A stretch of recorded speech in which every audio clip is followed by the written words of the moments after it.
There were some injuries that had inflicted upon the three people fighting Carrot during the first exchange, but it was not something that would hinder them too much. The only person that had suffered a greater wound was Katerina Devon, who had a part of her arm pierced by the claws of Carrot, and having the same arm shot by Val. The body of Carrot shot up into the sky for a moment, and a small can had appeared in her hand, which was placed near her stomach area, and started to rotate. Transform. Carrot posed a little in the air as her body was covered with a combat suit that was a bright orange color and covered most of her body. The collar had been turned upwards, the sleeves were long. The hood had come up over the back of her head, and a small face mask came up over her mouth from underneath the outer clothing. It looked very similar to the Germa 66 suits, but was more suited to her preferences and body type, so it had fit perfectly on all parts of her body, and it even had a section that had fit perfectly around her tail. Her transformation was not complete after most of her body was covered by the protective body suit, and her shape started to drastically change. Her size started to change to the size of a cat, and her body shape changed along with it as she lost her rabbit features and started to take on a more draconic form. The white fur on her body had mostly been shown on her front, around her neck, around her wrists, around her ankles, and along her spine, while the scales on her body had shone like the colors of a rainbow. There was a long tail that was curled up, and it had a sharp end that looked very dangerous and platinum-colored butterfly or fairy-like wings. Her teeth and claws had become much larger and sharper, which made her look very dangerous to anyone that had seen her appearance. The clothing over her body had adjusted to her form, as she had changed just like for other devil fruit users, so the orange suit had hidden a lot of the main features and covered them up. The wings on her back had flapped to allow her to keep flying in the sky, and her body started to change once again as it was influenced by the dust that came from her wings. She started to change from the size of a small cat to reach the size of an ordinary dragon. It may not have been as big as the likes of other larger and superior dragons, but it still showed off her form for many to witness. Jesus Burgess had seen the form above him and looked very shocked, but quickly returned to normal. So she has such a rare power. The shock in his eyes was quickly replaced with greed as he saw such a rare opportunity in front of his eyes. He did not know what Carrot was capable of, but there was no way that such a power that had not been seen in such a long time could be weak. The ability to change size was already a big surprise to him, which had been shown once the dust was released around her body, once her wings had started to move. The increased physical aspects of a dragon would make just about anyone want to have that power for themselves, since they would have scales that were difficult to penetrate. There were many who had been quite weak or powerful in their own way, but once they had gained such a power, they would be able to contend with all kinds of top existences just because they had such tough defenses that could not be easily broken past. It required a special kind of technique or a higher mastery over hockey to be able to cause harm to such people, which made them very dangerous, which was why so many top-ranking people in the Beast Pirates had prehistoric Zoan devil fruits that were based on dinosaurs or dragons. The potential of those types was very high and could let just about anyone increase whatever their current abilities were to reach much greater heights. Jesus Burgess quickly imagined the scales forming around his body to provide extra endurance for battle, along with other physical advantages that would be given. Then the ability to change his size had further increased its value in his heart. A large grin appeared on his face, and he reached behind his back towards a sharp dagger that was hidden under his clothes while letting out a mighty laugh. "Wee-haw! Are you coming down, Rabbit? What about the people down here that you wish to protect?" The red eyes that had become more dragon-like that belonged to Carrot had looked down towards Jesus Burgess with a playful light in them. So obvious. She had seen similar tricks that had been played in order to provoke her during battle, and she had suffered many times in the process. If she did not learn from those many mistakes, then all of Alyssia's teachings would have been for nothing. Her draconic claw reached up towards her mouth and pulled at the part that had covered the lower half of her face, which had pulled it down slowly. Her nose was revealed first, then the upper rows of sharp teeth as her mouth opened a little. The lower part of her mouth was uncovered before the fabric had slipped under her jaw. Her head was raised up towards the sky, and she started to take in a large breath, which caused everyone below to become alert. A gunshot was fired from much further away, which was followed up by several more, but they seemed to bounce off her scales and left her unfazed. "Monster! Breath attack!" A large and sharp wind had flown towards Carrot that came from an unknown position, which was followed up by several other movements from below as Jesus Burgess had jumped up into the air and swung his elbow towards her. Many tails danced behind the back of Katerina Devon as she started to take on a hybrid form of her nine-tailed fox devil fruit, which was followed up by her using her remaining arm to hold a crescent blade as she jumped up towards Carrot. What came from the mouth of Carrot was not a powerful fire breath attack or anything else, but was instead a strange mist that was very gentle and harmless looking. Fairy breath. The clouds of mist were spread out wherever her nose and mouth had released them, and they all started to cover everywhere, surrounding her along with everything beneath her. Those that were ready to go head-on against a powerful attack felt deceived and angered, so they passed through the strange mist as they continued to move towards Carrot to carry out their most deadly attacks. Screams and cries of fear and pain came from below all of a sudden. The people that were still alive on the wreckage were suddenly slashed without any warning. A cold, taunting voice came from below. "Come down, or I will kill them all." "No, wait, how about this? Try and fight us all off before they all bleed to death." It came from Shiryu, who had taken the clear devil fruit after the Blackbeard pirates had found the traces of the Absalom, who was a member of the pirate group under the former warlord, Gecko Moria. Shiryu had been using his clear devil fruit abilities to make himself invisible along with anything that he had held in his hands. He had been known as a bloodthirsty psychopath even during his days as a head jailer of Impel Down, and he had been even less restrained in his actions once he joined the Blackbeard pirates. His sword was a Nodachi that was at the Nito grade and was called Ryu. Nito grade swords were legendary swords that had a famous or well-known name. His movements were very quiet and quick, which had made him very suited to being an assassin, and his swordsmanship was very precise and dexterous, which further complemented his style of combat that had been paired with his invisibility. His deceitful and murderous nature had further made him a much greater threat for anyone to fight. Shiryu had not killed anyone, but they were all within his reach and could be killed off easily unless Carrot did not come down from the sky. If she failed to heed his words, then people would be killed, and if she did follow along with what he wanted, then there was still a time frame for her to defeat those that outnumbered her. An elbow that had been covered in a metal armor had been aimed towards Carrot, who was still in the sky and had been surrounded by the fog. Jesus Burgess was originally planning on using a powerful shockwave to match the powerful breath attack, but once he saw how it was not that type of attack, he held it back and waited until he got closer to Carrot to release his attack. Carrot saw the incoming figure that was coming towards her at a very fast speed, so she responded with her own move. A claw had been thrust forward and suddenly clashed against the elbow as the force of both attacks had created a large amount of force that spread out around them. Dragon Claw. Carrot had trained in all kinds of techniques from slashing, piercing, and grabbing moves that were all very powerful, along with further improving her best features with other techniques. Finger Pistol, Tempest Kick, and Dragon Claw were all very suited to her for claw-based techniques, while Shave and Moonwalk increased her speed and air movement further. When she had the Fairy Dragon Devil Fruit to further improve that, they all become enhanced further to bring out their full potential. The claw pushed through the shockwave force that had been created by the elbow of Jesus Burgess and then gripped onto the metal armor before tightening her grip. The claw was further enhanced by armament hockey, and it easily crushed the metal that protected his elbow, which caused it to fall apart. The claw continued to close in on his elbow and caught it before it was going to get away. Another figure had appeared a little after Jesus Burgess had attacked, and a slash was sent out towards the body of Carrot. Crescent Moon. Carrot kicked out her legs and flapped her wings so that her body could quickly change her position, and she flew up a little higher with Jesus Burgess still in her grip. Her arm threw him out towards Katerina Devon, who had tried to take advantage of the opportunity that had been given to her. Most would have been very easy to deal with when they were distracted with one opponent, so it was much better for her to attack Carrot during or just after Carrot had clashed with Jesus Burgess.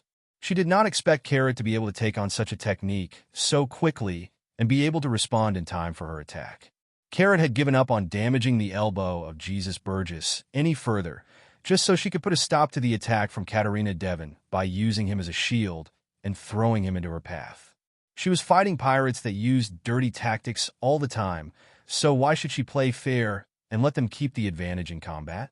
Carrot made a good decision based on the little time she had, and it had helped to delay the battle further as the fog had spread out. Is it taking effect? Please work. Carrot had tested her breath on Alyssia, but it seemed like it did not affect her, or she had a way to resist it. It was unknown if the others could do the same, but it was worth trying out to see if the fog could help tip the scales more in her favor. Her 2 legs, tail, and claws moved quickly in the air as they all swept out and sent out many wind blades that flew down to meet the slash that had almost arrived near her. The wind blade that had been sent out by Shiryu had been dispersed, and many other wind blades had been sent towards the bodies of Katarina Devon and Jesus Burgess, who were falling down back towards the deck of the wrecked ship. Hey everyone, Quantum Audiobook here. Sorry for interrupting, but if you're enjoying this content, please consider subscribing to the channel. Also, feel free to share your thoughts on this novel in the comments, and don't forget to like the video. Out of the expectations of Carrot, who had expected her little trick to hinder her opponents, they responded quickly in order to keep her from having an advantageous position. Hurry and get out of the way. The body of Jesus Burgess hit into Katarina Devon as he was thrown down, but he was able to send out a powerful shockwave with his elbow that had been in a better condition than the one that had been used against Carrot.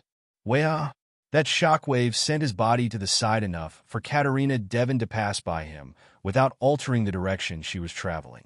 His body turned a little as he moved to the side, then he felt the boots of Katarina Devon step onto his back. She stepped onto his back and used him as a stepping stone. Her body was thrown up higher towards Carrot as she took up a combat pose. The weapon in her hands was ready to be swung, and she quickly reached Carrot. The sword swung out, creating a perfect crescent slash. Crescent moon. The body of Carrot did not stay still during that time and quickly responded. Her legs kicked out and created a large amount of force that allowed her to turn her body just like Jesus Burgess had. A hop and kick followed as her body rotated forward into a full rotation flip in the sky. The wings on her back had flapped and helped to direct her along the way as she built up more speed and momentum. Her spiral curled-up dragon tail had followed along with her body's rotation, then uncurled. It turned into a powerful whip as it followed her rotation and then came down accurately upon the weapon of Katarina Devon. Full moon. The two clashed above the ship as their powerful armament hockey had met each other and pushed back against the other. The strong slashing forces created by the sharp blade and the whip-like tail created an even bigger disturbance to the surroundings. One force was met with another, so one had to give in eventually unless they were able to cancel each other out. Katarina Devon was starting to sweat a little as she pushed forward harder. Meanwhile, at the bottom of the ship was where Jesus Burgess had fallen as he fell through the deck of the ship. Gwah! He was surrounded by the leaking water at the bottom of the ship and showed a look of concern on his face. This will not hold out for long. The ship supporting their battle was too damaged, and there were 2 devil fruit users with him. The battle could only be maintained if there was a stable platform to fight on. It was even more annoying for him that he had been forced to fight in the sky, where he was at a slight disadvantage against Carrot. Katarina Devon and Shiryu were powerful and effective fighters with useful abilities, but their greatest advantages had been used up already. The element of surprise was gone, so their abilities were somewhat limited once their tricks had been found out. The more that the battle progressed, the worse it seemed for the Blackbeard pirates. The taunts and other attempts to pull Carrot down had not been successful and had only increased the chances of them losing the battle. He climbed back up and massaged his slightly wounded elbow as a greedy gaze appeared in his eyes. That power. I want it. The knife that he had hidden behind his back previously in his clash against Carrot had shone brightly as he held onto it tightly. He was waiting for the opportunity to get close enough when her guard was down in order to stab her, but did not have the time to do so. He was overpowered and hurt by Carrot, but that did not stop him from waiting for his opportunity. The moment that she showed weakness was when the blade would penetrate her body and the power would be his. What he did not expect was that Carrot had chosen to discard and throw him back down, giving up any further opportunities to cause him harm or to keep him under her control. Jesus Burgess had tasted the power of the devil fruit in the possession of Carrot, so it made him want it for himself even more. His greed and murderous intent were at their peak, but he suddenly felt a little weird and sneezed. Some strange and light sensation spread through his body, as if the previous emotions had been soothed gradually. He felt even calmer and more tranquil with each passing moment. What was I doing again? Back on the top of the shipwreck, there were many people who had been panicking as they watched the fight break out. So many of them had been knocked back by the forces produced by the fight and were knocked much closer towards the edge of the ship. There were many of them that had fallen overboard and were struggling to swim at sea. "Help! I but cannot swim. Huh? Give me a hand here." They were all busy panicking and struggling to find a way to survive or to aid those around them. It seemed like the end for so many of them that could not swim in the deep water. It had not been too long since the battle had begun, and there had been several large exchanges between both sides, but many of the people on the sidelines were already feeling that they were in a hopeless situation. They had not recovered from the previous attack and had yet to be healed, so there were many among them that had entered the water with their open wounds. If they did not have to worry about their own wounds or being able to swim, then they still needed to worry about the others too. Many had already been in too much pain or had no more energy to continue struggling. Everything seemed hopeless as the waves of the sea were about to swallow so many of them to claim their lives. That was until something had appeared in the distance in the form of several lifeboats. The lifeboats were heading their way and had small furry creatures inside that started throwing donut-shaped objects into the water near the people that were struggling. As if seeing some form of lifeline for themselves, the people had reached out towards the objects and were then pulled towards the lifeboats. Too many of the creatures were released, and not every one of them could occupy the deck of the ship during the battle, so many had entered the lifeboats, which had lowered down to the sea before being released. They were not exposed to the waves, so they were not in their combat forms, and had been a lot gentler than the transformed versions of themselves.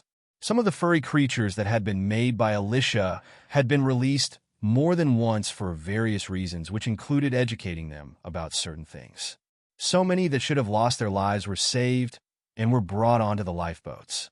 There were some strange-looking furry creatures that approached those in the worst conditions and started to take out medical supplies to allow them to be given basic first aid. Back on the wreckage was where there were still some people on board. The impacts created had further knocked them around and caused more damage to the ship.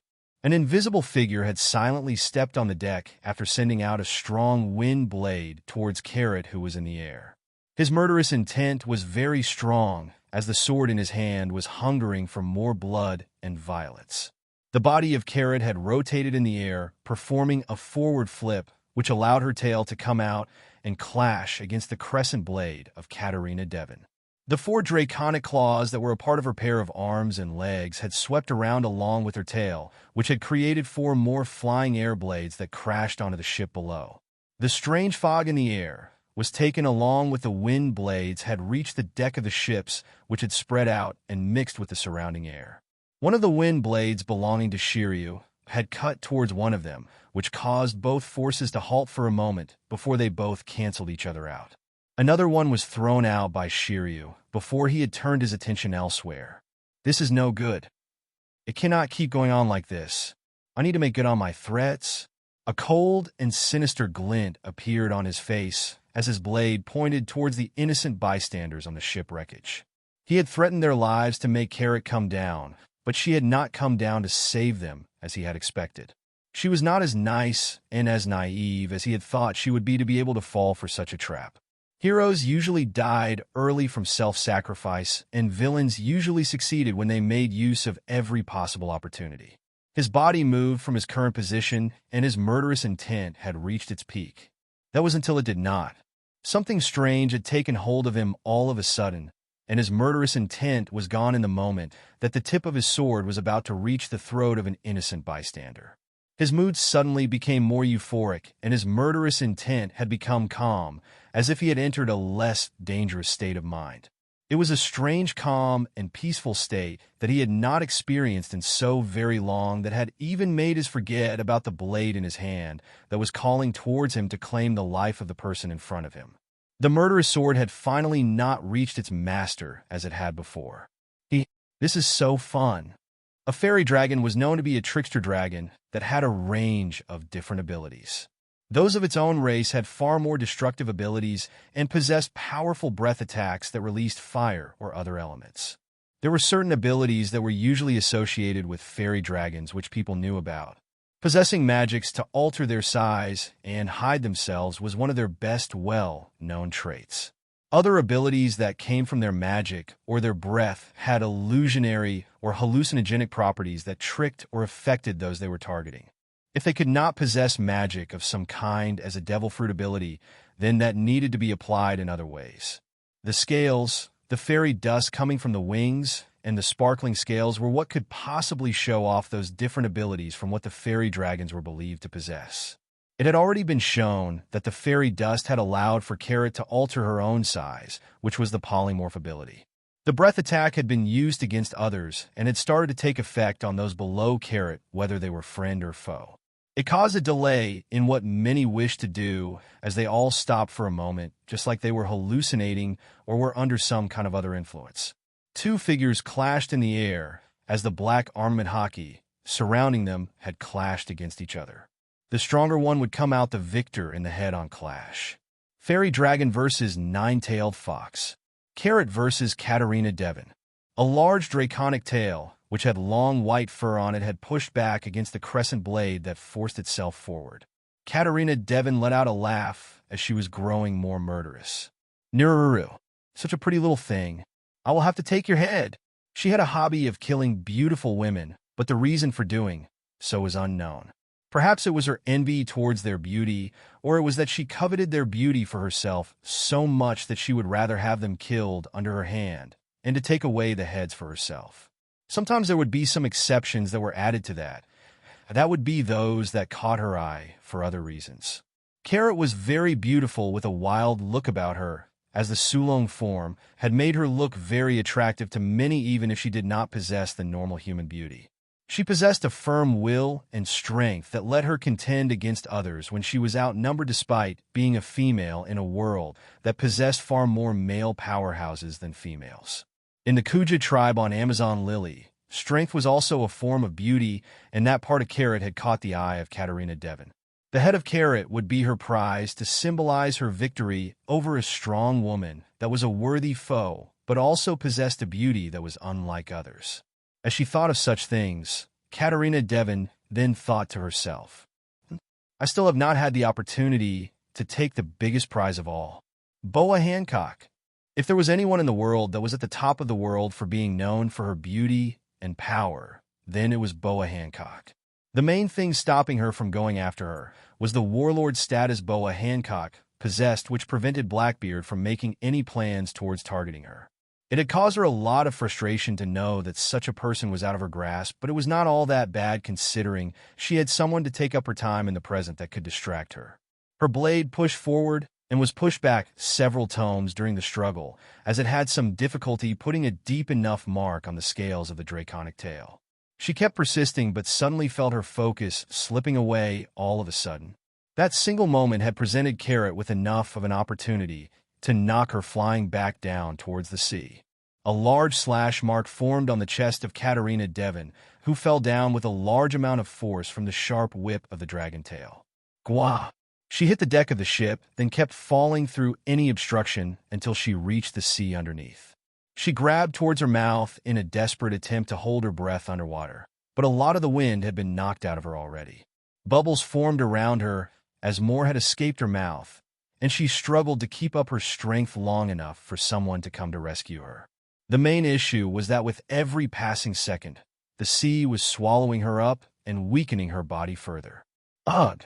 What happened? She felt weird for a moment, but as soon as she had hit the sea, it had become much cleared once again. The breath attack that Carrot had used was not a physically damaging type, but instead had a different effect.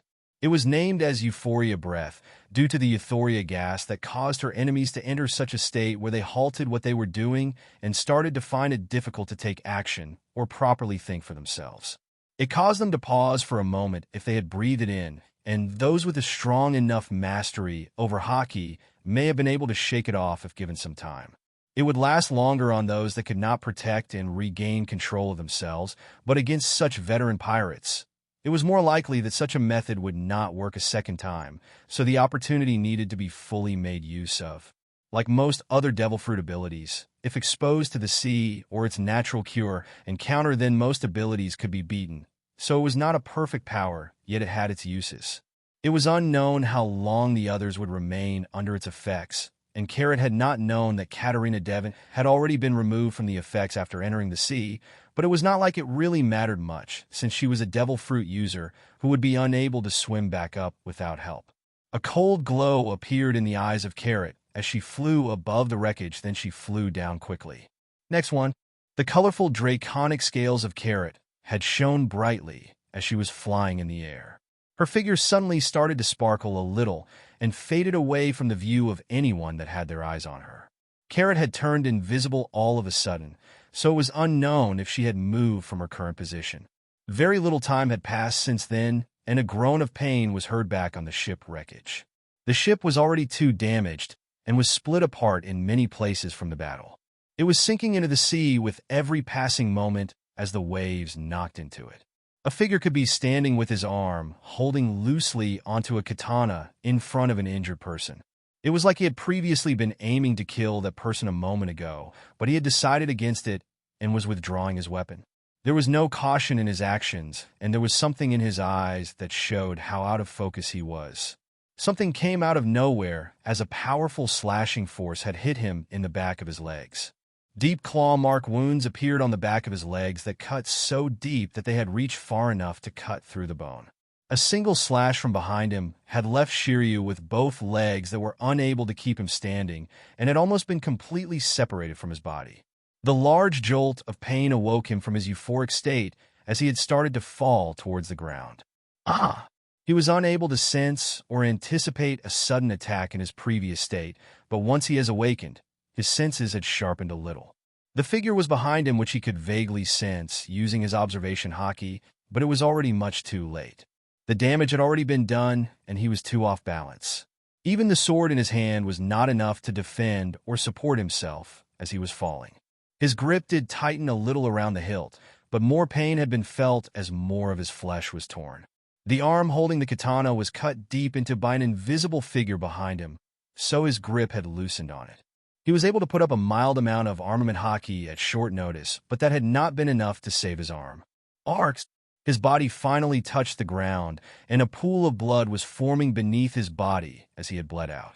The katana bounced further away upon hitting the ground far out of his reach, so even if he had enough left in him to crawl using his only functioning arm, he would not be able to reach it fast enough. A small pouch was on the waist of Carrot, who had become visible once again in her normal state. A small set of cuffs was taken out and was placed on the remaining wrist that was attached to the body of Shiryu. His pained cries spread out around the surroundings enough to be able to wake up some others that were nearby and in a trance. The person that had stood in place and was the target of Shiryu's katana had woke up first as he witnessed the gruesome sight in front of him. A fist was aimed towards the face of the weakened Shiryu, who was already too injured and under the influence of the sea prism handcuffs, which caused him to be further harmed. Most fists were aimed towards his face until he had passed out and was laid on the deck of the remains of the ship in a pool of his own blood. Carrot started to wrap the wounds in some pieces of cloth in order to preserve his life for a little longer as fast as she possibly could, then transformed back into her dragon form. Everyone hurry and get to the lifeboats. Her body enlarged again as the fairy dust gathered around her body. Then her large claws had picked Shiryu up along with his sheathed katana that was held by the strap. A large figure had later emerged back on the deck of the ship and found that it had already been mostly evacuated. It was Jesus Burgess who had woken up and realized the severity of the situation. He quickly leaped into the hole left behind by the body of Katarina Devon and swam down towards her. Once he had grabbed her by the waist, he swam back up, but it was already much too late for him to be able to do anything about saving Shiryu. Once his figure had been within view of others, another person had suddenly appeared by his side and touched his shoulder, which caused him to warp to another location. Van Augur did not feel safe getting near Carrot and trying to get to Shiryu, but he had been able to get to Katarina Devon and Jesus Burgess, who was carrying her over his shoulder. His tone was annoyed and a little nervous as he spoke. The captain should be retrieved by now, but the situation does not look too good. If this continues, then we will continue to suffer more losses. They had not been prepared to face such enemies in a battle that lasted much longer. The specialties and tactics of the Blackbeard pirates were most suited to surprise attacks, and their overall nature was one where they preyed on the weak rather than the strong. Their main style of fighting was to target those who were already weakened and tired out from a prolonged war, when they most had their guards down. Alyssia had fit into that category, since she had just recently fought Garp and needed time to heal up. Too many factors related to her present state, along with the things she had in her possession, were not within the calculations of Blackbeard. The creatures she had created were much too powerful and many to deal with. Her crew members were already strong enough to be able to fight against or hold off the Titanic captains. The weapons and other tools were much too useful and powerful that they had a big impact on the bigger picture of the battle and prevented more casualties. It did not help that their biggest support against other Devil Fruit users had been taken out of the battle so early due to his own careless positioning as he flew in the sky on Stronger along with Q. The battle was taking a turn for the worst for the Blackbeard pirates to the point that they had to act in a way that would cause more destruction. Their previous plan was thrown away, and all that had been left was to try to maintain their own lives. All profits and keeping the valuables safe had no longer been on their mind. Just moments before Van Augur had appeared in the wreckage, he had sent someone over towards the MMA. The giant body that was further enhanced by the huge devil fruit had arrived on the ship, and the weight of his body caused the ship to sink down some more into the sea. He took up too much space that his arrival on the ship had pushed others back, or had caused him to land on top of those that already occupied the position he was warped to. Sanjian Wolf was who had landed on the MMA and started wave his limbs around recklessly. Each clumsy movement of him took up a lot of space thanks to his large size, and the power he possessed was tremendous enough to create a lot of damage to his surroundings. A couple of attacks were able to put some small dents into the deck of the ship, even though it had been built with excellent materials that could endure harsh conditions. He was not the only one to suddenly make some kind of a destructive effect on the MMA or those on board it. Vasco Shot had been busy firing off bursts of the drinks he had been drinking all over the ship and those on it. He was busy struggling as several jolts of electro shocked his body. Then he looked towards Archie, who charged towards him. He clicked his fingers together with enough force to produce a spark, and a large amount of flammable alcohol had been shot from his mouth towards Archie. As the alcohol passed through the spark that was created from his actions, it was lit on fire and headed towards Archie. The flames came so quickly without warning, and the electro on the body of Archie had only helped to ignite whatever else had not already ignited and had wet his body a little. The flames crashed into his large body, and it looked like the flames were effective in damaging and swallowing him up. Vasco Shot showed a murderous grin as he gazed towards the flames that were beginning to spread and expected to hear the screams from within. Glug! Finally, a member of the giant race that possessed the ability to make himself even bigger was very dangerous and destructive, but so was the ability of Vasco Shot. He could swallow all kinds of drinks, but he could fire them too from his mouth. They could be used to be fired at someone at a high speed fast enough to wound or delay them, while even the simplest usage of aiming towards the eyes was enough to cause someone to close their eyes during combat or make a mistake. Depending on the power used to spit it out as a projectile or the properties of the drinks he had consumed, which could be spat out with his glug devil fruit, the abilities he possessed could either be very weak or they could be quite destructive. Just like many other devil fruits out there, their value usually depended on the overall situation and the person that wielded it. He had been holding back his flammable liquids so that he could fight without causing a large fire that would spread and damage what their aim was. The ship and anything on it that belonged to the leader of the White Storm had to be worth a lot, so it was the prizes that would be claimed after they had taken Alyssia's head. The ship was very well built, so its value alone or its usefulness to the Blackbeard pirates was something important for their future plans. Several furry creatures in the surroundings let out some shrieks as they rolled away with flames on their fur, but no screams were heard deeper within the flames. A large bear mink that had a lot of white fur sticking out the gaps in his metal helmet had charged through the flames without stopping. There may have been some issues with the heat that caused some problems for him, but he seemed undamaged and had not been set on fire. The battle suit he was wearing underneath his armor was fireproof, and the heavy pieces of metallic armor had only further protected him as an extra layer of protection was on his body. The electro that was produced by him had sparked off his armor as it conducted it perfectly. The large body came crashing through the flames, and a large bare claw swept towards Vasco's shot. The black armament hockey gathered, followed by the strong surge of electro that had gathered then was directed towards the claw. Another force followed it as another force was applied to his claws. The movement seemed quite slow in the final moments compared to the speed he had produced during the approach, but what had followed had completely changed the whole battle. The claw's cutting and slicing power was further enhanced by the Quake Devil Fruit, as it seemed to cut not only through Vasco's shot, but anything within its path that was within a certain range. It was aimed away from the ground and others in order to reduce the damage done or to stop a disaster from being caused, but it was enough when used against someone at such a close range. Blood was spilled on the deck, and a large, deep wound was left on the body of Vasco's shot as he dropped to his knees with shock in his eyes. Cough. Impossible. The next reversal happened within a very short period of time after the arrival of Sanjian Wolf and the usage of the Glug Devil Fruit abilities to create a large fire. An alarm went off all of a sudden and triggered a series of events. Some parts of the ship opened up all of a sudden, and small metallic robots started coming out one after another. Fire! Ship is under attack. Defend! Some had the appearance of toy vehicles, while others had the appearance of small animals.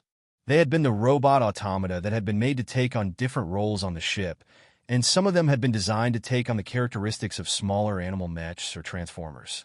Each of them had different technology and tools built into them so that they could carry out different tasks. Small cannon and gun holes on the ends of their arms were revealed after they had rearranged their body a little, then some small tube were attached connected to them. They were pointed forward towards the fire, which had shot out some white foam that started to put out the flames. The foam was similar to the type of foam that Ayn possessed as a part of her powers and was perfect for firefighting. The effects of the foam on the flames on the ship had been immediate, which had caused the flames to be removed, and one problem was solved right away. Other automata were alerted to the creatures that were on fire and were rolling around, so they saved them right away. Little tanks drove forward as a small unit and had started to reach close to the location of the ship that Sanjian Wolf was occupying. Small bubbles were fired from them towards his large body, which had started to form a small layer on that part of his body. The bubbles that hit him had started to connect to what was left on his body and spread out much further around him, similar to how coating on ships worked. Sanjian Wolf was feeling a little confused all of a sudden once he noticed it spreading around his body.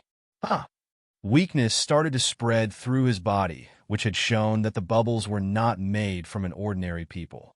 The bubbles were made from researching bubbles, sea prism, and the waves that were related to be able to affect Devil Fruit users. The material of the bubbles and foam that spread on the body of Sanjian Wolf was very durable, and it started to weaken even the giant-sized Sanjian Wolf once it covered enough of his body. It was almost like Sanjian Wolf was a computer that had downloaded a new form of software that completely changed the entire way he operated. The new software helped to achieve new things and provided different new features, but it came at a cost. It was connected to a certain wavelength that was similar to how Wi-Fi connected a laptop to the internet. The new software system ran perfectly since the Wi-Fi access was everywhere in the world, but there were other materials or wavelengths that would disrupt that connection. If that connection was broken by such things, then it was likely that the hardware would be unable to run properly and would experience errors. The system relied on that connection to keep running smoothly, so it had difficulty functioning, but it could have also been that the foreign materials or wavelengths had acted like a virus that disrupted the system. Once the basics of devil fruits and such materials could be understood, then they could be applied properly in different ways and weaponized against them. One of the main reasons why Alyssia had not chosen to eat a devil fruit was due to that weakness. If technology advanced any further, then it would be very easy for others to make such weapons themselves in the future, so that would put even herself in danger. The Blackbeard pirates were very powerful individuals, but many of them had devil fruit abilities, so they were vulnerable to such methods. Sanjian Wolf had become the first victim of such technology, as the bubble started to form around his body, which had slowly trapped him inside. His body was much too weak to be able to break free from the bubbly foam that was forming all around his body, then started to inflate a little around him to form a bubble prison. It was not the end of it, as more of it had been aimed towards the other intruders on the ship, which had been Vasco shot, who had already been slightly wounded after resisting the attack from Archie with his own armament hockey. Archie backed off in order to avoid being caught up in one of the bubbles, while Val and the Devil Ape had continued to push back against Pizarro and Lafitte. Lafitte had suffered from several shallow cuts from Val, while Pizarro had continued to be pushed back by the monstrous strength of the Devil Ape that kept adapting to his combat style and copied his moves. The surrounding furry creatures had added more of an advantage to the side of those belonging to the White Storm, while the Blackbeard pirates suffered more casualties and losses. Several figures appeared on a large ship much further away, as Van Augur had warped back to his ship, and Blackbeard had been saved along with Doc Q, and Stronger, but Stronger looked like it was already dying. Jesus Burgess was in a slightly better condition, while Katerina Devon was still coughing up the water she swallowed and was lying weakly on the shoulder of him. Carrot appeared over the MMA in her large dragon form and dropped the body of Shiriad down onto the deck, where he was surrounded in a bubble too. The figure of Van Augur appeared back on the MMA as he started to appear by the side of his allies. They started to disappear from their position upon being touched by him, then his body warped towards another. It was not long ago that he had rescued others and had began to receive orders from Blackbeard, who had recovered a little. His duty was to save as many of those on their side that he possibly could. The strange bubble around the bodies of Vasco shot, Shiryu, and Sanjian Wolf had made it difficult to free them or to get to them without having enough time to figure out how to break them out. He was a devil fruit eater too, so he had no choice but to not risk letting himself get close to the bubble prisons that weakened those who were inside of it. He saw a large armored figure approaching Pizarro, who had been injured, then flashed to his side before another bear claw could swipe towards him. Not so fast. The claw missed its target as Pizarro and Van Augur appeared further away, before warping back to the ship to drop him off by the side of Blackbeard. Then he did the same for Lafitte, who was saved just in time to avoid a plasma blade that was aimed towards his stomach. Back on the MMA, it had become less crowded within a short amount of time, leaving behind the captured devil fruit eaters and some injured Blackbeard pirate cannon fodder that were either too injured to be worth saving or were just considered as useless pawns. Blackbeard appeared on the MMA as he confronted the crew members of Alyssia as a swirling black vortex of darkness formed on the palms of each hand. Ziaha, you fought well, but this is the end for you. A strong suction started to pull towards Archie and Carrot all of a sudden. Many had been aware that Blackbeard possessed exceptional strength and endurance, especially when it came to the grip of his hands. The power of darkness that drew others into his grasp helped him get his hands on those he wanted and not let them be able to slip away. Their devil fruit powers would be canceled out right away upon making contact with his palms, so it was very dangerous. Archie and Carrot had their feet rooted to the ground on the deck of the MMA, but couldn't help but try to resist the pulling force as they slid across the ground towards him. GUH. This is Arc. Surprise filled their hearts as if they had met something beyond their understanding. Their feet soon lifted from the ground as their bodies were flying towards Blackbeard. Ziaha! Greed and hatred filled the heart of Blackbeard as he had been made aware of the current situation and events. The appearance of the Quake Devil Fruit had let him know that his failure to acquire it may have had something to do with the White Storm. The additional knowledge he gained about the Fairy Dragon Devil Fruit had further awakened his greed and ambition. Even one power that was about to fall into his grasp would be enough for him to transform into a state of power where he would be a formidable existence. It was why he waited even after his loss of the Quake Devil Fruit to find the best possible power to complement his darkness powers. He thought the Diamond Devil Fruit would cover some of his weaknesses after losing the Quake Devil Fruit, but even that had been denied from him by Alyssia. Mere seconds were enough to let him grab onto his ambitions once again. It would be his victory, and he did not want to waste any more time losing against the White Storm. Van Augur was close by him, so he would be able to get away quickly once they were in his grasp. Time seemed to slow down until a large force erupted on the MMA all of a sudden that carried a strong intent and intimidation that even let Blackbeard become fearful of. A powerful conqueror's haki erupted as a metal door slid open quickly as everything that was happening. A wet figure could be seen there for a moment dressed in a casual outfit that was thrown on in a hurry. That future I saw will not happen. It was Alyssia who had seen a bad future deep within the healing chamber. Her future sight had extended past the basic level, so she could see a little further, so it allowed her enough to get out and dressed in a hurry to arrive in the deck of the ship in time for it all to take place. A cruel and vicious look was in her eyes as Electro was released from her body that shrouded her entire body. It was similar to her use of Electro technique, which surrounded herself in a coating of Electro, but had been in a much higher amount, which had come from the improvements she had gained from unlocking her Sulong form and maximizing the potential of her Electro core. The Electro was less controlled than when she used her Electro technique, as each spark jumped towards the nearest attracting force in the surroundings. Special technique. Raijin Tesla. The Electro stimulated all of her senses so much that her movement increased to a level thought unimaginable, and the world had become slow to her. The sparks of Electro either clung close to her body or shot out towards any kind of attracting force nearby, just like how a Tesla coil behaved. The two characteristics encompass speed and absolute lethality to the point that it could cause those close to her to be hit by the Electro just by being close enough to her. Her body disappeared from the spot, and in the moment that Blackbeard had briefly been stunned by her strong and overpowering conqueror's haki, she appeared in between him and her two allies. Her hands reached out towards his wrists at a speed that was difficult to follow, then a large wave of Electro spread out from her body towards his body that was in contact with her. Jaya! A cold look was on the face of Alyssia. You dare to hurt my dear friend's teach? Her voice was cold and murderous as she spoke. The strong Electro surged all around her as it was attracted to the deck of the ship she stood on or those near her. So long as she was close enough with something or was in contact with it, it would not be spared from the high voltage of Electro. The sparks danced wildly as they jumped from the layers of Electro that shrouded her entire being. Blackbeard was preciously in a state of excitement and fulfillment as he was about to get closer to his original goal and dreams that had previously been out of his grasp. That state was quickly removed upon having his wrists grabbed as Alyssia stood firmly before him, resisting the pull of his two darkness vortexes. His wrists were grabbed with more force than his own hands were capable of doing, then were twisted, so that he felt pain and his palms were no longer forcing forward. The jolts of Electro spread from the grip on him down his arms and traveled through his body.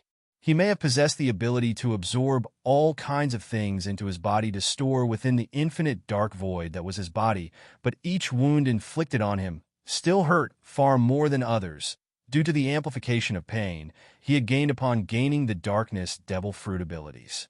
It could negate the damage done and send away the bolts of Electro that spread inside of him, but he was unprepared for the fast speed that Alyssia had acted upon him and the damage it caused before he could do so.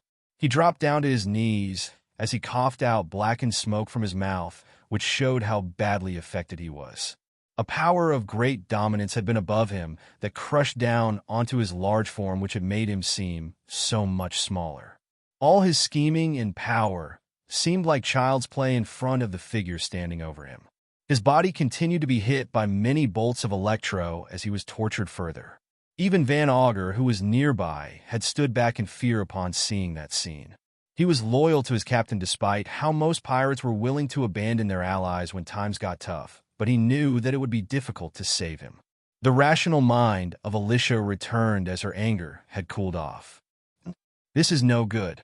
This world still needs a wild card like him to shake things up a little. No matter how annoying he may be, some events of the future require his participation.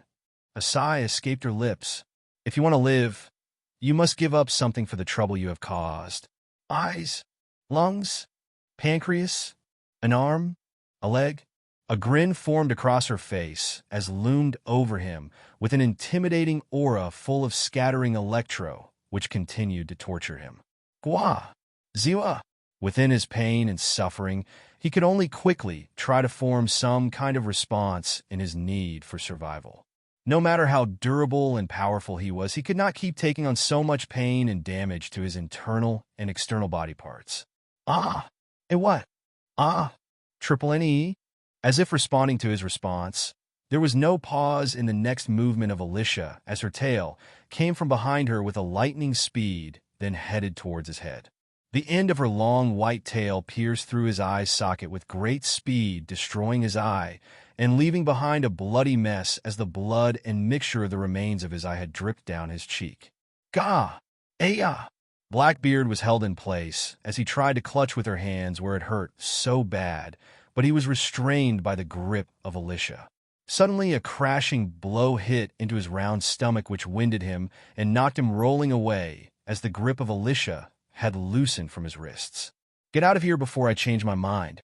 Do not bother trying to recuperate the things you have lost, and leave while you still have this chance. Van Augur could not stand the pressure released from Alyssia and felt like she was reading his every possible reaction. If he made one wrong move, then it would be the end for him. He flashed over to catch Blackbeard, then warped back towards the ship. Many ships had been destroyed, and many of those under the Blackbeard pirates had been lost with nothing gained. They had to accept such a result after losing horribly to the White Storm. Those were the rules of the sea, where anything could happen. It was already lucky enough that many of them were able to get away with what they had.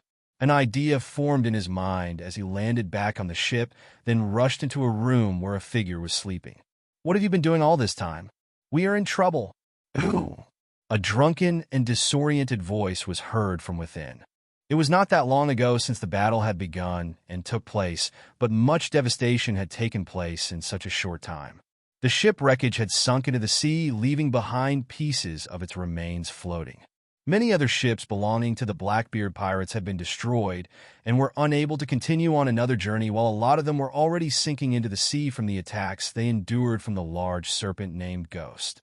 Several of the Blackbeard pirates were captured and were injured quite badly, while those that had escaped took on some injuries too. There was little damage to the side of the White Storm, besides some mild burns caused to the different creatures that had been released. The burns they suffered, along with other minor wounds, had been put under treatment right away as Val ordered for them to be seen to.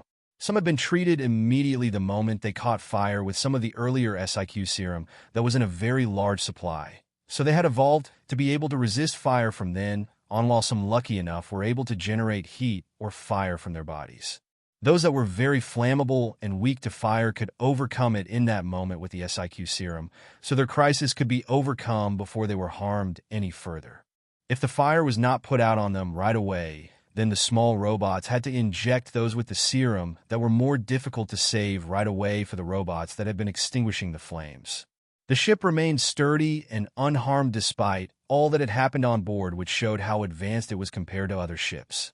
The MMA would be the envy of so many crews in the world due to its many features and with how difficult it was to destroy. Alyssia had floated in her healing pod during the whole battle, observing every detail as she could sense the ongoing battle above. Each small change was experienced by her as she saw further into the future, grasping her recent gains from her battle with Garp. Each time that Alyssia saw into the future of those above and around her, she could see how everything was turning out well for her crew. She trusted those of her crew and her creations to handle it, but there would always be times when they would get overwhelmed by new tricks that had been brought out by the Blackbeard pirates. Once Blackbeard was back in the battle was when she started to sense everything go horribly wrong, so she intervened. Just as Carrot and Archie were about to speak up behind her, Alyssia put her hand out in front of them. Go fetch me one of those large metal balls I have been saving. Carrot had returned back to her usual form after her dragon form had been removed. Her actions were quick as she ran off to the storage room. Just a moment, Sissia. Archie sat down panting as he was busy removing his metallic armor, revealing the combat suit underneath, which was a little dirty from the flames. It had become clear that although the suit and armor had protected him from the flames of Vasco's shot, he still had to endure the strong heat and push through it to be able to keep fighting. A small smile was on the face of Alyssia as she hopped off the edge of the ship with her eyes closed. Just as she was about to hit the water, a large head emerged from below belonging to Ghost. Hiss! Her movements were very well timed, and she landed very accurately on the top of Ghost's head like she had seen the future and read the movements of Ghost perfectly. Ghost rose up higher with Alyssia standing on her head, taking a higher position than the deck of the ship. Just before Carrot had arrived, she had continued to keep her observation up as she seemed to be anticipating something else to take place. Carrot came running out and tossed a metallic ball up above Alyssia. "Here it is." The metallic ball shot up into the air above Alyssia and seemed like it would continue to fly for some time, which showed how much force Carrot had put into it when she threw it. Alyssia finally moved once it was closing in within her range of attack. Her Raijin Tesla technique activated once more as she leapt up and sent a kick towards the metallic ball. Skill shot shoot style, railgun shot. A large surge of electro was released from her body and made contact with the metallic ball that had been sent towards the direction of where she had kicked it with a great amount of speed and power. A much greater distance required the use of her other developed skills that had not been used much. Skill shot took account to the environment, weather, and many other factors to best prepare for shooting, throwing, or other similar tasks. When combined with the use of her kicking skills and other related skills like football or juggling, it became even more deadly when Electro was introduced into it, creating an accurate, fast, and deadly attack that was even more effective than how Garp destroyed ships from afar by just throwing cannonballs at them. The Raijin Tesla technique dispersed upon sending out the kick as she landed back on Ghost, who had begun to slither back on board the MMA. Van Augur heard the yawn coming from Kazan, which was followed with his general disinterested voice, so he got annoyed. Just as he was about to berate Kazan for not helping them out due to his drunken state, where he had put himself into a deep sleep, a sudden interruption came all of a sudden which had caused both him and Kazan to be shocked. The plan was to use Kazan to mess with the water around the MMA, to trap them in the middle of the sea until it thawed out, or to use him to reclaim those that had been lost during the war. The plan was very simple. Grab Kazan, warp with him onto the MMA. Let him release an Ice Age move or something similar to his surroundings while warping away. Finally returning to grab Kazan once it was over, and if he was able to effect the bubble prisons to help free the captured Devil Fruit users that had been captured, then he would warp to them to pick them up. It was a risky plan, but it would be very damaging to anyone that was caught up in the release of ice-cold powers. The biggest thing getting in the way of the plan would be convincing Kazan to wake up and take action. Unfortunately, that was cut short all of a sudden, when some metallic object that had a large amount of electro still attached to it crashed through the ship with great power and speed. It was such a precise shot that even Kazan could not avoid it in time. He woke up a little from his previous state, and his observation hotkey was put up to be able to sense danger all of a sudden. Get down? His warning came too late, as even he himself could not move out of the path of the metallic ball. He had moved around his body, splitting it up as best as he could using his Logia ability in order to avoid it, but a large amount of his form was still hit by most of the impact, causing those parts of his body to shatter into broken shards of ice. The electro seemed to have hurt him a little due to the overall effects that electricity has on water and ice, but his strong body was tough enough to be able to negate a lot of the real damage. It seemed more of an inconvenience than anything else, but Kazan reformed his body and knit his brows. Teach really picked a losing battle this time. He could sense that the ball had continued to fly through the ship, leaving destruction as it passed through until it disappeared further away into the sea. Kazan could also sense the large distance that it had been shot from, along with a strong presence on board the MMA. To be able to go against Teacher Garp and still be able to scare off a newly appointed Emperor crew in such a short time. Very impressive. He was well aware of how strong Garp was, since Garp had trained him using the ships in the ship graveyard as punching bags. That kind of training was very difficult and had helped him grow into what he had achieved. Garp had still kept up that kind of training despite him growing older, so that even if his age was beginning to take a physical toll on his body, he was still able to do a large amount of damage to others in his old age. The amount of damage he could do with his fists was an awful lot, and many had suffered because of that, with Don Shinjo being one of them in the past. There was no way that Alyssia would have gotten away unscathed even if she came out as the victor of the duel, so it was surprising that she was still able to successfully pull off a second feat when she had little time to rest and heal.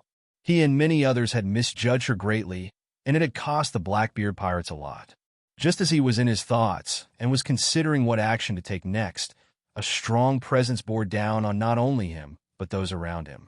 It was the kind of presence or aura that had affected even a former admiral of the Marines. What happened surprised him even more was what came next. The strong conqueror's haki that spread out and pressed down onto them suddenly came with a female voice that spoke coldly to them. "Get lost while I am allowing you guys to get away.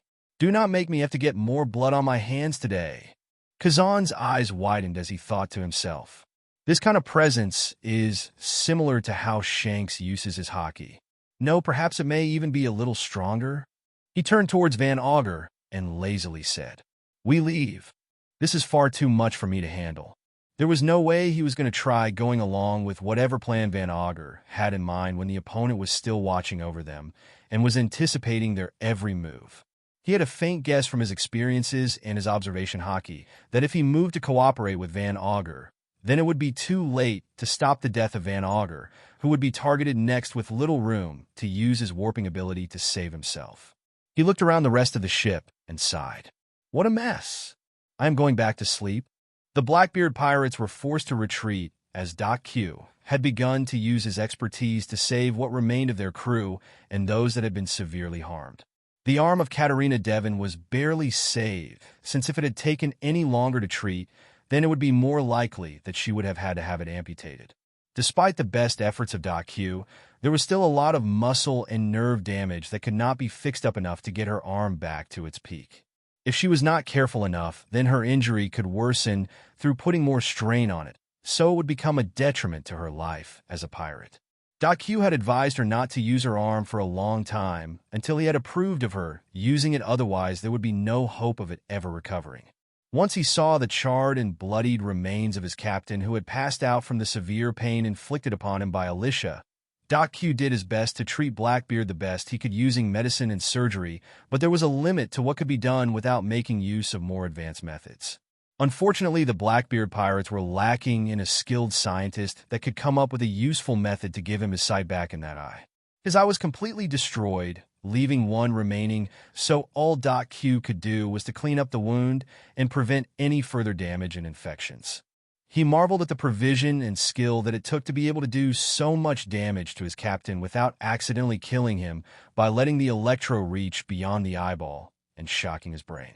The eye socket was burned up and had mostly been closed up by the strong voltage of electro and the heat produced by it, so it had also helped Blackbeard to survive long enough to be treated back on his ship instead of rapidly losing blood from the open wound. Blackbeard spent a long time being treated until he had been resting for a long time with bandages wrapped over his eye with a black eye patch lying by his bedside that had been prepared for him. Meanwhile, the MMA had continued on its journey as Alyssia had taken stock of each of her new captives. The new devil fruit users had sparked her curiosity and interest, so she collected samples of them to further look into her studies on the lineage factor and the devil fruits. There was the clear, big, and glug devil fruits that were within her grasp, so she would not let them go to waste. She did not have any big plans for her prisoners at present, but she felt that they would be useful to her. They would provide her with hostages to keep the Blackbeard pirates in check a little more, or they could be used for ransom if the Blackbeard pirates cared enough about their lived. Their value in other places was very high, since they had a rather large bounty on their heads. Each of their bodies were very strong and still not past their peaks, so there was still the option to make use of them if she decided to kill them and extract their devil fruit abilities to give them to others. If they could be used further to increase her trump cards, then it was definitely something to think about carefully. It was not like she would go bankrupt anytime soon and would need to be in a hurry to collect their bounties, since there was a lot of berries awaiting to be collected from her winnings. No matter what she came to decide later, Alyssia was certain that the captive would be put to use in some useful way that would be most suited for them. The amount of restraints and sea prism on them had to be increased past the usual amount due to them coming from Impel Down, where they had been locked in the sea prism restraints for many years and had built up some minor resistances to them to still be able to move around and put up some fort to fight when they saw an opportunity. Luckily, she had enough expertise to be able to put them into a deep sleep before putting several strong restraints on their bodies, making them unable to make any attempts to escape. Meanwhile, back at the Marine headquarters, There was a room with a figure sitting back in their chair with their feet resting up on the desk. He had just finished listening to the news about what had happened between Garp and Alyssia along with the things Sengoku had to say about her. It caused Kizaru to bring in a large amount of information that had been gathered related to the White Storm and Alyssia. It included everything from the businesses, their people of interest, their affiliated groups, and many more details that had been collected in secret since they had begun to make their mark on the world. He was busy reading a document leaning back as he recalled the earlier conversation. There was a thoughtful look on his face as he pondered over a possible solution using every bit of information that had been gathered and what had been told to him by Sengoku. Sengoku said that she is still young and easier to provoke into revealing some details that can be used now. This is helpful after he had provided information about some of her view about the Marines and her worldview. She may not have realized what he was doing, but I cannot rule out the possibility that she could have known but said those things with some purpose in mind. The moment that Sengoku talked to Alyssia after the battle she had with Garp, he had acted rashly and said some things that had got Alyssia to mock him and the Marines. After being ranted at by Alyssia, he seemed to accept his loss and retreated back as if he had made a mistake to say such things, but that was not the complete truth. Sengoku was a very shrewd man who had sat at the very top of the Marines for a long time, so there was no way he would lose to someone younger than him when it came to talking to others and controlling the overall situation. He knew that Alyssia was still young and had a lot of confidence in herself, so he provoked it a little to see her reaction and to get her to reveal more of her personality and beliefs to him. He achieved that since Alyssia was believed to have been a rash youngster, but it was still yet to be determined if what she had said was in the heat of the moment or if she had thought more carefully about what she had said. What Alyssia had said had given Kizaru some insights into her goals and personality enough to come up with a plan of his own. Among those of the Marines, Kizaru had the most unclear sense of justice than anyone else. He could make unpredictable choices one day, and when encountered with a similar situation, he would make a much different one. He was not bound to some sort of belief that drove his actions, but those that knew him had felt that he was a difficult person to figure out due to his usual behavior. Those that knew him more deeply had come to know that he disliked fighting against those that had a strong belief in something that drove them to put their life on the line for it. One possible reason for him thinking like that was that he disliked crushing the hopes and dreams of those that burned brightly with a strong will and belief. Another was that it was just too bothersome and too much work to deal with when he had been tasked with dealing with those that refused to back down no matter what. He saw himself as a cog in the machine that was the world, and it could be explained that he saw himself as someone that would have to cut off his own emotions and desires if it meant more effectively carrying out his duties, so it could have been a hint of envy he had towards those that could behave so freely. His unclear justice and his views of himself being a cog in the machine pointed to one thing in particular that helped to identify his pattern of actions each time he did what he did. Each action and decision made had to take into account the orders that had been given to him and had to follow along with the goals of the Marines or world government. There could be one situation where he overlooked something and made deals for one person due to there being a lot of attention on them, but had done very differently for someone else in a similar situation.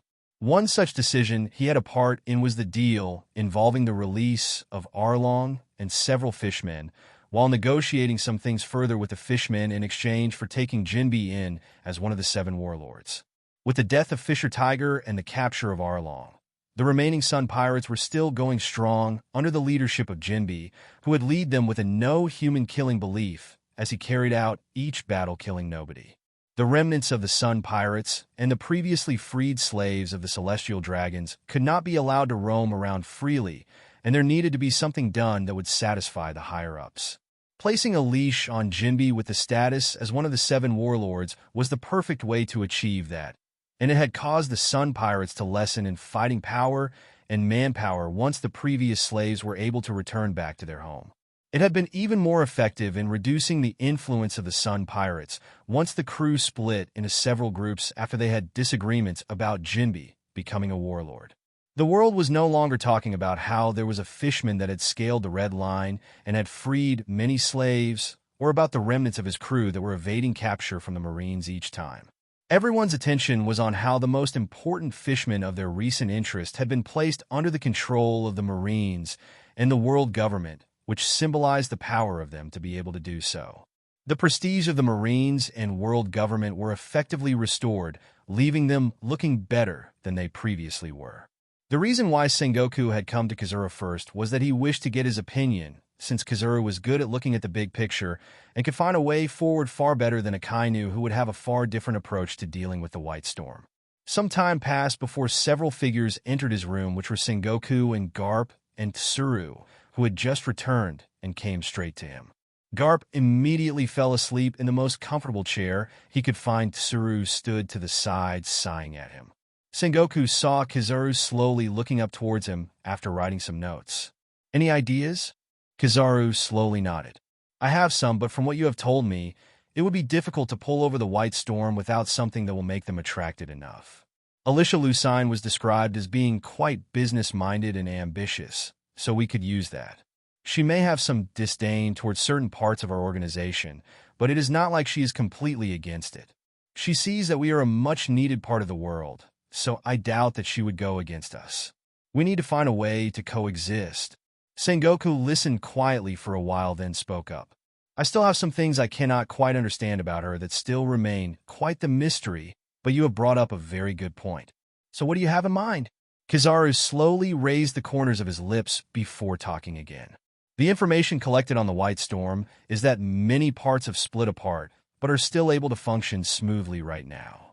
But for an ambitious person like herself, she will want to either cut off one part to go for bigger things, or she will need a way to be able to maintain everything without there being issues in between.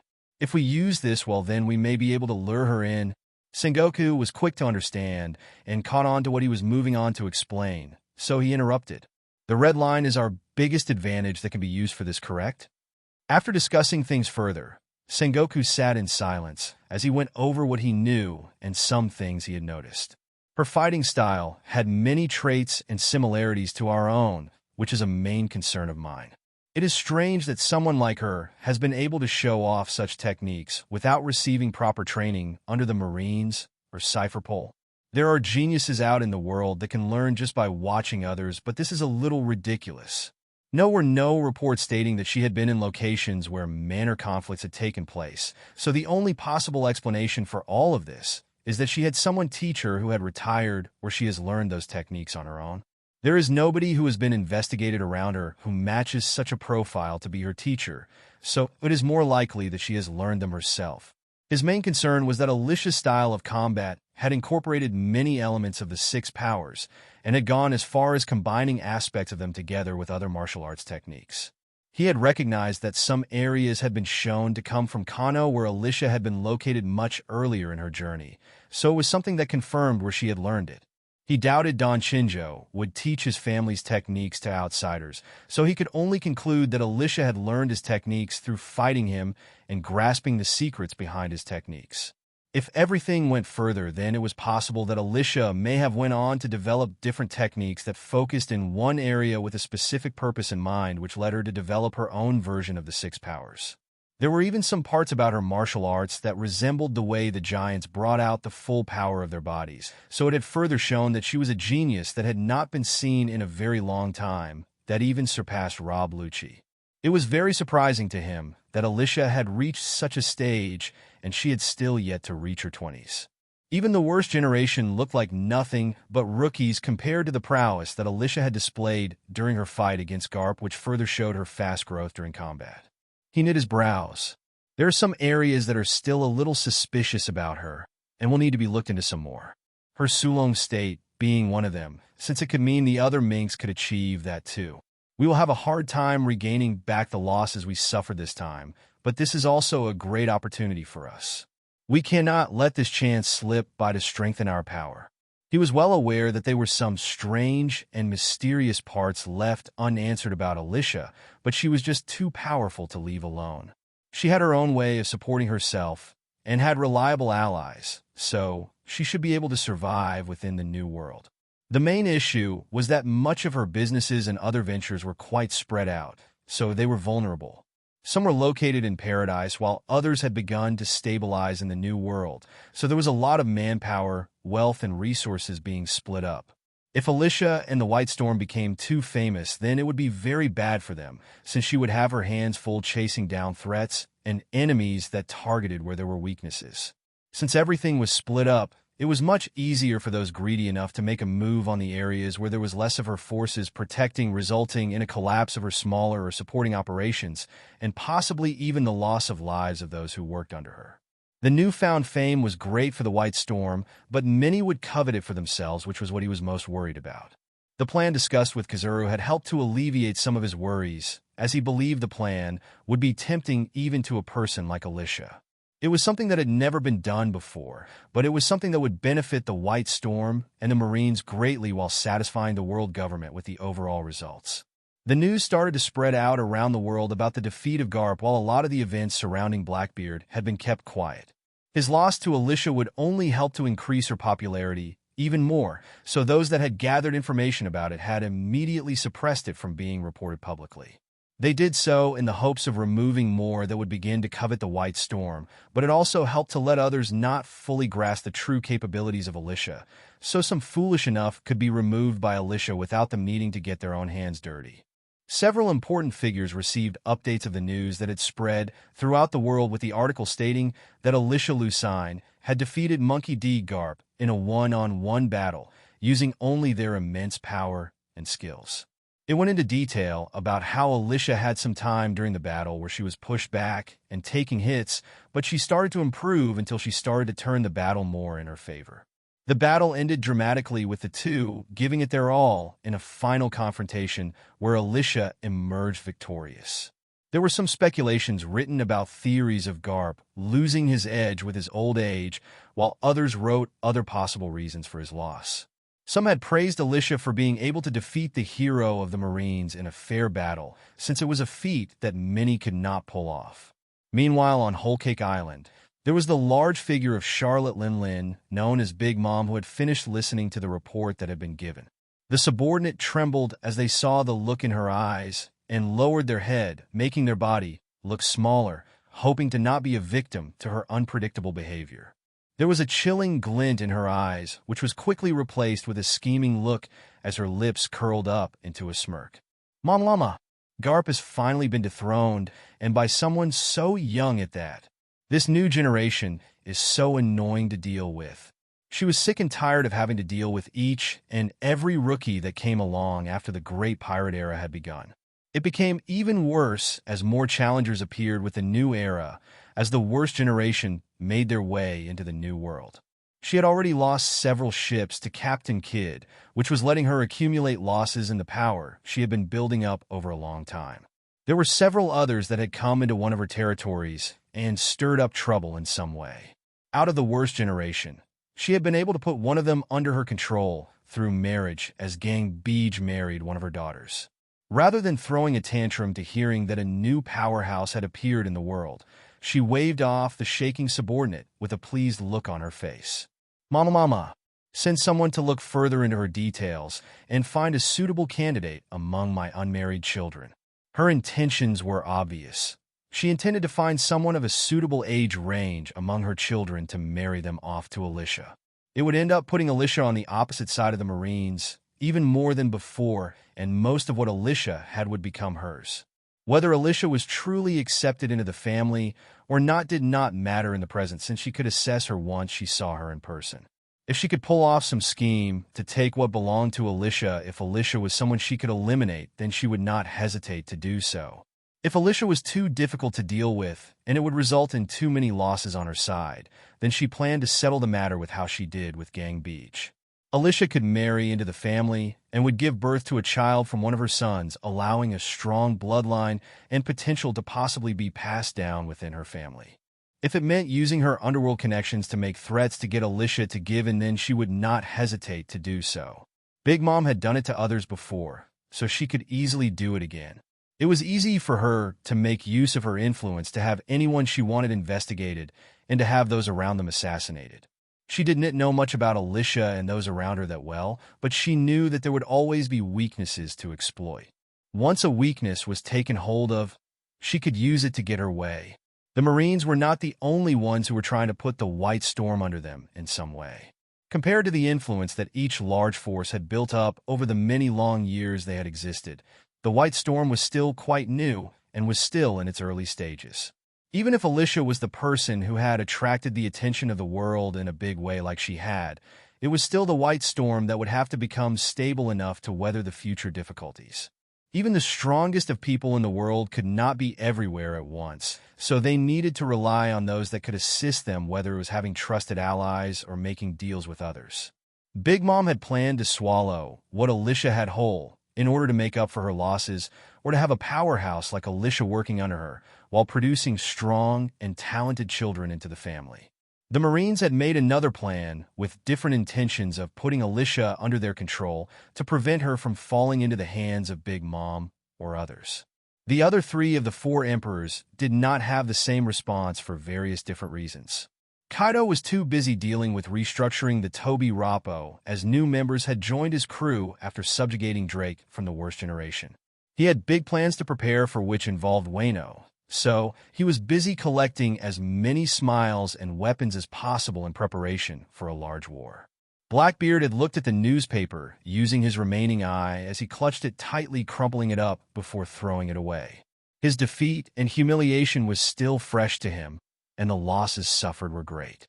He still greatly feared Alyssia from the power and intimidation she displayed. It was like a wild and ferocious predator was bearing down upon him, which he was crushed by. The fear of that moment remained fresh in his mind, and he would not forget it anytime soon. The pain coming from where he lost an eye to her would become a permanent reminder that he could not go against her again unless he was absolutely sure he would succeed. Shanks read the newspaper and was filled with anticipation as he welcomed yet another person who could make a great impact on the world. He did not know much about Alyssia and the effect she would have on the new world, so he grew more curious about her, hoping there would be a day they would cross paths. Each person had their own views on the events that took place, and one that seemed to make no moves or brought it up was Monkey D. Dragon. His own father was defeated in combat and dethroned by a youngster, but he did not display any emotion towards the news. He simply read the news article calmly before placing it down. He analyzed what he knew about the White Storm and Alyssia Lucine, but he could not find a reason strong enough to approach her. Alyssia Lucine had become a topic of many and was in the spotlight of so many. If there was one side that wanted to pull her down from her place, then they wanted to either put them underneath themselves or to latch onto her side to make use of her. It signaled growth for the White Storm, but it also came with various trials to see if the White Storm could survive. The Revolutionary Army was an influence that waited for the tides of war to shift in their favor, as they helped to guide others towards liberating themselves from harsh treatment in their own homelands. It required them to be low-key if they were going to make a move in one place, since there would be interference from other influences. Alyssia Lucine may have seemed like someone worth approaching, but Dragon was against the idea. The White Storm had too much attention on it, and it did not fit with the Revolutionary Army. If the two got involved then, it would only do harm to what Alyssia had built up. As soon as someone asked him what he thought, he shook his head as if to let the matter rest. He silently gazed off to the distance, as if looking somewhere very far away, so everyone else went back to what they were doing. Dragon had heard a little about Alyssia from Kuma before he was made into a completed pacifista, but it was not enough to make him reconsider his decision. He just had the hope that when the day came, Alyssia would not stand on the opposite side of what he was trying to achieve. There was another incident that had begun to cause quite a stir which had caught his attention more. There were several unknown causes for attacks within the West Blue that had continued to grow more organized. The operation style was similar to the Revolutionary Army, but it was far more aggressive and mainly targeted certain groups. It seemed that a lot of the movements had to do with targeting criminal groups and anyone involved with human trafficking. The attack started off small, in isolated locations until they started to gain more momentum. Wherever a thunderstorm appeared, there was a sudden attack, so many began to fear each time there was a sudden thunderstorm. The leader of the group that freed the slaves was unknown, and there was a large following behind them, which kept growing as more slaves were given freedom. It grew to the point where news started reaching the Grand Line, and even Dragon had heard about it.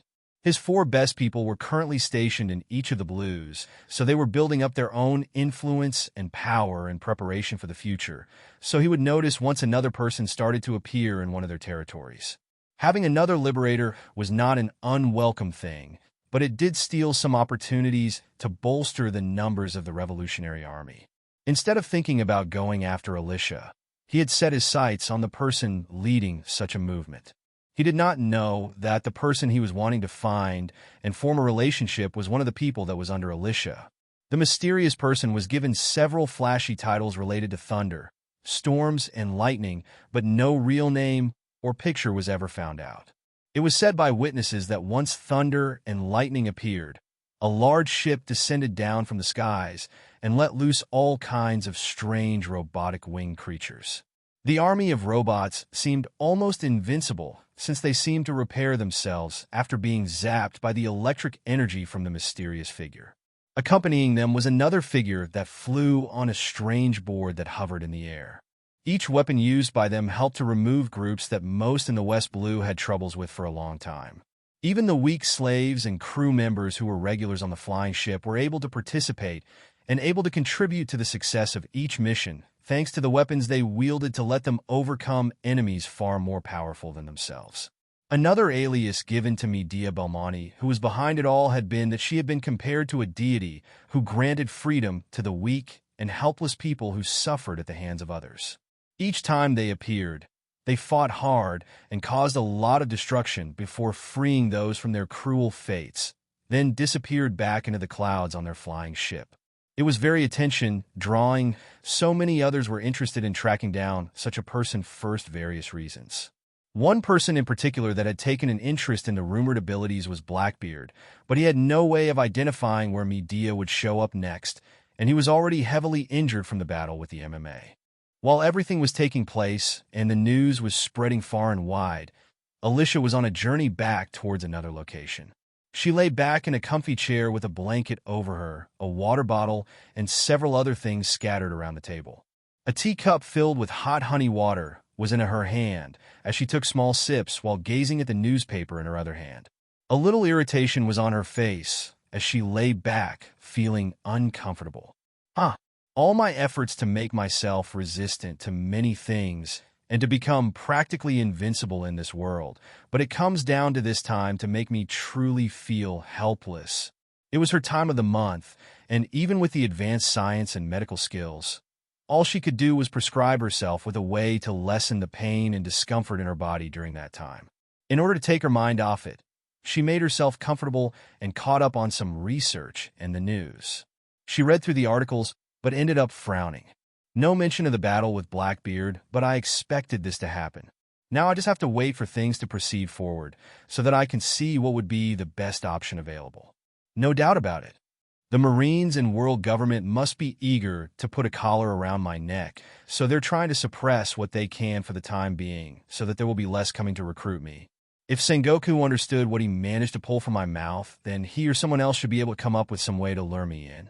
It just depends on what they can offer and if it is enticing enough to make me want to give in to them. I expect more offers coming in soon, but I doubt some will be too friendly, so it is good that I have already made preparations of my own. As she talked to herself, going over everything, she recalled that many were in vulnerable positions and could be targeted when she was nowhere near them. They would be used as hostages and could be targeted at any time if she was not compliant to certain demands. There was no way Alyssia would move forward with such a large, bold move without any preparations beforehand. If those within her inner circle had already achieved enough power to protect themselves from harm, then she did not need to worry about them too much even if they were targeted.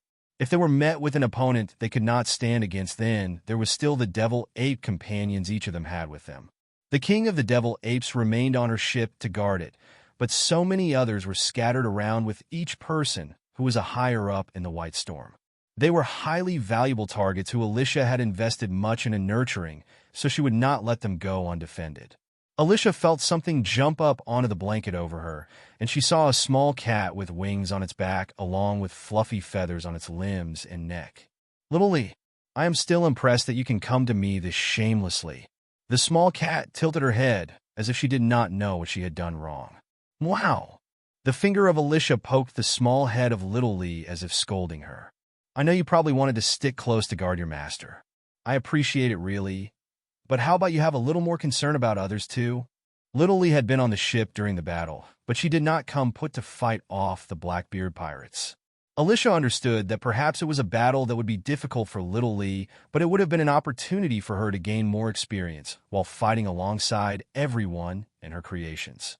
With the altered space suit over her body, Little Lee would be far more difficult to harm by ordinary means, and she was able to gain more mastery over her lynx devil fruit. She was able to transform her body between her small size and a larger full length size while changing her body to match certain needs, so she was very useful in battle. Her growth from eating the food produced from the Boyne Island research had helped her to grow much stronger, but it required a lot of exercise and time to work off all the fat she had gained from overeating them the first time. Little Lee may not have been able to stand up to many of the creations made by Alyssia, but she was able to at least survive if any troublesome opponents suddenly attacked. So long as she did not fight someone on the level of the 10 Titanic captains, then she could probably escape unharmed. In the battle against the Blackbeard pirates, Alyssia had expected Little Lee to at least take on the cannon fodder on the ship, but it seemed that Little Lee would rather sleep lazily by her healing chamber. It could be explained that Little Lee just wanted to be the one to protect her master and be the final line of defense, but Alyssia did not believe it. She knew that her cat was just too lazy to fight, so she had been ignoring Little Lee for some time as a way of punishing her. Seeing the cute eyes looking at her clueless of what she had done wrong, Alyssia stroked the head of Little Lee fine. I give up. Do what you want. As if sensing her approval, Little Lee stretched out her body before finding a comfortable spot on top of the blanket and fell asleep, letting out some purrs. Alyssia continued on her journey while dropping off the others to oversee some of the matters concerning the White Storm. Even those captured had been sent to be detained and looked after while she was away so that she would not need to carry them around. It was essential that they were placed strategically in a way to best ensure the stability of the White Storm during the following weeks and months. After seeing the outcome of their battle against the Blackbeard pirates, she had enough confidence to leave them on their own to handle much more than before. There were several weak links among the crew, which were still considered as glass cannons who would be vulnerable to attacks from professional killers and others of a higher power level. Among them were Anne, Isa, and Passia, who were less skilled in martial arts than the others. Then there was Ivy, who was much younger than the rest of them. They may have each possessed their own progress over the time that had passed, but it was still not enough to keep them completely safe. The devil apes assigned to them as their own pets could help keep them safe, but it was better to have more than one thing in place in case of emergencies. Even those in the first half of the Grand Line had been contacted to remain vigilant and that anyone with higher power should return to the side of those who were more vulnerable and possessed a position that was important to the White Storm. It let Alyssia have a little freedom as she sailed around the new world towards her destination without being disturbed. There was much to do and promises she had to keep, so she could not keep delaying everything any longer. All of her plans were already delayed long enough in order to help her crew gain their power gradually, so that they could keep the White Storm going. The timing of her movements was very much related to future events that would take place where there would be fewer opportunities open. If she wanted to cash in on the possible chances and gather lots of reputation points, then she needed to time her battle with Garp well so that her win would not be overshadowed by other events. The reputation points were all coming in rapidly, allowing her to quickly reach close to the maximum limit once again during her journey. She was getting very tired of all the secret attacks on the White Storm which had occurred in the past, so she had to be patient enough to build up the power of those around her, while collecting various skills for herself. She had some plans on how to deal with such threats, but that depended on how others reacted to her suddenly beating Garp. All that mattered in the present was spending her hard-earned reputation points and collecting the hard-earned rewards from her win. It did not take too long before she was on an unidentified island which she had visited in the past. She stepped off her ship, leaving it heavily guarded, and a figure appeared to greet her. He was dressed in a colorful striped suit with white paint over his face with some extra colorful patterns. Despite him standing out quite a lot in such a place full of people who looked to be from rougher backgrounds, he did not seem to be intimidated at all. The smile on his face showed no change from start to finish as he waited for Alyssia in place and then finally greeted her. "Miss Sia." Jester performed a bow as if he was performing an end-of-show bow to the audience. His movement seemed so natural and over the top, which caused Alyssia to smile. "I have not seen you in a while. How have you been doing?" She was curious to find out about how Jester had been faring when left to mix with the underworld of the New World. Among those that were picked up after setting out on her journey, Jester was among those that had the most potential. First, there were those who came out of Zoe with her that had excellent potential due to their race and their longer time gaining benefits from her guidance and training. Second were those who had great mental or physical talents that had already been nurtured by themselves before joining. Third were those who had lacking talents but were willing to put in the efforts once they were provided a chance. Fourth were those who had poor living conditions and no opportunities but were willing to work hard to overcome their lack of talent, or those who had talent but were unable to make use of it with their living conditions growing up. Fifth, and finally, were those which had their future cut off from them completely that needed to take another route should they accept that option. Jester was already quite talented, strong, and experienced by the time Alyssia had found him, so it was not that difficult to help him grow further. Not only was Jester lucky enough to gain a useful devil fruit ability, but he had strengthened his use of it and trained his other skills diligently. He adapted very well to many roles, so Alyssia could trust him with such a job without worrying about him so much. A devil ape was by his side most of the time, so it was even more unlikely he would fail her. The devil ape seemed to have picked up on the habits of its master and dressed in a similar manner while pulling a goofy smile towards Alyssia. Jester began to escort her and explained, "I have done as you asked. Everything is proceeding smoothly with the information that has been provided. The main problem is that this action may shake up some influences here. We should expect some retaliation." Alyssia coldly smiled in response to his words. These guys love to use power, and who has the biggest fist to settle matters? If you have the power, then you have the right to speak. If you are weak, then you will just be attacked from all sides by these hungry wolves. With me here now, they can only accept defeat, and it is in their best interest to not pursue this matter any further. Jester nodded, listening to her words while his eyes showed a slight change, as if his eyes had lit up with genuine happiness. He bowed again. "Thank you."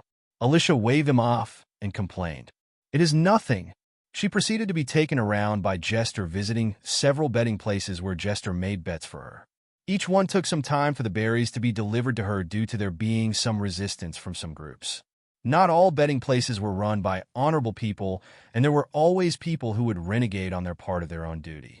They did not mind taking the berries from others who lost, but when it came to the big winnings from others, they refused to pay up if their losses were too large. They knew what kind of business they were in, but still refused to perform their role in a professional manner. It was something to be expected from people who were a part of the underground world where it was difficult to trust everyone. They could turn away winners who they had to pay large amounts of berries without even giving them back the berries paid to make the bet, so long as they did not see there being any major problems from it. If they could not pay up, then there was always a chance that they would try to disappear with the berries. Being faced with Alyssia Lucine, who had defeated Garp, they could only give in to the horrifying intimidation she brought. Even if they did not have enough to pay her, she took what was left from other personal belongings and anything else that could be used to pay the amount. The presence of Alyssia caused many to drop their previous thoughts as she began sweeping their berries away after showing her betting slips. Alyssia settled many matters in the underworld involving her berries being collected, then came back to the hideout where Jester was staying after making a couple of trips around to explore and settle some other things. She was busy counting the large stacks of berries, gold bars, jewels, and all kinds of other things she had collected, trying to get a rough estimate to how much she had earned. Her red eyes were shining as she stared down at all of it. This should help to do so much. Isn't that right? Her eyes turned towards a large group of people who were lying together in a bloodied and bruised state. The group of people laying on the ground were people who had attempted to skip out on paying what was owed to Alyssia and any others who bet against Garp winning. Each of them were watched over carefully after the bets had been placed, so there would be no chance for them to think of pocketing the berries for themselves. Some tried to disappear into the night with the berries, only to be snatched up by Jester and those beneath him. Besides there being one, 2, and 3, there were some that had come to admire and follow Jester, so they had offered their aid to him during his time operating in the underworld. Jester was juggling daggers in the air before catching them not too far away from Alyssia. He would occasionally lose control of one or two of them, which landed close to the people opposite him, which caused them to become more fearful. Others were not so lucky when they were hit in the leg or arm with one of them. His smile looked creepy to each of them as he continued to ask them, "I know we got what you carried away with you, but you folks will always have some private stash hidden somewhere. Cough it up while I am asking nicely." One among them who could not control themselves that well had argued back, "Who is asking nicely? Pa, let me go otherwise." Heh, heh. He did not get to speak for too long before he suddenly cried out in pain. Jaya! He looked down and saw a new wound appear on his body, but there was no blade in his body. He looked back up to see the bloody dagger in the hands of Jester, who still maintained a creepy smile. "Ah, monster!" Others felt the same when faced with the unchanging expression on the face of Jester, who inflicted pain on them. Any hope of escaping was shattered the moment they were caught. To add insult to injury, the dagger they had on their body when wounded was their only means of freeing themselves if they wanted to fight back. The dagger disappeared before they could get their hands on it like magic, then appeared back in the hands of Jester soaked in their blood. They felt like they were being teased by a devil. It was humiliating and brought to despair as they continued to suffer at his hands, while the boss of their torturer watched on with a bored look on her face. Their suffering continued until they gave up everything they had, or could offer up even if it was some useful information they could use to pay for their lives and the forgiveness of Alyssia. For a moment, Alyssia felt like a mob boss watching her subordinate teaching rival gangs a lesson on her behalf. Once she got what she wanted, the people were spared from her wrath, but it was not the end of their suffering. They were given some first aid before being moved, but they were not set free as they expected. Morning came, and many woke up to see several people tied up to different parts of the underworld black market streets. They were gagged and tied up for some time before they were discovered, while they were found with a message attached to them. The message stated that they were guilty of several things, including running away with the berries bet by many people.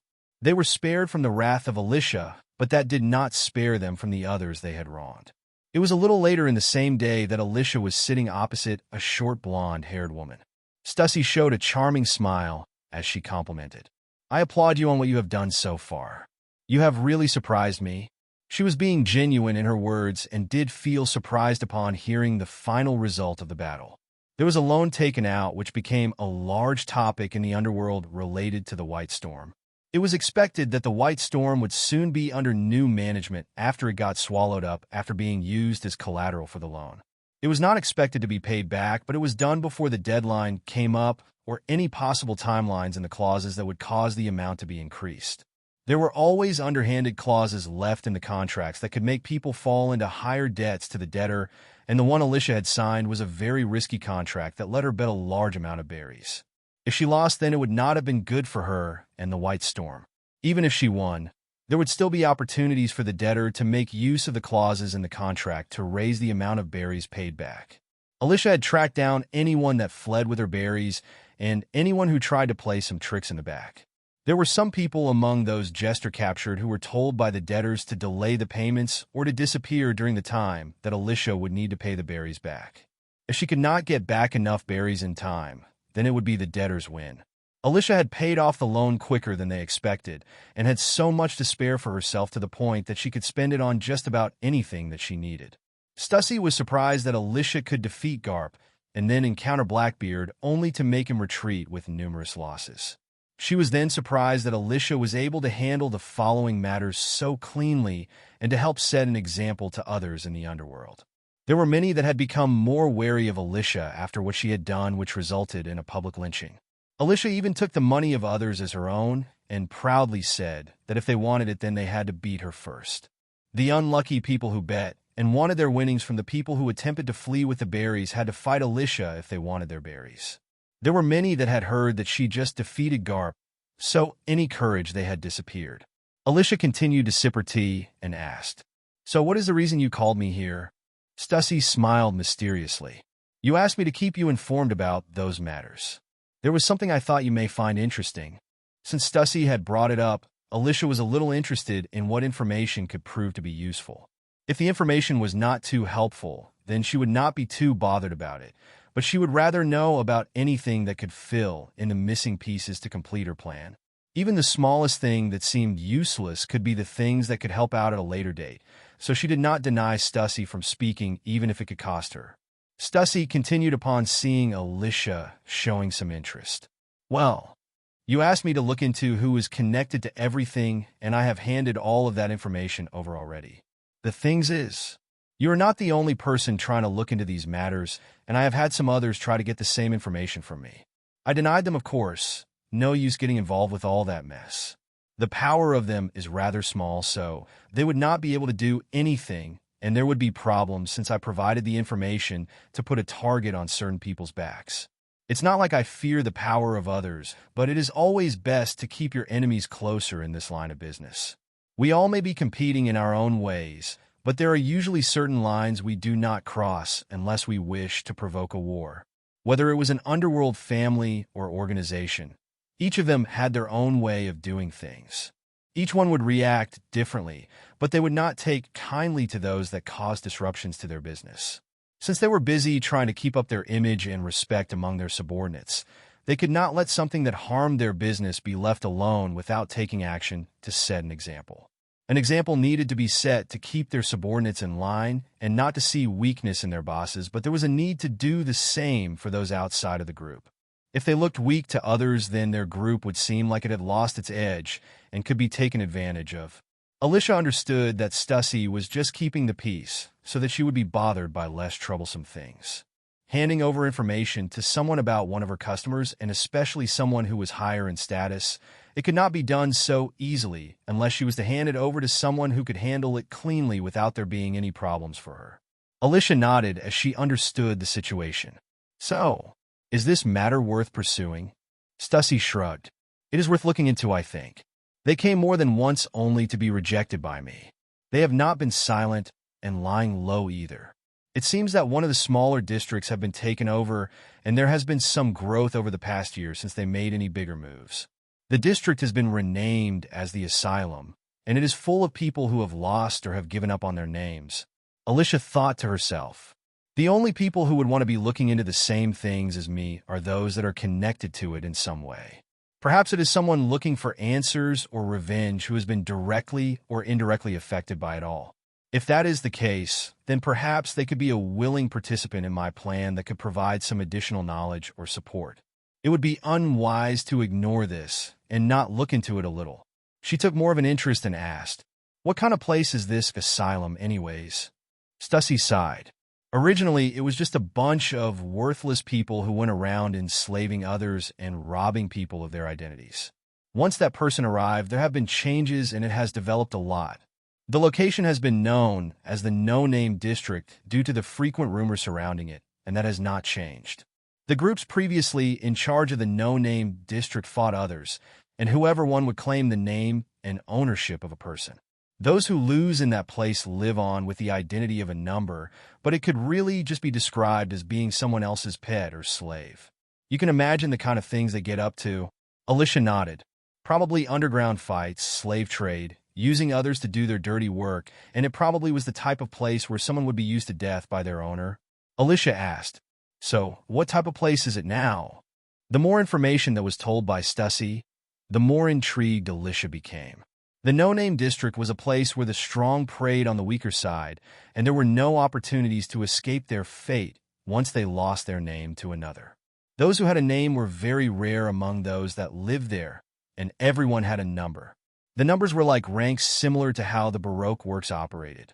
Those with single-digit numbers were considered as the very best among the no-name people and could be considered as small bosses of the area. The only people they had to answer to was their boss, who was above them. Double-digit numbers were those that were unable to meet the standards to rise up to the ranks of a single-digit number. Three-digit numbers were those who were ranked at the very bottom or were new entries that had yet to climb up the rankings. The rules were quite simple, and those who wanted to rise up had to challenge those above them and win in order to take over their number.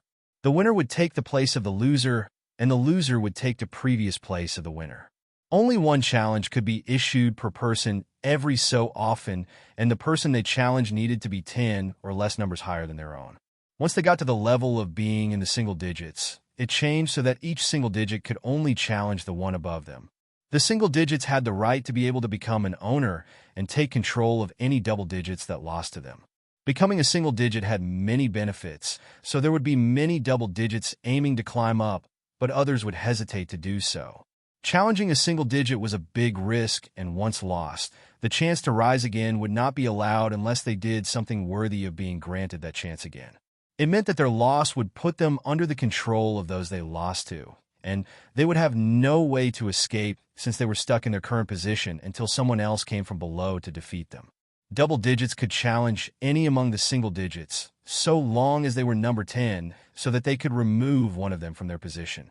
If the single digit chosen was picked poorly, then they would waste their chance. So it was better to play it safe and aim for number 9, otherwise they would have more of a chance to be put under the control of the single digit they lost to, and then those that took that position next. The single digits treated the double and triple digits like their own property, so they could arrange private deals or events to let some of their known names change to a new owner. Only by accumulating greater merits and the rank of 1 would grant anyone a single opportunity to escape and regain their name.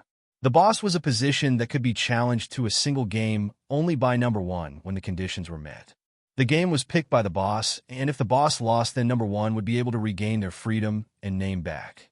What that free person did with their newfound freedom was up to them, but if they chose to use it to go after the boss, then they would have to face all those under the boss's control in order to take over or dismantle the whole system. That was how the no-name district was run in the past, and anyone with a larger number was at the mercy of the single digits, meaning that they could live very short lives if owned by someone cruel or reckless. Some single digits would find those with decent talent or usefulness and would see that they would be worth something, so it would not be strange if they sold one of those beneath them to another owner outside of the district just so they could gain some extra benefits after contributing to the boss. It was like a pyramid system of slaves managing slaves for the owner until the boss was killed by one of the numbers who rose up from the very bottom. That person reached number 1 and regained their freedom while being able to unite the remaining slaves to step aside, while the boss was killed once and for all. The number system remained along with many other features, but the new boss running in changed the operations it took on. It became known as Asylum, the no-name district where no names were needed. Anyone living there did not need an identity, and everyone lived as a part of the asylum as a number. There were people who regained their freedom and names who left, but new people joined later due to the new boss's structure of the asylum. It became more known as a shelter where identity did not matter, and anyone wishing to leave their previous lives behind would seek asylum from the boss while living under the identity of a number and new appearance. If someone was in danger for some reason and they needed somewhere to start again, then the asylum in the no-name district was the place to go. The single digits were changed to become leaders or officers of the asylum. Double digits were considered as members who could have some chances in rising up in the rank, but they had different jobs based on their skills. Triple digits could be anything from ordinary citizens and asylum seekers that did not wish to integrate too much within the power structure of the no-name district. Alyssia went over everything in her head after listening to it all from Stussy. Then she was even more curious about who the boss was. A black cloak was put on over her as she headed towards the location she had been given without bringing any escorts along either. Alyssia walked along the cobblestone streets leading to her destination that seemed like a labyrinth of hidden alleys, cramped buildings, and dimly lit streets. It felt like she was walking through shadows sometimes, and everywhere she looked, there was evidence of the asylum's presence there. The no-name district had symbols scrawled on the walls, showing the gang signs that had been painted by the current and previous residents living there. It seemed like an intimidating place that not many would be foolish enough to step into unless they had a strong enough backing or individual power to let them avoid being unable to leave alive. Many eyes were watching from all kinds of locations towards Alyssia, who had stepped inside the territory. Compared to some of the districts Alyssia had entered or passed through, the no-name district was a place that looked very rundown. The buildings seemed to blend into each other, giving off an eerie vibe, almost as if they were trying to hide their shadows. The streets themselves were not lit all that well either by small candles contained in lanterns which were well spaced out evenly along the roads only to accentuate the bleak atmosphere. Even the wind added to the atmosphere as it whispered through the narrow streets. The atmosphere felt thick with tension and power struggles, yet it seemed inviting to someone like Alyssia who did not mind visiting such a dangerous place. To her, it was just another adventure where she could experience yet another part of the world she was a part of. Each footstep she took created a small amount of noise which caused the slightest noise to echo through the streets and alleys.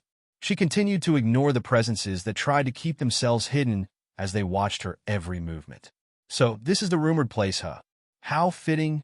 Her initial impression was that it was just a run-down dump that had been occupied by anyone that could go nowhere else.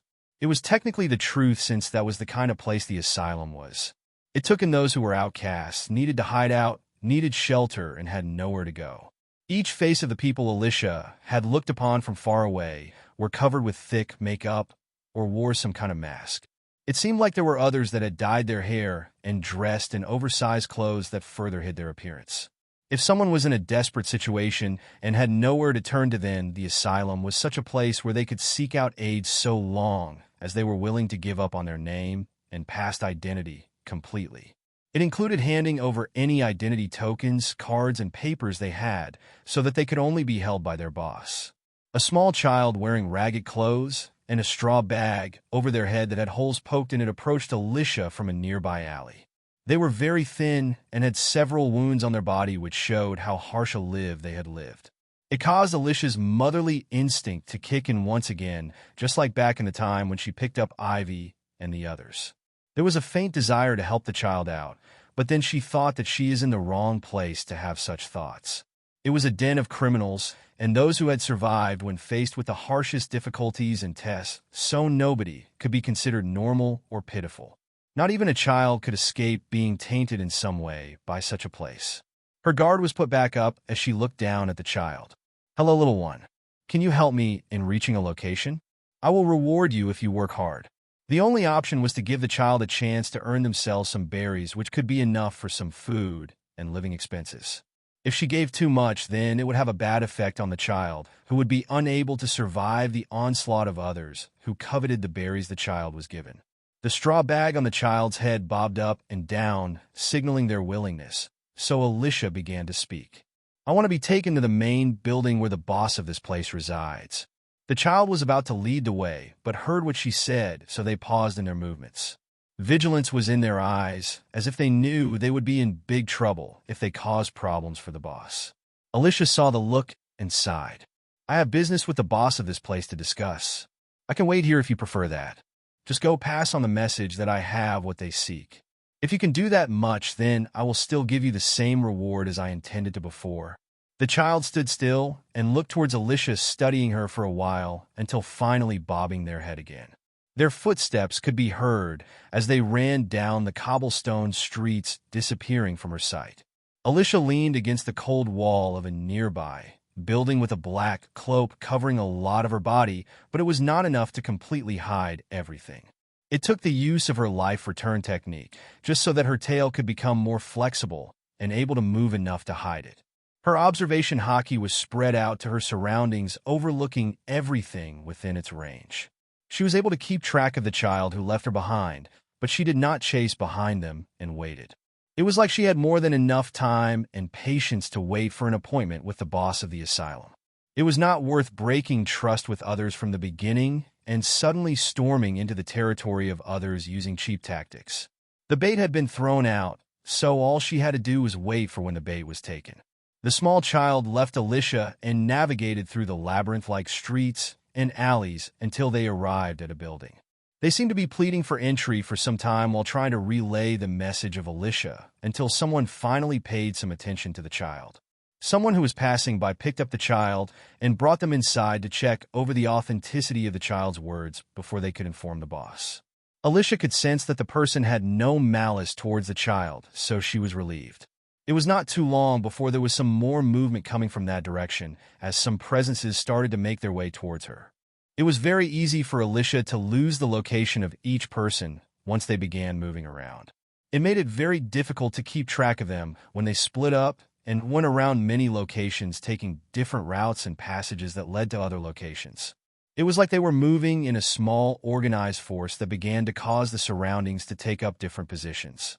It was difficult to figure out who was the leader of them, and it was even more difficult to figure out if the location the child went to was really the base of the boss of Asylum. There needed to be some hidden places for any criminal organization to let them hide out in their own territory, without outsiders being able to come to them all the time. Their lives would be under constant threat if they stayed in the same location where just about anyone knew about. If a child could know where the boss was, then the organization would not be so secure and would not last very long. Alyssia expected that the location the child had visited was just a check-in point or outpost for their operations. The boss would never be caught being there and would hide out somewhere else. It was said by Stussy that she had never met the boss of the asylum personally, so she did not know if the boss was male or female. The surrounding people started to move around the territory as if preparing for the worst-case scenario, while a small group came forward to escort Alyssia. Weapons. It was for their safety and their bosses to not allow her in carrying anything that could be used to inflict violence on anyone in the district. Alyssia rolled her eyes and thought to herself, "I am the weapon. How could you ever imagine that this body possesses the kind of power which could destroy this place?" She coughed and turned out her pockets while showing some other areas. "I have none, so can we get moving along?" When they saw the patches of white fur on some parts of her body for a moment, they showed a little surprise, but quickly came back to their senses. They did not know who was visiting their boss, and what made their boss so interested in such a person, but they could only follow the orders of those above them to escort Alyssia. They ended up leading her through many paths until she arrived at the building the child visited. Some others had entered before her and were sitting waiting in the back.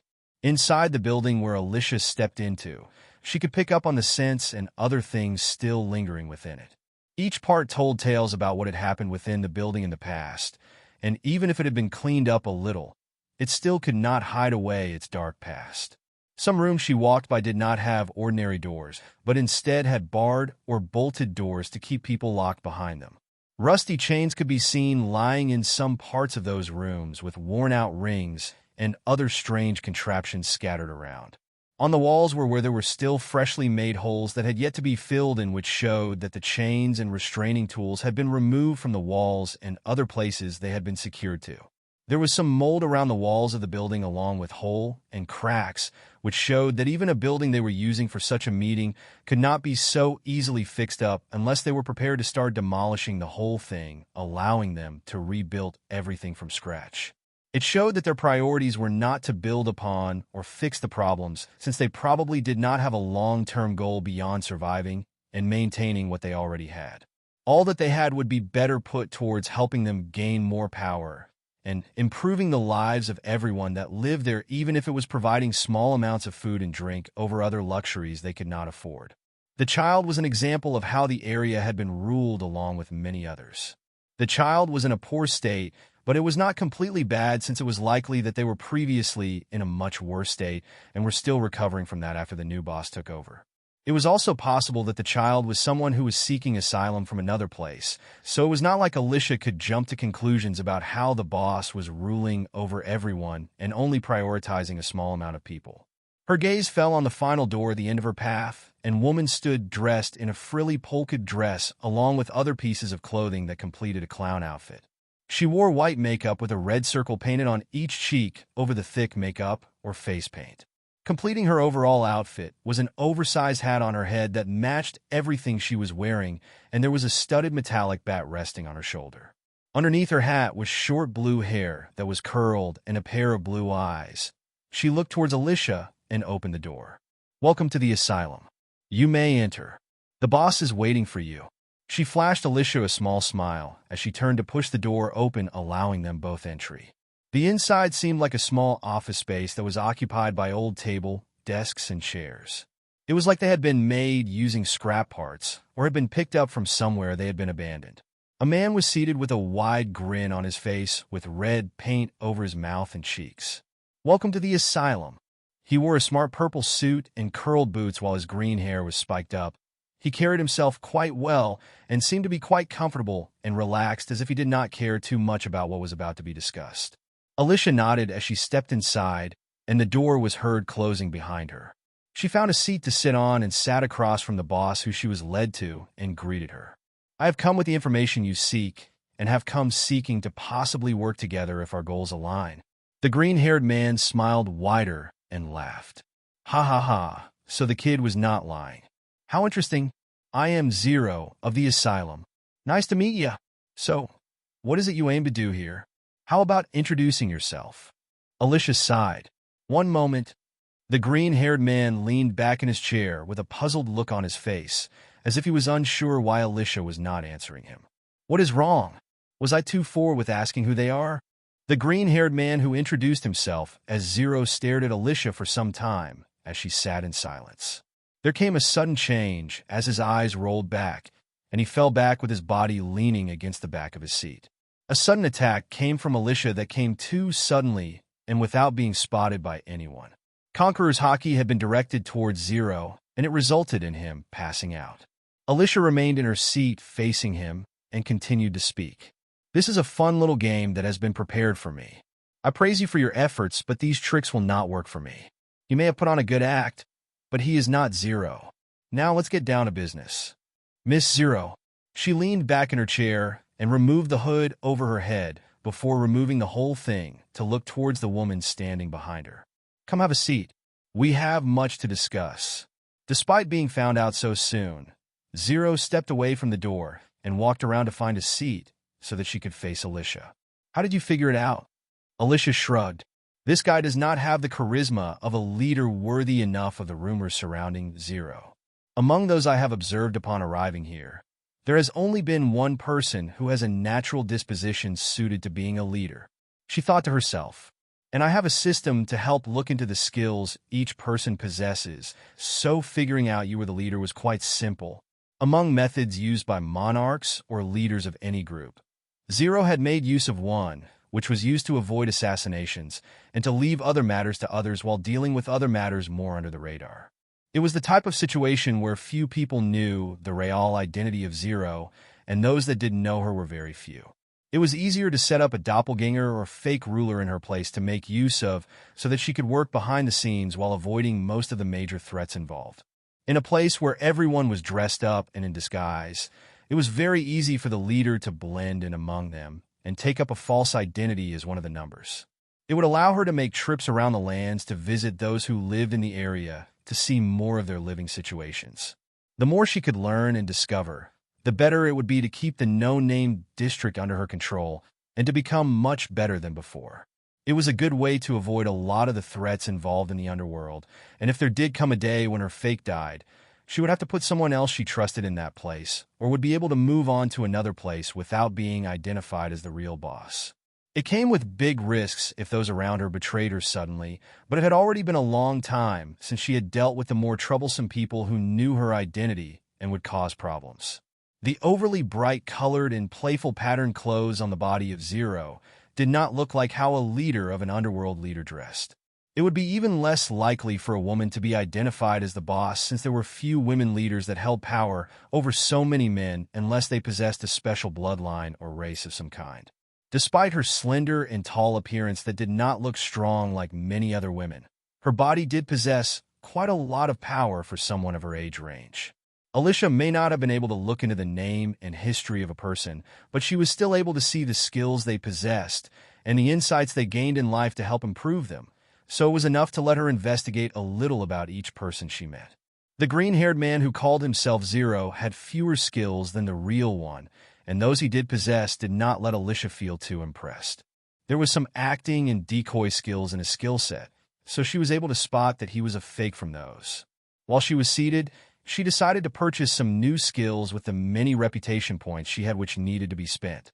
Among those that Zero possessed, there were many related to all kinds of subjects, which suggested her background was not ordinary, and she was well read.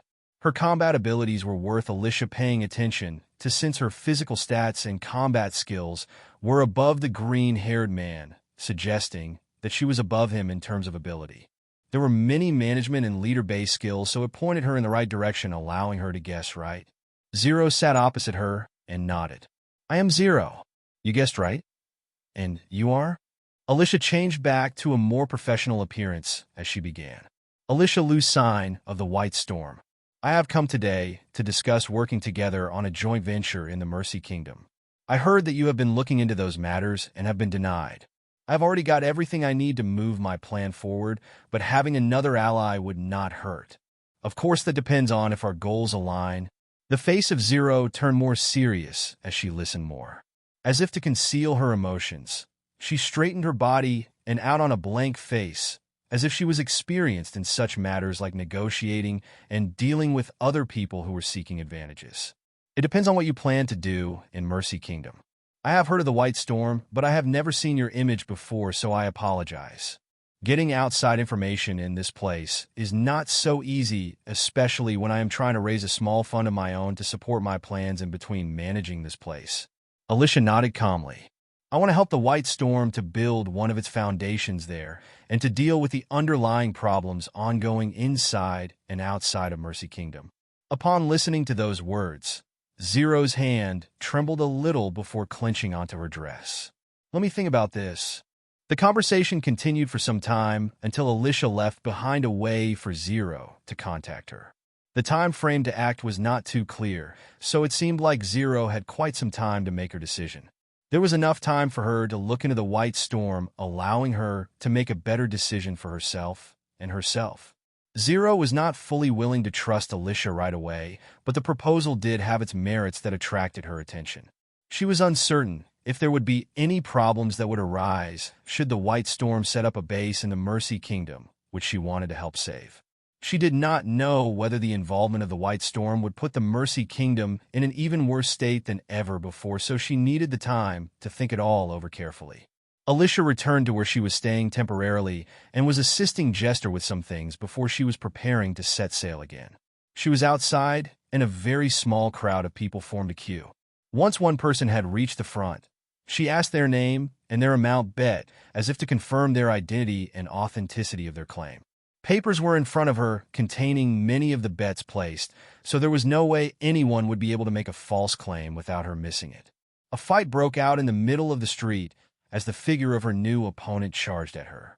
Their fist was raised and went towards her stomach, which they could reach better than her face due to her taller size than them. Huh! The arm of Alyssia stretched out and caught the fist, feeling the force behind the punch. You fail. The next moment the man was sent flying back without knowing when Alyssia had attacked. It was the same for everyone else that challenged Alyssia and were brave enough to do so after witnessing her defeat others with ease. Each opponent was defeated in 1 or 2 moves, with them being unable to cause a single scratch upon her body. The use of hockey was not even needed against such opponents, and her body was enough to get the job done. Once she had completed what she set out to do, she left some tasks to Jester before departing. Anyone that wished to challenge her to gain the berries they had earned were given more than enough time to step forward before her departure. Alyssia arrived back on the MMA and looked at her new skills, which were a mix of many kinds of useful skills related to the underworld or management of resources and so on. Each skill purchased had helped her to spend a lot of her reputation points before more had begun to come once again, thanks to her rising popularity. These skills should be very handy towards better understanding how I want to run the White Storm.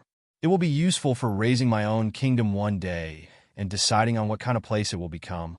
The land on the back of Ness should have expanded a lot, and there should have been some further development even without me being there.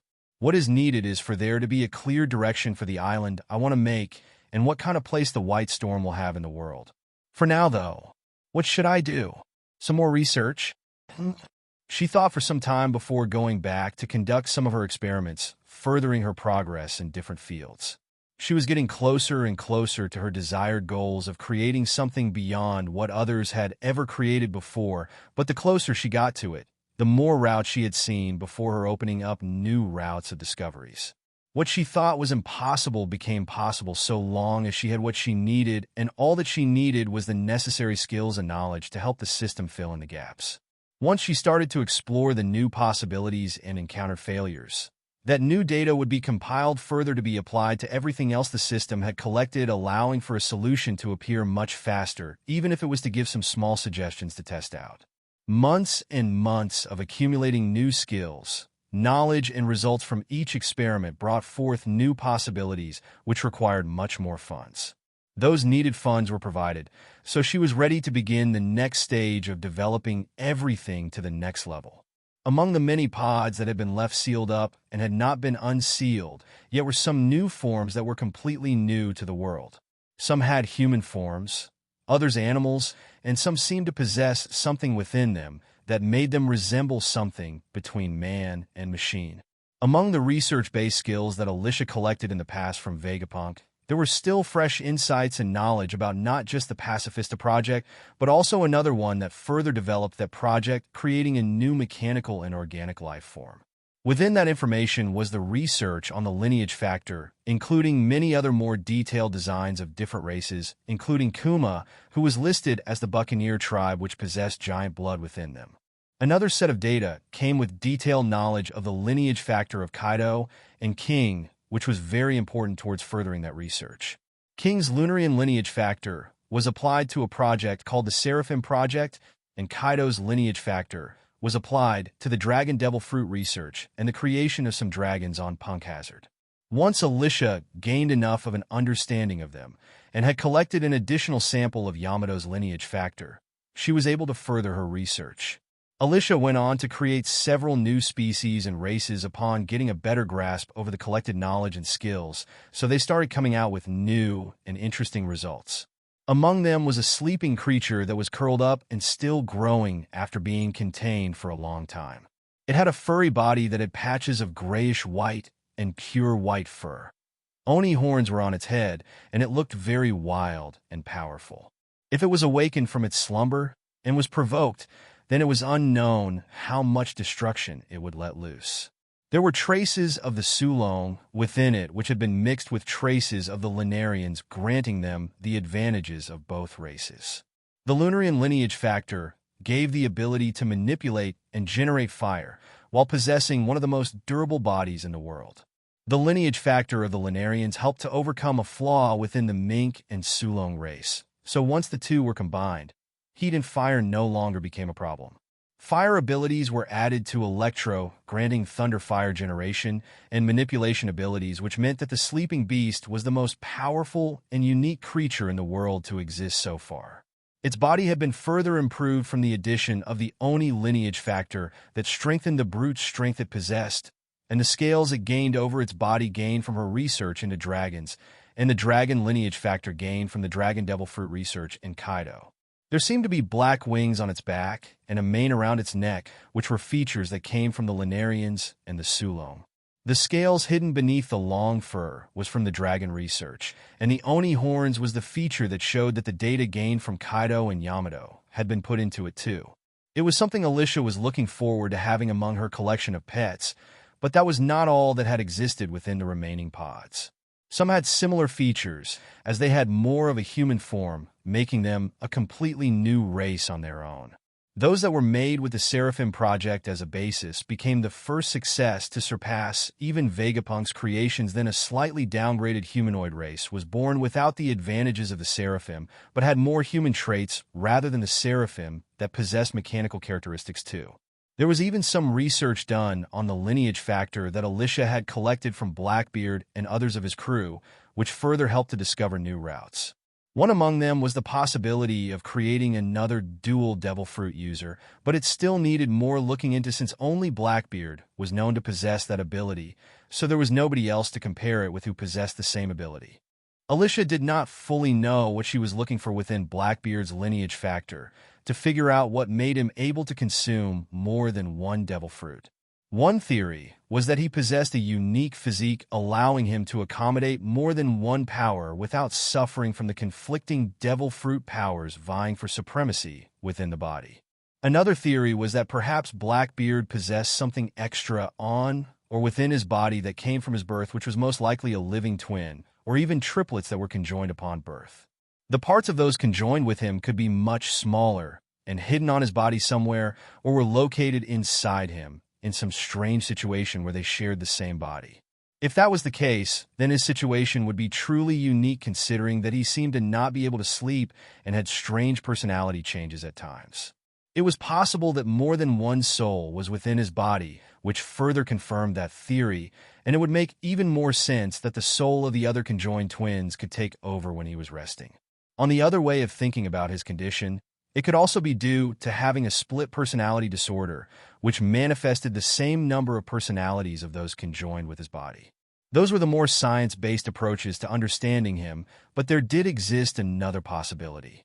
It was possible that he had siblings and one ate a devil fruit, allowing them to share the same form, joining them into one entity. Since more than one existed within the body they were a part of, it was similar to how Cerberus or a Hydra could possess different heads that acted independently and had their own abilities. If that was correct, then it was most likely that one was acting as the glue to keep them together, then there were at least two others. One would possess the Quake Devil Fruit, while the other would possess the Darkness Devil Fruit. Since Blackbeard never demonstrated any other abilities, it was most likely that the two were his limit, or he had yet to find another useful power. It made Alyssia very curious about it, and she was not willing to put such a rare situation be left unsolved. She jumped back into her research, uncovering new possibilities for so many projects, and time passed quickly. It was just another day resting on the deck of the MMA as she enjoyed a large meal followed by some desserts and a cup of hot chocolate with some marshmallows and cream. She was dipping a marshmallow into the hot chocolate that was topped with cream, then brought it to her mouth, chewing it with a happy look on her face. Her attention was fully on her break time when her gaze turned towards the distance. A small form difficult to make up appeared in the distance, flying across the sky until it became clearer. It flew over the MMA before dropping down and dropping a small package. Alyssia moved from her seat and caught it before returning to her seat. Opening it up, she saw several letters addressed to her which had all been delivered together. They had been waiting for her to read, but she had not returned to any place that they would have been sent to affiliated with the White Storm, so they had to be delivered directly to her once they started to pile up. Alyssia opened the first one and began reading. Dear Alyssia Lucine, we are contacting you with the hope that grace us with your presence at this upcoming banquet. She placed it back in the envelope before placing it under something to hold it in place.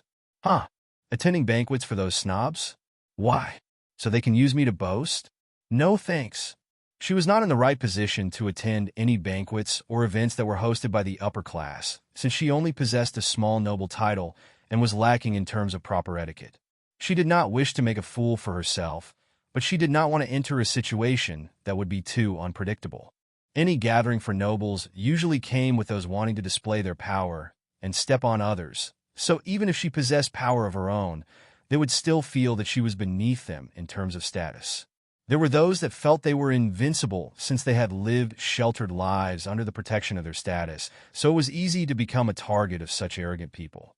A lower title of a newly appointed island that became a part of the world government allied kingdoms was not enough to protect her against battles of status and titles, especially when confronted with those of a much higher status within their own kingdoms, which had a higher standing in the world government.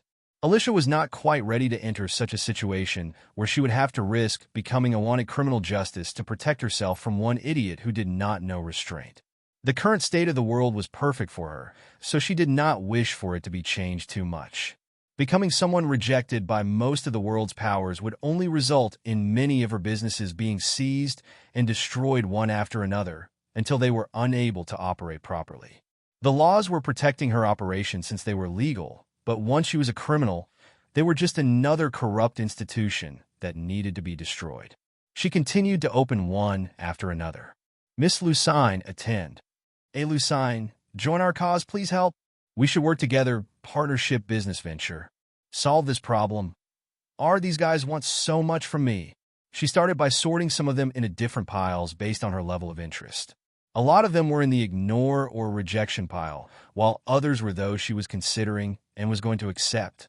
Those in the pile she was considering needed much more investigation to be done to see if it was worth pursuing, to see if the letters sent were genuine and truthful about the contents. Those she was accepting still needed investigating a little to be careful, but they were things that had made her a little more interested than the others. A few more letters were placed in front of her eyes as she read them more seriously. She was much more serious upon reading them compared to others, which showed how carefully she had to be about how she handled them. Among the letters Alyssia had set aside, there were some invitations to join some organizations. Among them was a letter which had the symbol of the pirates on her buggy. She took the letter and ripped it in half, showing his complete rejection for the deal being presented. Bah!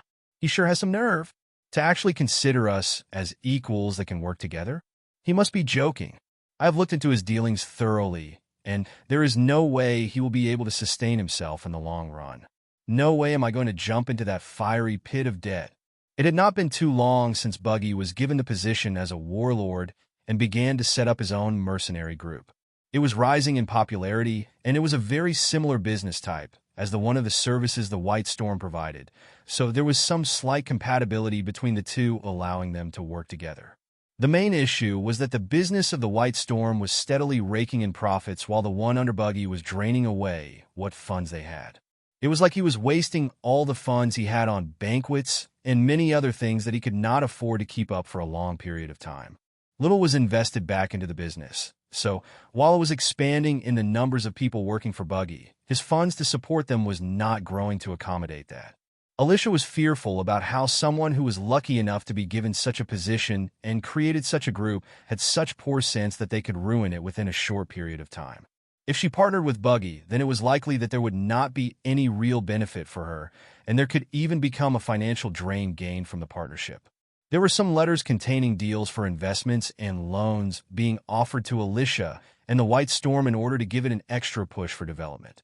While there were some that were legitimate deals, there did exist some that had hidden traps and clauses within the contracts. It was like those people who offered them still believed that her successes in business were thanks to luck and were mainly due to others' talents and smarts. Part of it was true, since she did leave many things to others to handle, but it was not like she had zero involvement. Alyssia was still collecting skills and learning in areas where she needed to, so she would not be so easily fooled by plots of others that aimed to use their smarts to leave hidden clauses that were more difficult to detect in a contract.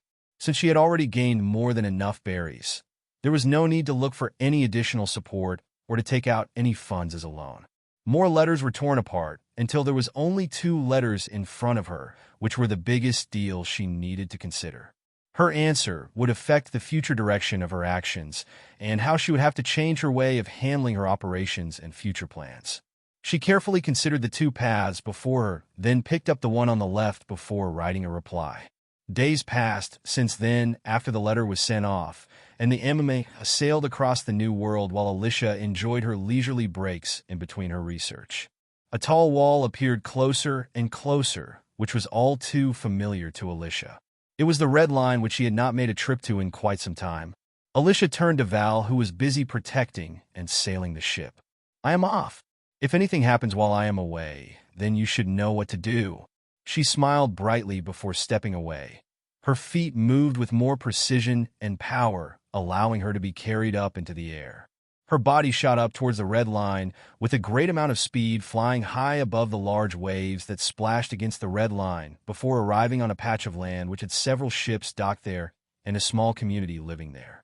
Further into the land was a much larger wall going straight up, and some unmoving objects that were connected to the walls and that looked like they could hold several people at once.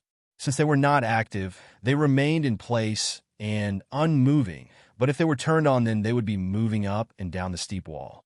The only other way up was to climb the steep wall using the power of the body, but it would be difficult with there being so many people on guard.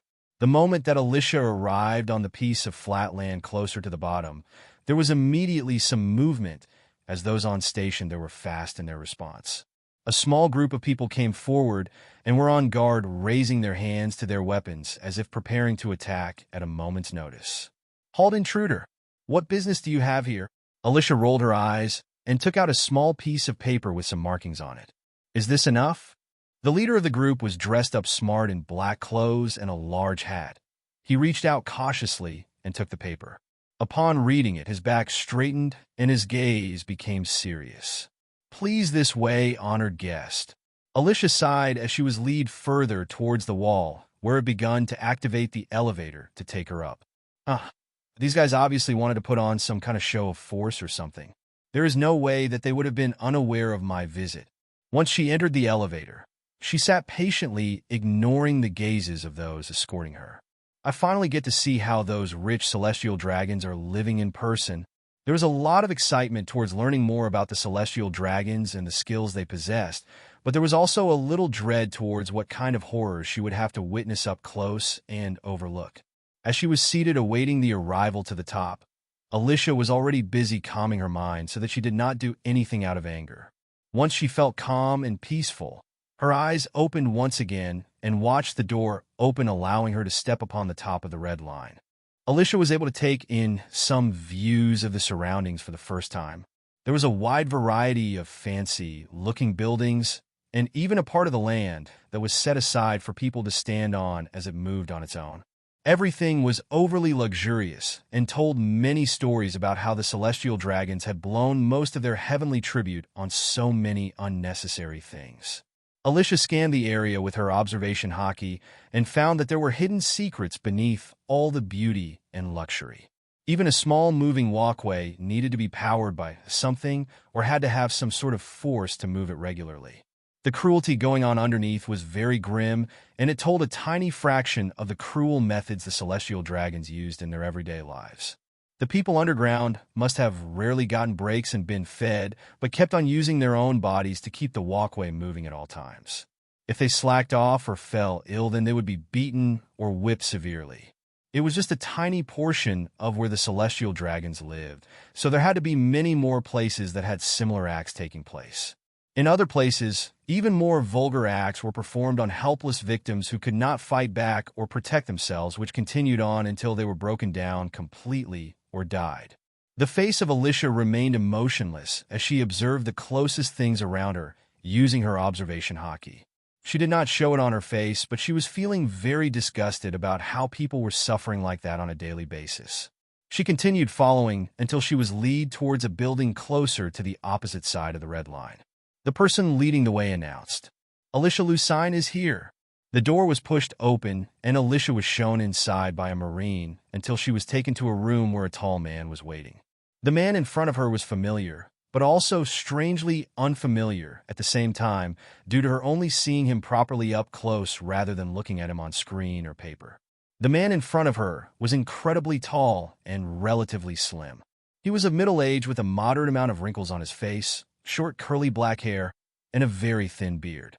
He was dressed in an outfit consisting of a yellow striped suit with a marine coat draped over his shoulders like a cape, with his arms not in its sleeves. It was Kan-Gar-Chu, who Alyssia had come to meet, who sat opposite her with a relaxed grin on his face while speaking slowly. "Yes. Hello, so we finally meet in person. Please sit." Alyssia sat opposite him, displaying her calmness when faced with one of the current admirals of the Marines.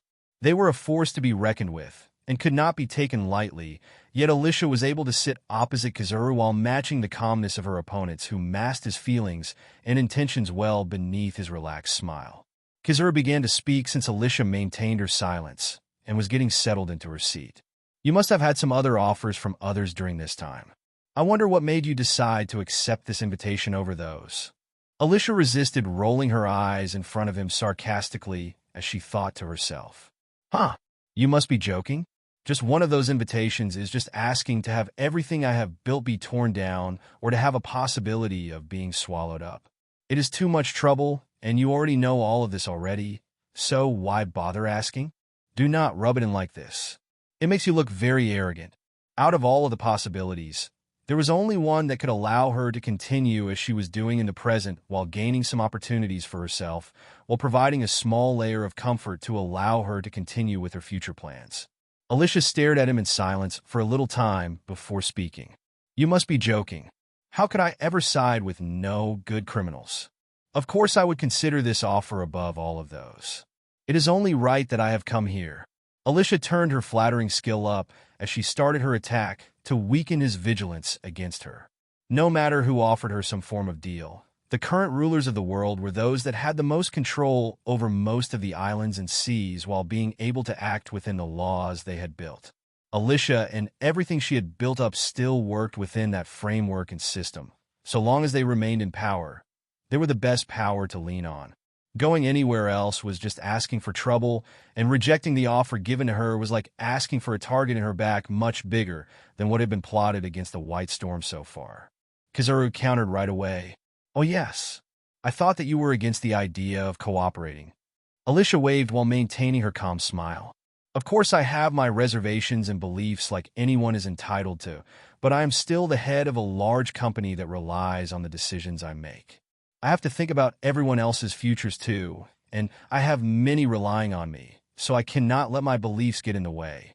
It is not that I am against cooperation, but I am against the idea of joining up completely into a power structure like the Marines."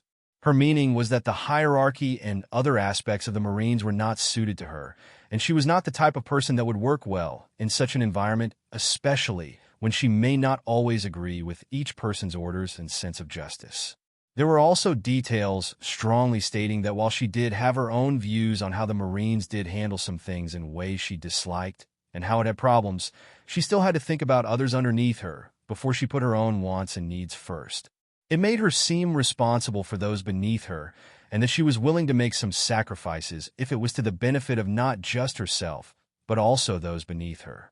Her explanation was enough to explain why she had accepted the deal, while so boldly denying Sengoku previously, but also shamelessly not mentioning the true reasons why she had accepted.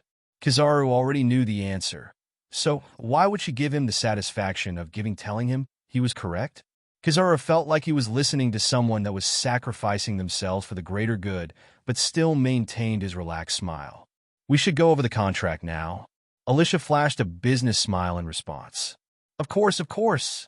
Kizaru continued as if reading from a script at a slow and steady pace. Alyssia Lucine participated in the efforts to remove threats from inside Kano before going on to participate in their war to fight off outside forces.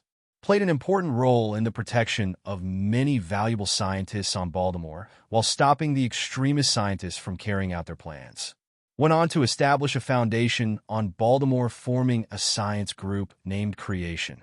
Helped to develop the economy of Baltimore, helping many scientists to gain much-needed funds for their research projects.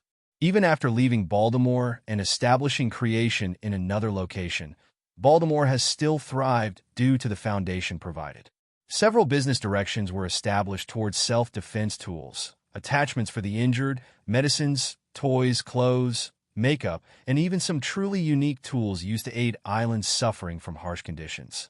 Other businesses include a mercenary group that is primarily focused on exploration, security, and hunting bounties, while other businesses are mostly entertainment-based, helping the world to be a little safer and for many art cultures to develop well in recent years.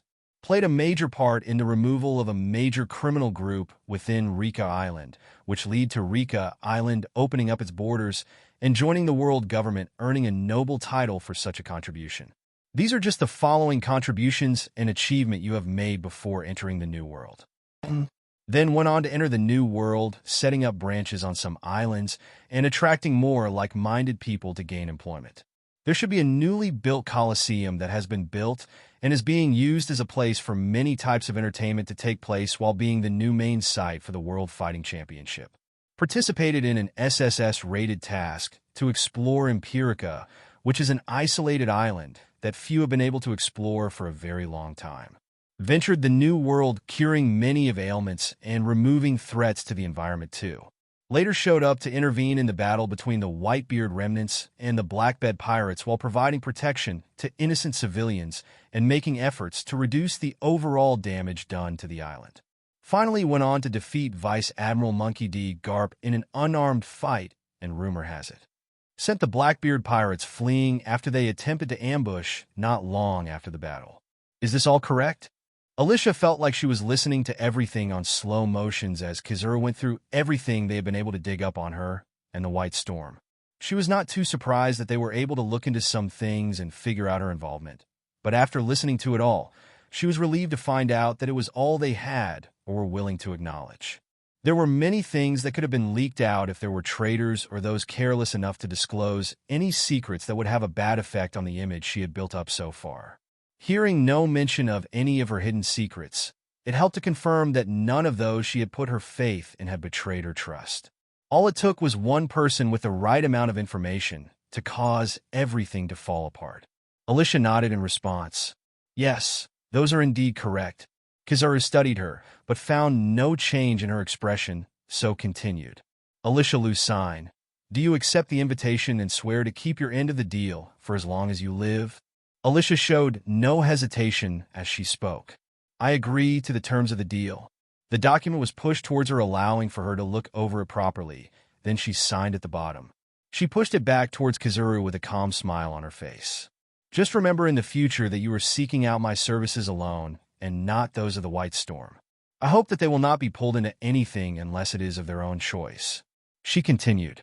Also, as I asked before, do I really now have permission to be involved in the dealings of unaffiliated islands without there being any breaking of any laws?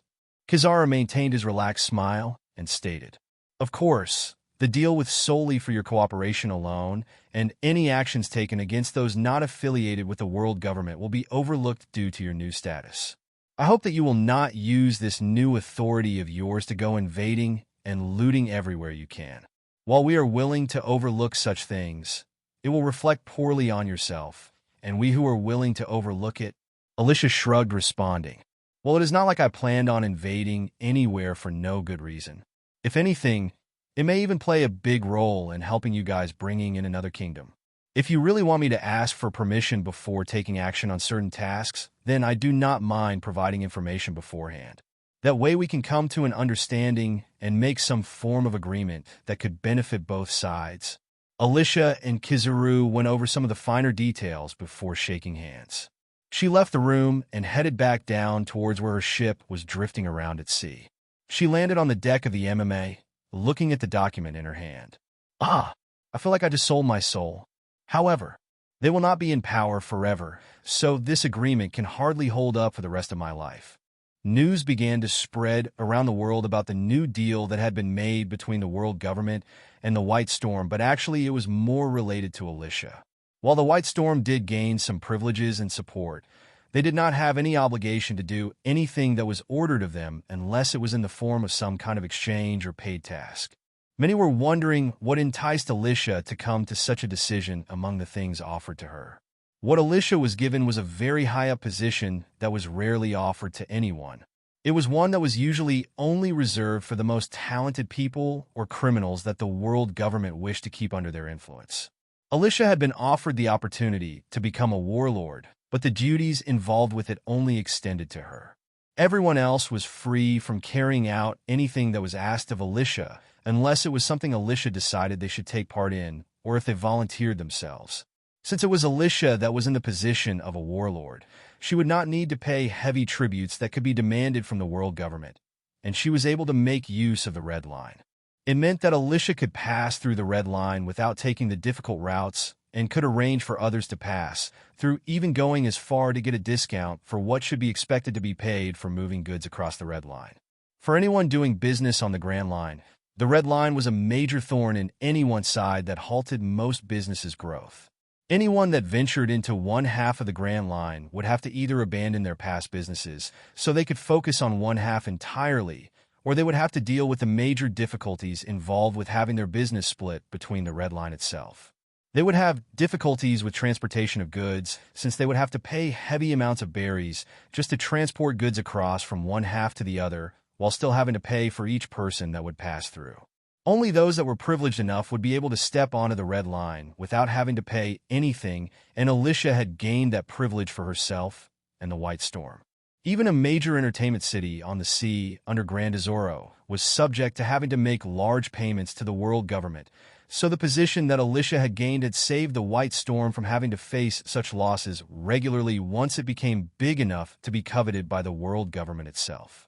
It was also beneficial since it was much easier to set up new branches within any of the world government-affiliated islands without needing to worry too much about there being a major backlash from those that would not welcome her presence. Having the status of a warlord was something she intended to make full use of. Despite her being so powerful and full of ambition, Alyssia was just a big softy inside who wanted to give others under her a better environment to grow in for the time being.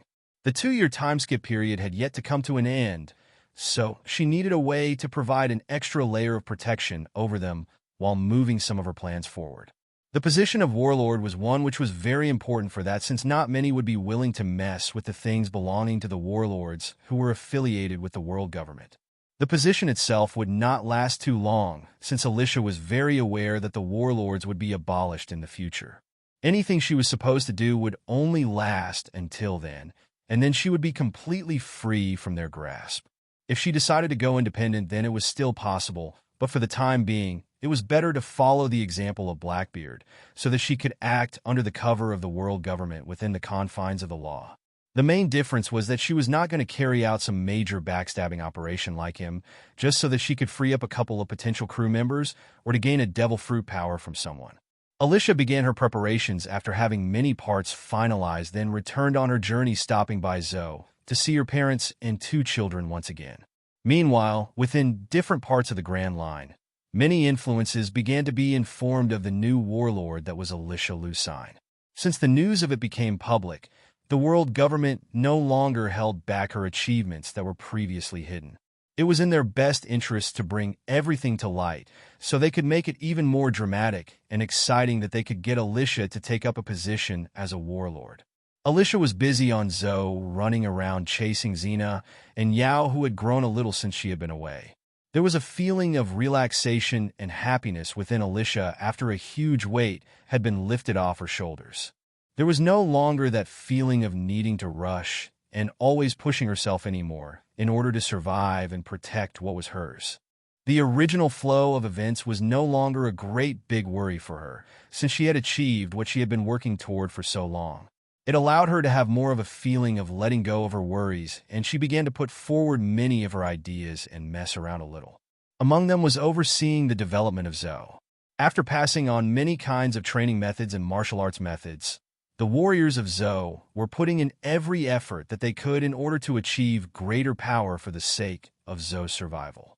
Some techniques that Alyssia had developed using Electro that worked with their current Electro capabilities in their normal and transformed states had been passed on to along with everything a long time ago, so they were all developing at a steady pace with the resources provided to them.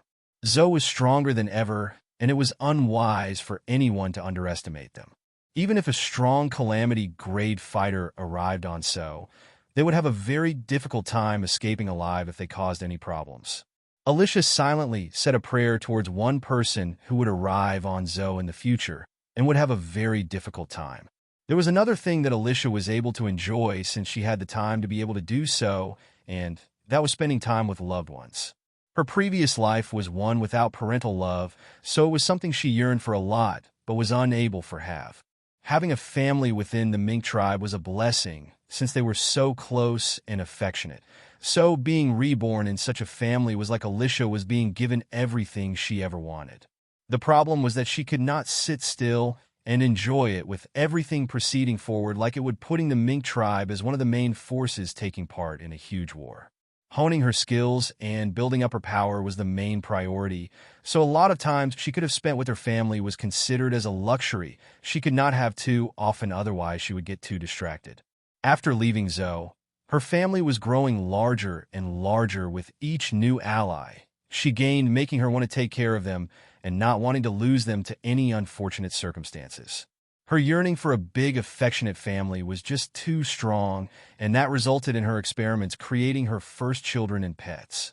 That was explored further as she became more invested in expanding her family, had the bloodlines of so many races, while inventing new races that would be a new addition to those she would call her children.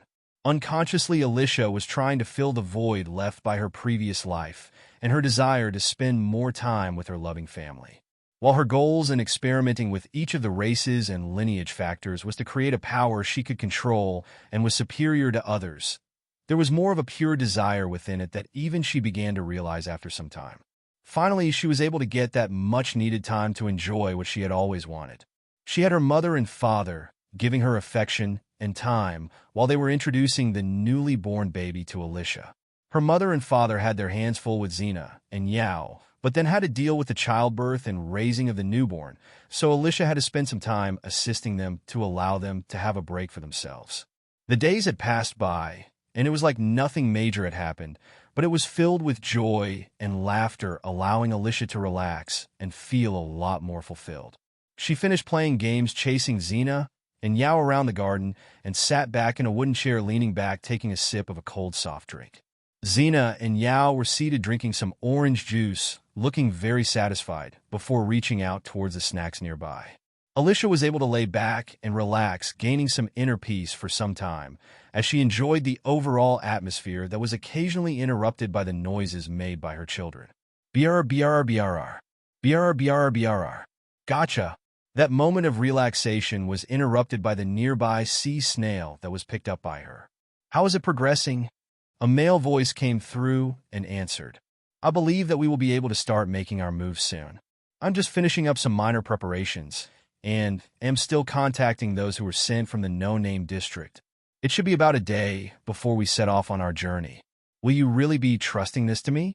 Are you certain that you will not participate too? Alyssia laid back lazily and answered. If you run into troubles, then contact me, but I doubt you will need to do so. I trust that this is something within your capabilities, Jester. This is your personal matter, so it is best that you settle this yourself. Jester answered in a determined voice. I understand. Gotcha. Meanwhile, on the far distant lands of Whole Cake Island, a letter had arrived in the hands of Big Mom, along with the news of Alyssia being appointed as the new warlord. The newspaper was already torn to pieces once Big Mom had read the contents of it.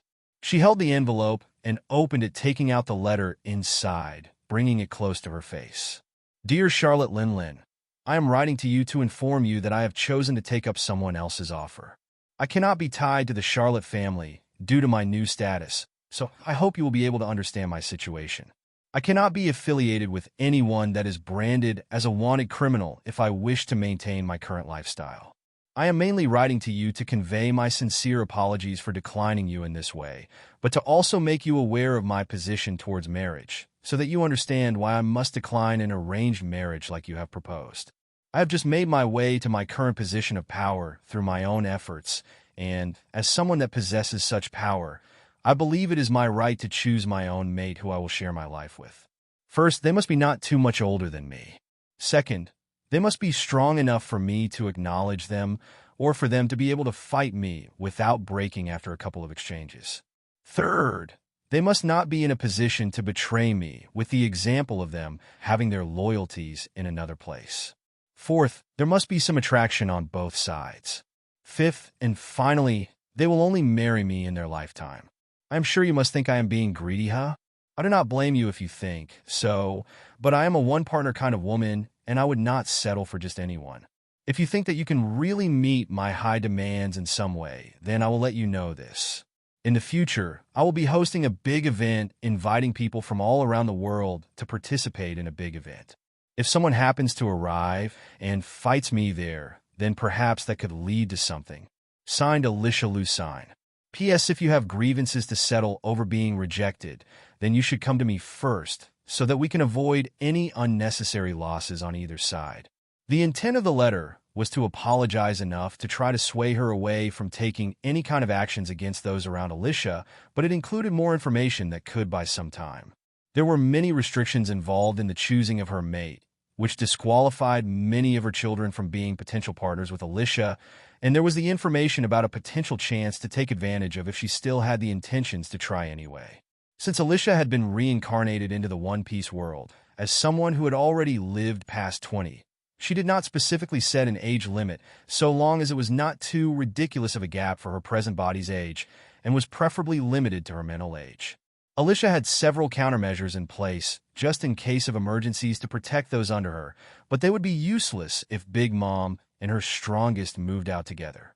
If there was going to be hate between them anyways, then it was better to give them a reason to go after her before anyone else, so she could settle it herself. The main issue was that she was dealing with pirates, and they never really played by the rules. If that was the case, then Alyssia did not mind playing the same tactics they would employ, even if it meant targeting her vast resources, territories, and even her children if it came to that. While Alyssia may possibly suffer losses, it would be Big Mom that would be far worse off once it was all over. Mamma. The letter was thrown aside as she cursed. Damn brat! How dare she reject me? Not many can so confidently talk to me like that and get away with it, but I will play your little game. I remember back in my youth when I was running all around the seas, I could have had any man I wanted simply because I could take them as my own. Now I have such a big family full of all kinds of races united under their mother. Although I do not like how this girl is boasted like this, it does bring back some old memories, and it is not a flat-out refusal. There is still an opportunity to be taken advantage of. She turned her gaze towards one of her aides that was a chess piece animated by her soul devil fruit abilities and ordered, "Bring me all the unmarried children from ages 18 to, how about 40? We can figure out those details later once I filter out the weaklings." A animated chess piece bowed before leaving the room. "Yes, master." It took a little time for those family members to be called back all of a sudden away from their current duties. All that were lined up one after the other for her inspection were many males, and even females ranging from 18 to 40, as she had requested. She looked over towards a large figure further off in the distance and sighed. "Katakuri, it would have been good to send you, but I doubt that you meet the age limit." How unlucky! Since there was no request for a male specifically, Big Mom had no choice but to consider the unmarried females in her family that were within the requirements too. Although she much preferred there to be a son who could help in producing her a strong and talented grandchild, she would have to settle with gaining a connection through marriage even if she had to consider some other options. It was very likely that Alyssia did not wish for a partner who was affiliated with her family due to various reasons connected with her alliances and public images, so there would need to be a plan from Big Mom to make it acceptable. She already had a plan in mind, which was to set up some children to try to gain Alyssia's affection enough for a marriage to take place. Once it was confirmed to be a done deal, she would disown and cut off all relations with her child so that the relationship would not affect Alyssia's position.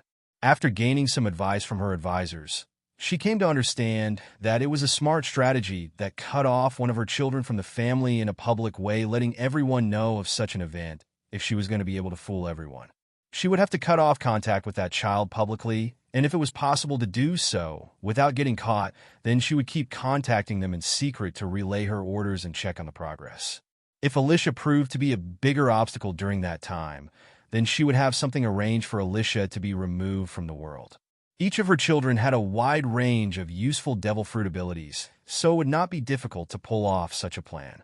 If her child betrayed her in the end and refused to go along with the plan, then she would include them in her plans as someone to eliminate too.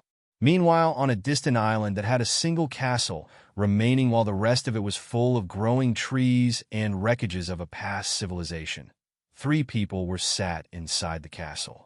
One was a pink-haired girl in a Gothic-style corset dress. The other was a green-haired man with a sash around his waist with 3 swords hanging there, and finally was a tall man with piercing eyes wearing a large hat, and a large sword was resting very close to him. Hawkeye Mihawk looked through the newspaper, and his eyes widened upon seeing a familiar portrait along with the details of the article. Wow! It looks like I have another powerful person within my ranks. I wonder what big changes she will bring to the warlords. I still remember my battle with her clearly, and it still makes my blood boil. To think that it was not too long ago that I had fought her and suffered a defeat, yet now she has went on to best Vice Admiral garb. There was a hint of respect in his voice as he spoke of Alyssia, as if he greatly admired her for reaching such a stage at a young age. So many new talents are emerging in the world lately, and even this new student of mine is proving to be worth teaching too. How fun the world is becoming. Roronoa Zoro listened quietly, then reached out towards the discarded newspaper. He read it, and then sat back in his seat with a defeated expression. My sole purpose in life was to become the world's greatest swordsman and defeat Mihawk, but now a lot of what I thought was a huge goal that I must strive towards seems so small now. I need to be so much stronger for Luffy now, and I need to be able to become strong enough to fight off any of the biggest threats that we may encounter once reunited. I cannot slack off and need to push myself even harder if we are to survive in the new world. Only then can I accomplish my goals without letting everyone else down. Seeing him lost in thought and in a weird state, Perona slapped him on the back of the head and scolded him. "Hey, get your head out of the clouds and eat up what I prepared. So what if big things are happening outside? Now you must focus on the present and train while you can." Zoro rubbed the back of his head, then started to yell back, as the two started to argue back and forth until they were scolded by Mihawk for being too loud. The three ate and drank together quietly afterwards until they went on with their daily activities on the island.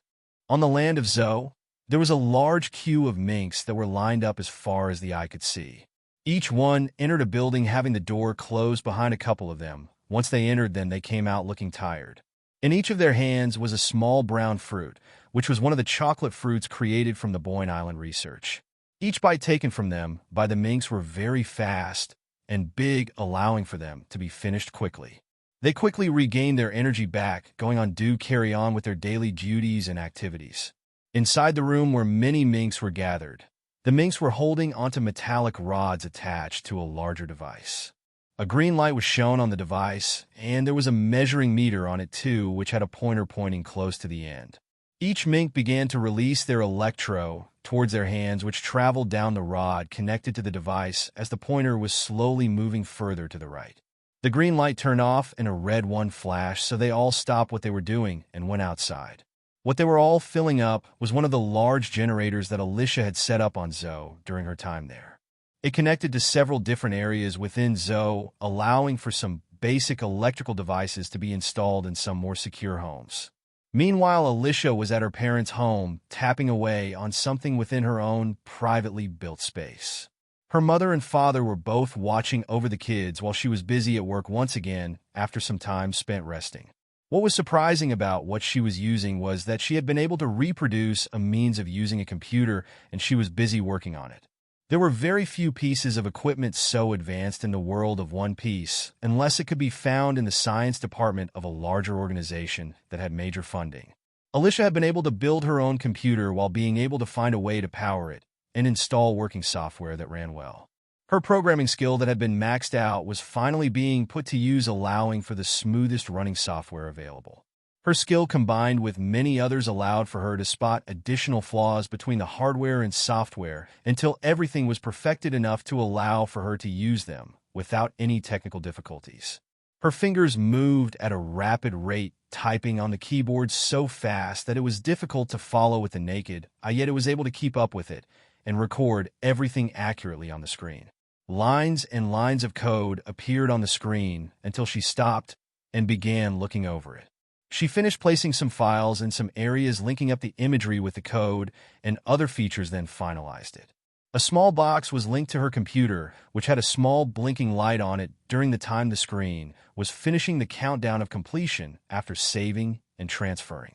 It was done very quickly, so Alyssia stood up and disconnected the box safely before carrying it towards a larger box, opening up the back and plugging the box into it before securing it. After tinkering with it some more, she flicked a switch, and it suddenly started to make noise, and lights came on. A large grin appeared on her face. "Huh, Mom, Dad, come play with me." Her mother and father came inside, leading the kids who were behind. Then their eyes widened in amazement. Her mother was the first to break the silence. "Alyssia, what is this?" Alyssia turned to her mother with a smug grin on her face. "Arcade game machine. Who wants to play with me? Was shiny. The pictures are moving. Oh, you can control this with this stick and buttons." Alyssia was busy teaching them how it worked before moving onto the menu on the screen. "Now, which one catches your eye?" Her father was studying the images on the screen as Alyssia scrolled through them. Super Mario? Mortal Kombat? Ninja Turtles? Street Fighter? Streets of Rage? Which one is a little tamer? There are kids around us, and I am new to this. Her mother and father were even more certain that Alyssia loved fighting after seeing the many violent games that were available. They began to have a fun day, playing together as a family, whether it was a game that could be played as a duo or if it was the type to play it in versus mode. It took some time for the family to each find their favorite game to play. Her mother really liked Tetris while her father loved to play Pac-Man. There would be some times when Xena and Yao would look towards the flashing screen with big, curious eyes. They wanted to play too, but Alyssia would not allow them since they were still too young. It was just a small development to have fun shared with her family during her time off, but it would have a huge effects on the overall development of the White Storm once computers and other software was able to be put to use by her for different purposes. This chapter is not a real chapter, but an update/correction/future plans, so please read to avoid being confused upon seeing something different after this point in the story. As some of you may or may not be aware of my recent life or schedule, I have not been in the best headspace to write, especially with there being many times when my time has been taken up by other things.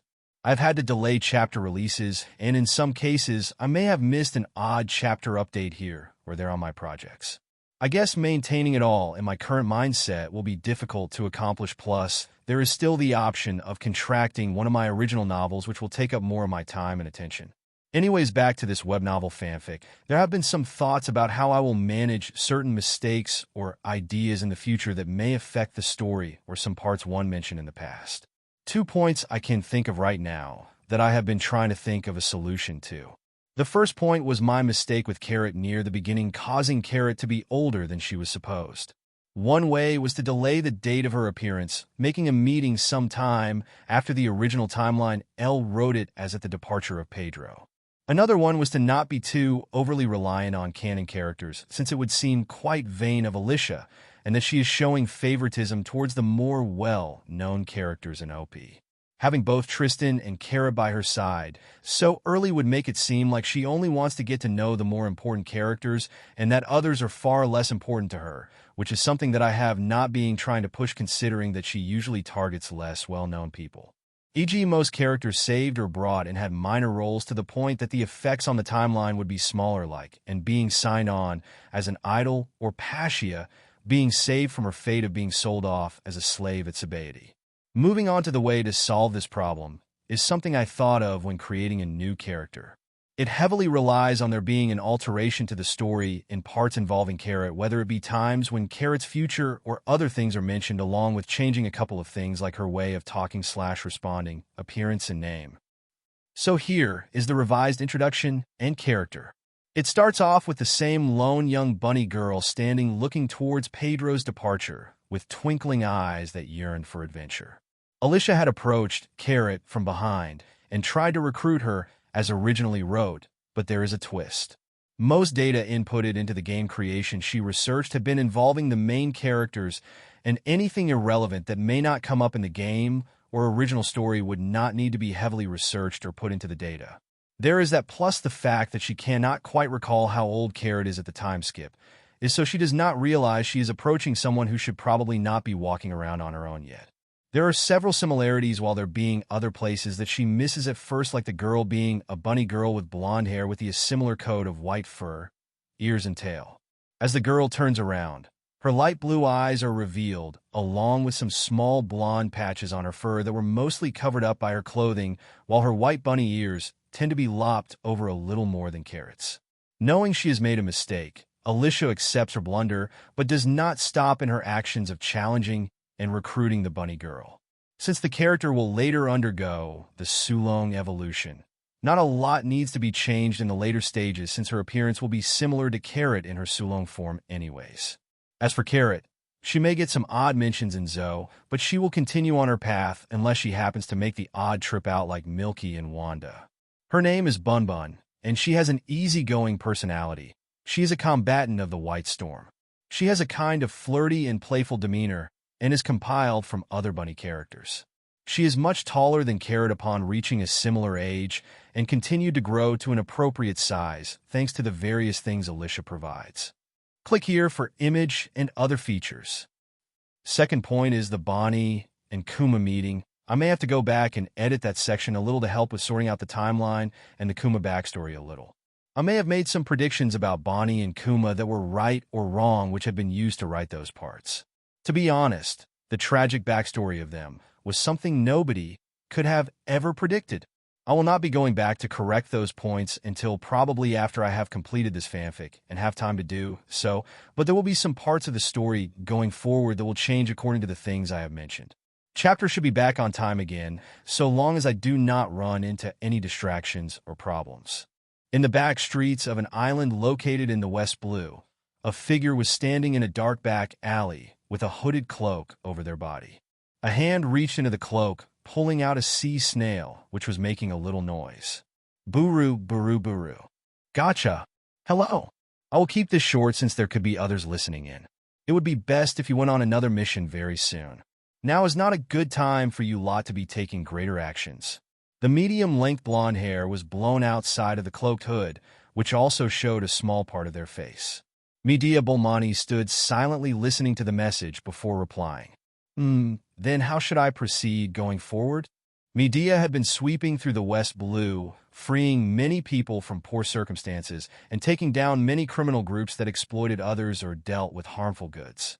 Her name was becoming more well-known, and it was becoming more difficult to move around and keep her identity a secret, so she had to move around with more secrecy. Luckily, she had aid from others and the flying ships to help overcome those struggles, but there was still the need to be extra cautious once Alyssia had started to take the spotlight. The flying ships were very useful, but they could not make up for any unknown variables that could appear. If a time came where other big names started to take action to look for Medea and the others, then it would eventually cause her actions to be revealed to the public or worse. Alyssia replied back, "Come to me. I have some things I need you all to do before going off to your next adventure." The call was ended shortly after, and what followed was a final operation where a criminal group was destroyed, followed by innocents being saved from their grasp and schemes. A small number of flying ships made an appearance along with the thunder and lightning, which was becoming a more well-known symbol of whenever Medea and Ashvin had taken action. Some time passed since then until the day that they arrived back in the New World once again, along with there being some other calls to help arrange some events that would take place in the future. Back on Zoe at the very edge was where the flying ships had stopped temporarily, and Alyssia had met up with each of them. With the addition of their arrival, Bunbun was standing around displaying her usual easygoing nature. She was fully evolved, showing her Sulong appearance of having white fur, hair and red eyes with a taller, more grown-up build, completely removing her past appearance of having some blonde patches on her shite fur, her blonde hair, and her blue eyes. She looked towards Alyssia, who had come forward, but continued to lean with her back against the Arc Maxim, wearing a crop top and shorts which revealed a lot of her legs, midriff, and arms. "Ali, so what do you have planned for us this time?" Ashvin was sitting higher up on the ramp leading onto the Arc Maxim. He had grown a little taller and more muscular, while his mohawk cut and style dreads were tied up a little at the back. "Hey." Medea was located a little higher, looking over the side down towards Alyssia, who was approaching, but quickly disappeared from her position before reappearing by Bunbun.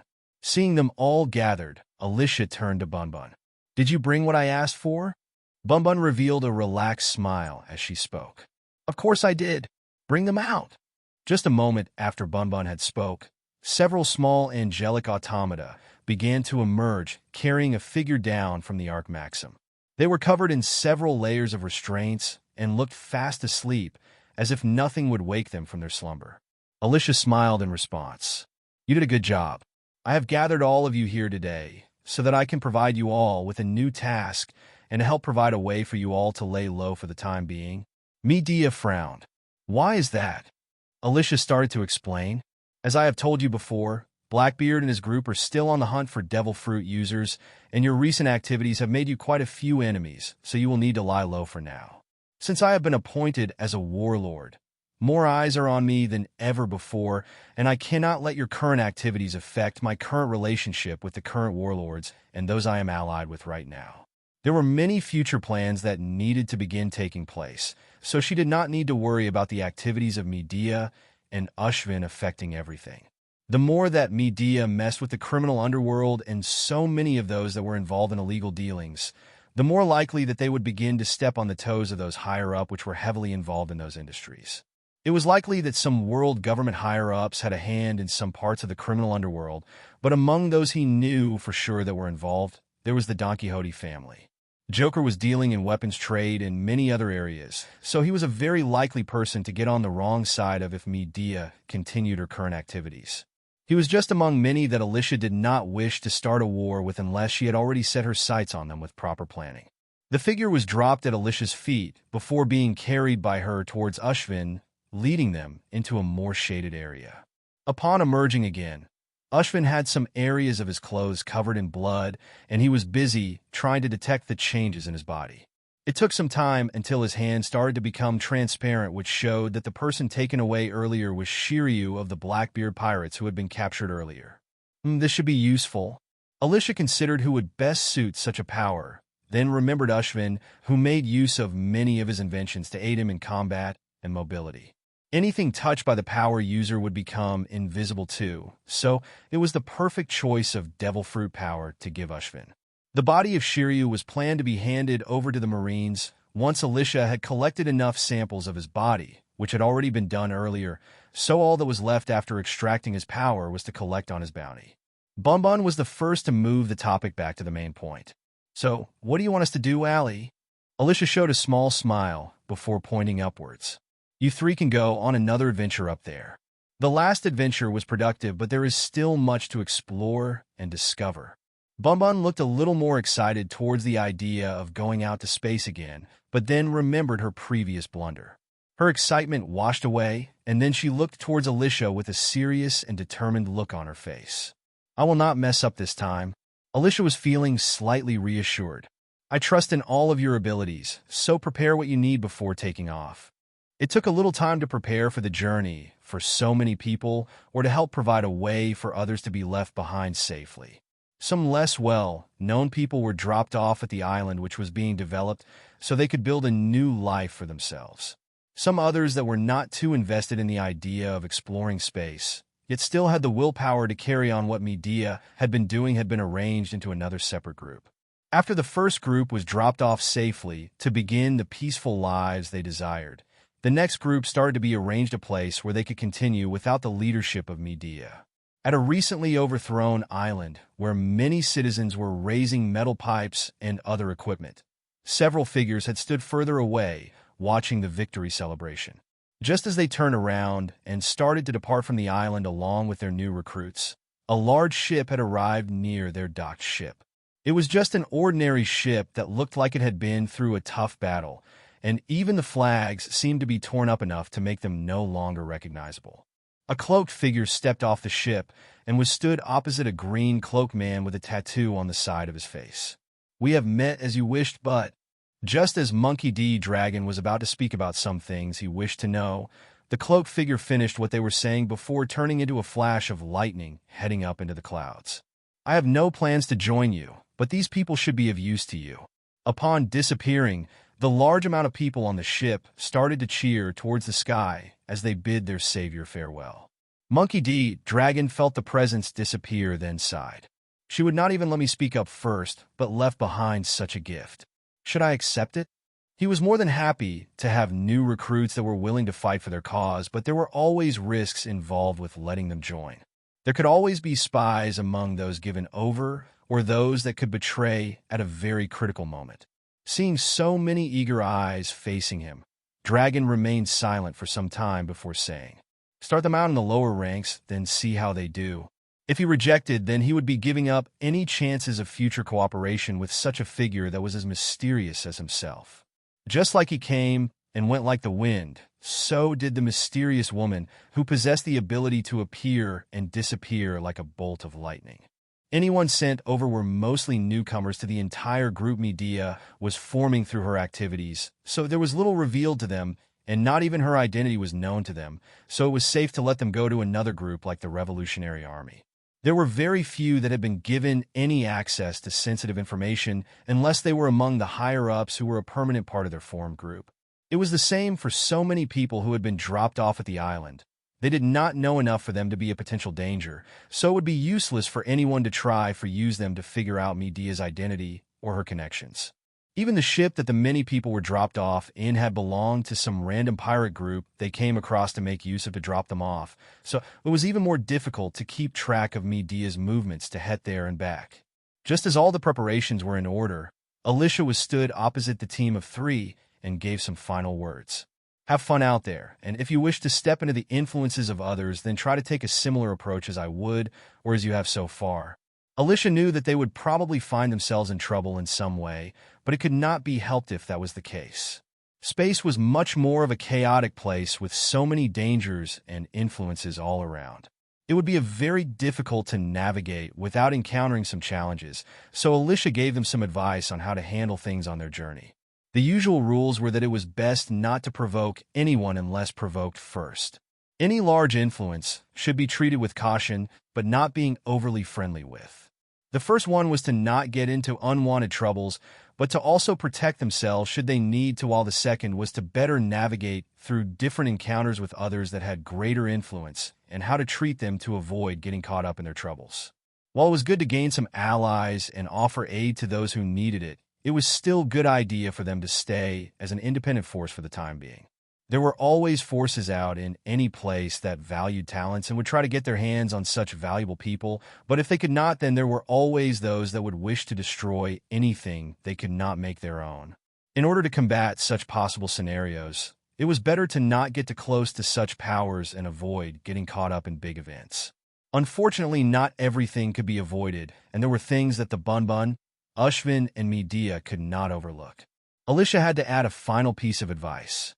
You will need to get a better idea of each new environment, so try to make an ally or two from others in a similar position to yourselves. Perhaps a merchant or mercenary. Bun nodded her head quickly as her long white bunny ears occasionally lopped over. Got it, sis Ally. Wish us luck. Alyssia rolled her eyes and sighed, watching the flying ships begin their departure. With your current abilities, I believe that I should be wishing those you cross paths with good luck. But good luck. Come back safely and have fun. I wish I could come with you one day. She stood watching as the flying ships disappeared into the clouds, and their presence began to leave her range of observation hockey. Now on to the next, checking up on the progression of the others. Meanwhile, in a far-off island located closer to the Red Line, there existed the Mercy Kingdom. In a finely decorated castle was a weary-looking man who sat on the throne adorned in luxurious clothes and jewelry, including a crown on his head. A large goblet of red wine was held in his hand, and there was a young lady standing next to him. They both had similar features which showed their familial relationship, and among them the most noticeable was their golden blonde hair and bright blue eyes. The young lady was a little shorter in size, but looked much more imposing than the man sitting on the throne who was taller than her. King Frederick Mercy VII was someone who gained the throne through betrayal and murder of his competent brother. His brother, who was the previous king, shown mercy on his own bloodline, who was weaker in both body and spirit despite there being a risk in doing so.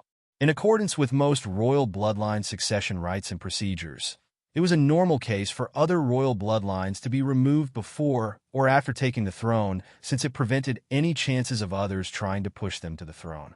Even if a royal bloodline possessor did not agree to take the throne for themselves, so many others would still invest in them in the hopes of pushing them to the throne, helping them to gain a puppet king or a king who would remember their great contribution. In other times, there were cases where the wrong king inherited the throne and became a tyrant, so everyone in the kingdom would push for another valid person to dethrone them and take over. The king ignored such normal procedures since he cared for his brother, and he believed that his brother was most unsuitable to be in a place of power. He would have been happy if his brother could find his own path in life. He would have never expected that his brother had an inferiority complex and was deeply jealous of him to the point that he could be manipulated into killing him. He never thought his weak-minded and weak-bodied brother was capable of such a feat, yet it was too late when he was stabbed in the back. His own queen was stolen along with the throne by his brother, and a child was born from the current king and the queen. The queen passed away during childbirth, producing the sole heir to the Mercy Kingdom. The main issues started to come up later once the king started further neglecting his responsibilities and pushed matters onto others.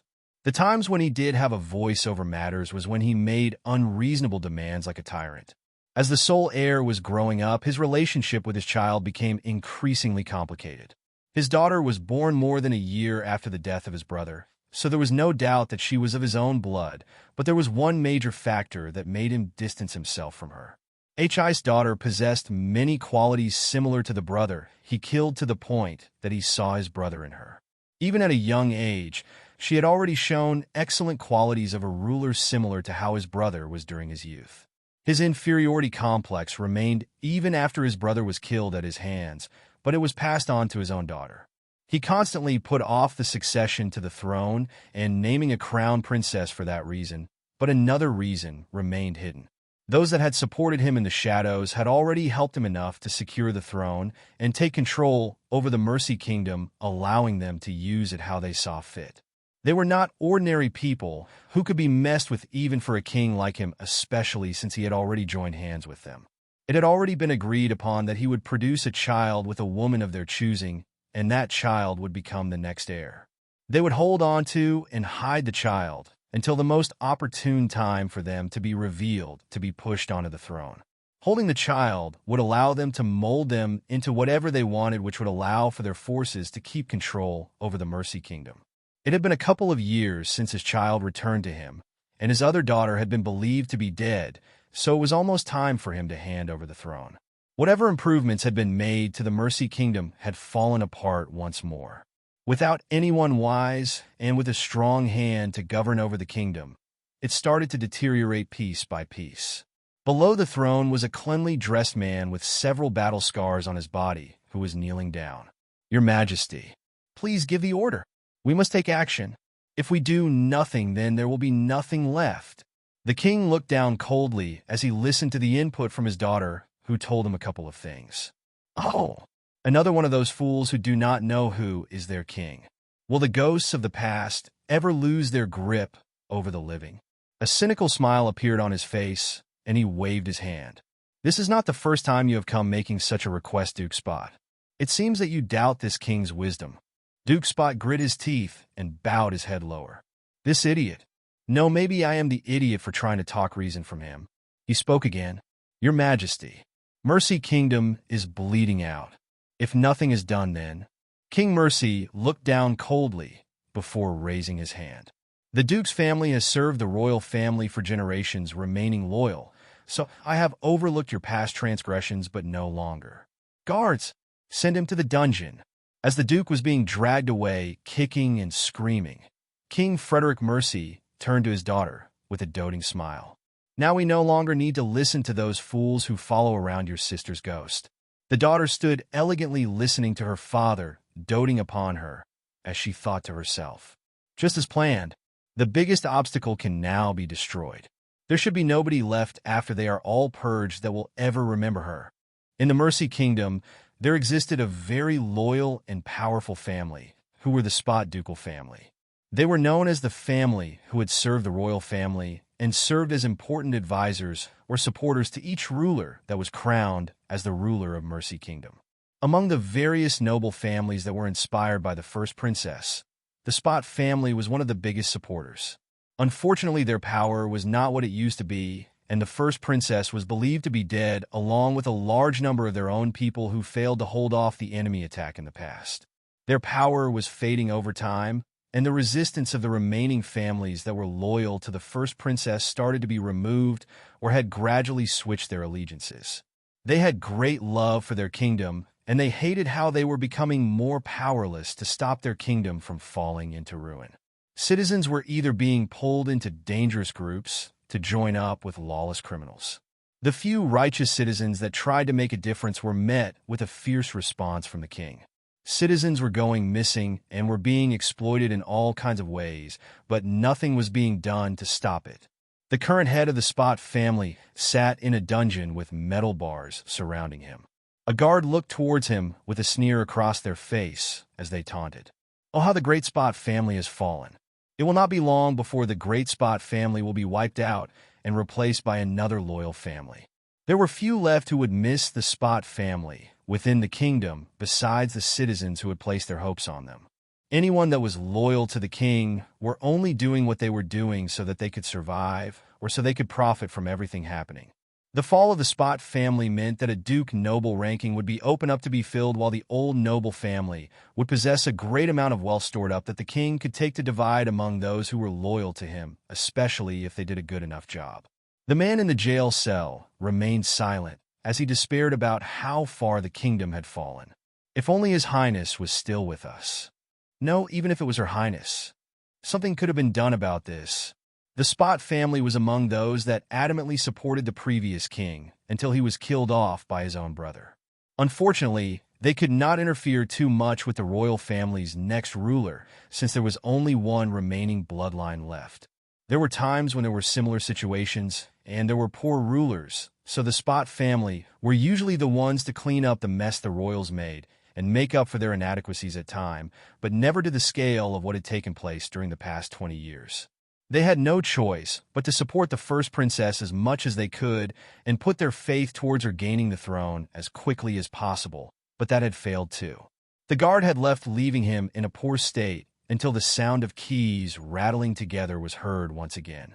The door was unlocked, allowing someone to enter who was difficult to make out in the darkness. That was until the figure leaned closer after locking the door behind him. His face was shown to have a wide grin, and there was white paint with various markings over it, which was all too familiar with him. As someone who had visited the royal palace to the point, he was overly familiar with it. He was all too familiar with such a sight, so he mockingly laughed to himself. Oh, so even the court's latest jester has been summoned to give me my last laugh. Come on and get it over with. The jester smiled even wider and stepped back as if ready to put on a performance. The jester always puts on a good show for sure. I'll tell you a funny story.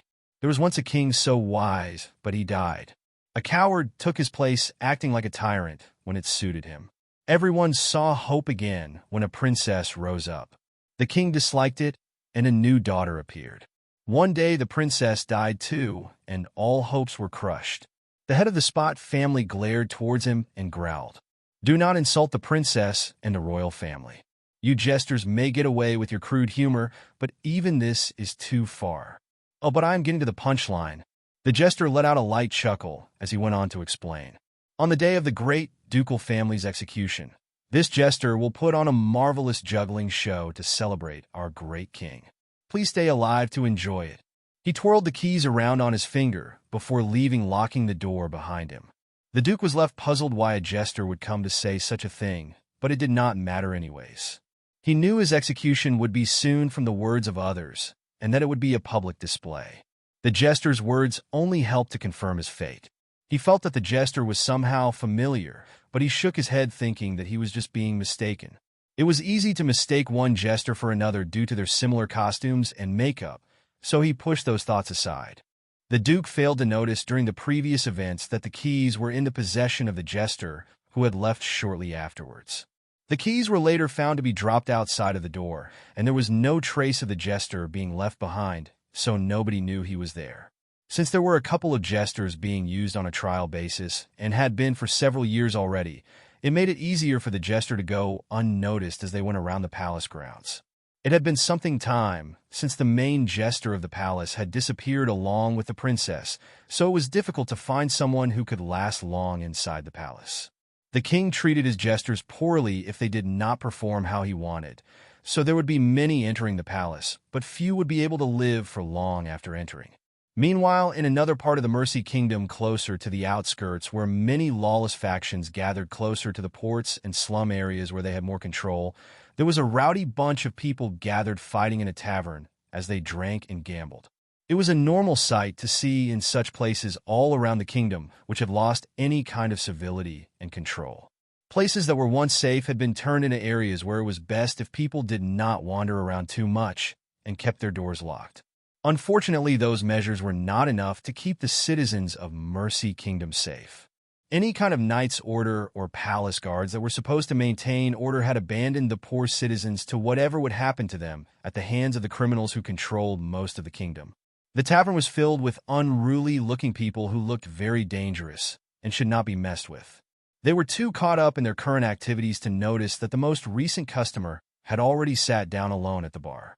Mercy's finest, a blue-haired and blue-eyed woman dressed in polka clothes and a painted face, had been the one to make the order. She left a couple of coins as payment and then took a quick drink of the served drink, downing it all in one. There was a brief look of satisfaction in her eyes as she took out a small booklet which contained several images and names.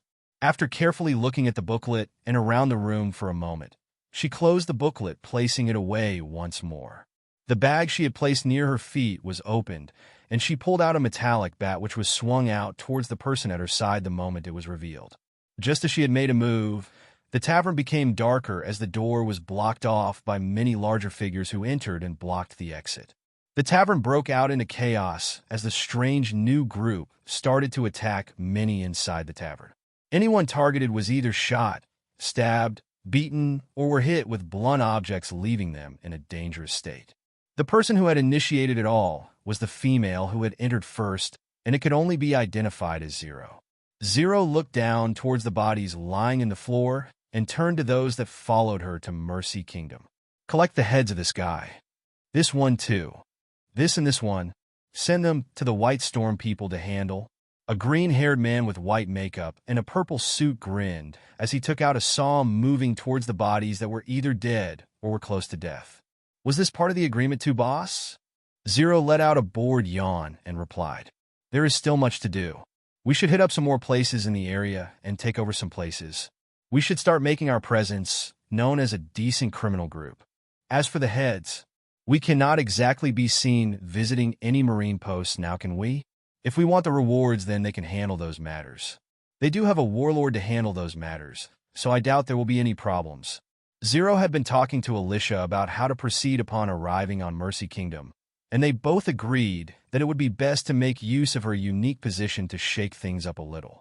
Any rival criminal groups or wanted people would become good prey for the asylum, who would be using their position to take on anyone they deemed necessary to eliminate or take over.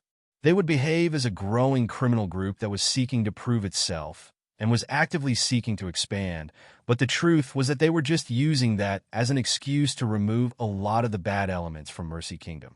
Zero was not going to miss an opportunity to gain a profit for the asylum and to support everything she needed to do after her plan was completed in Mercy Kingdom.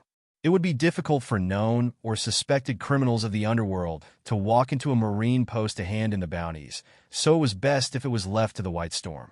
Zero and her group had already targeted several places, already showing little mercy to those who had the biggest impact on Mercy Kingdom and was a danger to it.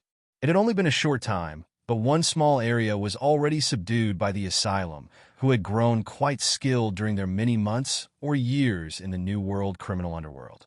One tavern turned into a small base being attacked, then a human trafficking group was destroyed. Most had just thought of it as a normal, everyday event of rival gangs fighting it out between themselves or another gang making a sudden grab for power to eliminate a rival gang.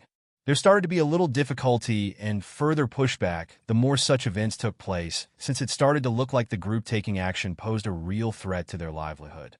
Several heads of some bigger groups started to grow more weary the more days that had passed, with there being more gangs being overthrown or wiped out.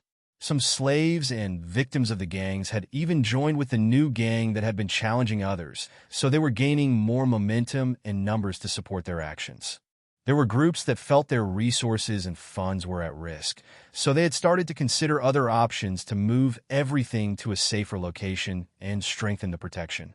Some smarter groups started to reach out to others in order to talk about how to deal with the newcomers who were getting in the way of their business. Various underground businesses of Mercy Kingdom were targeted and looted one after another, causing major losses for many groups that occupied Mercy Kingdom. The scariest part of everything that was taking place was that many victims of such groups had started to rise up to aid the new group for the sake of their revenge.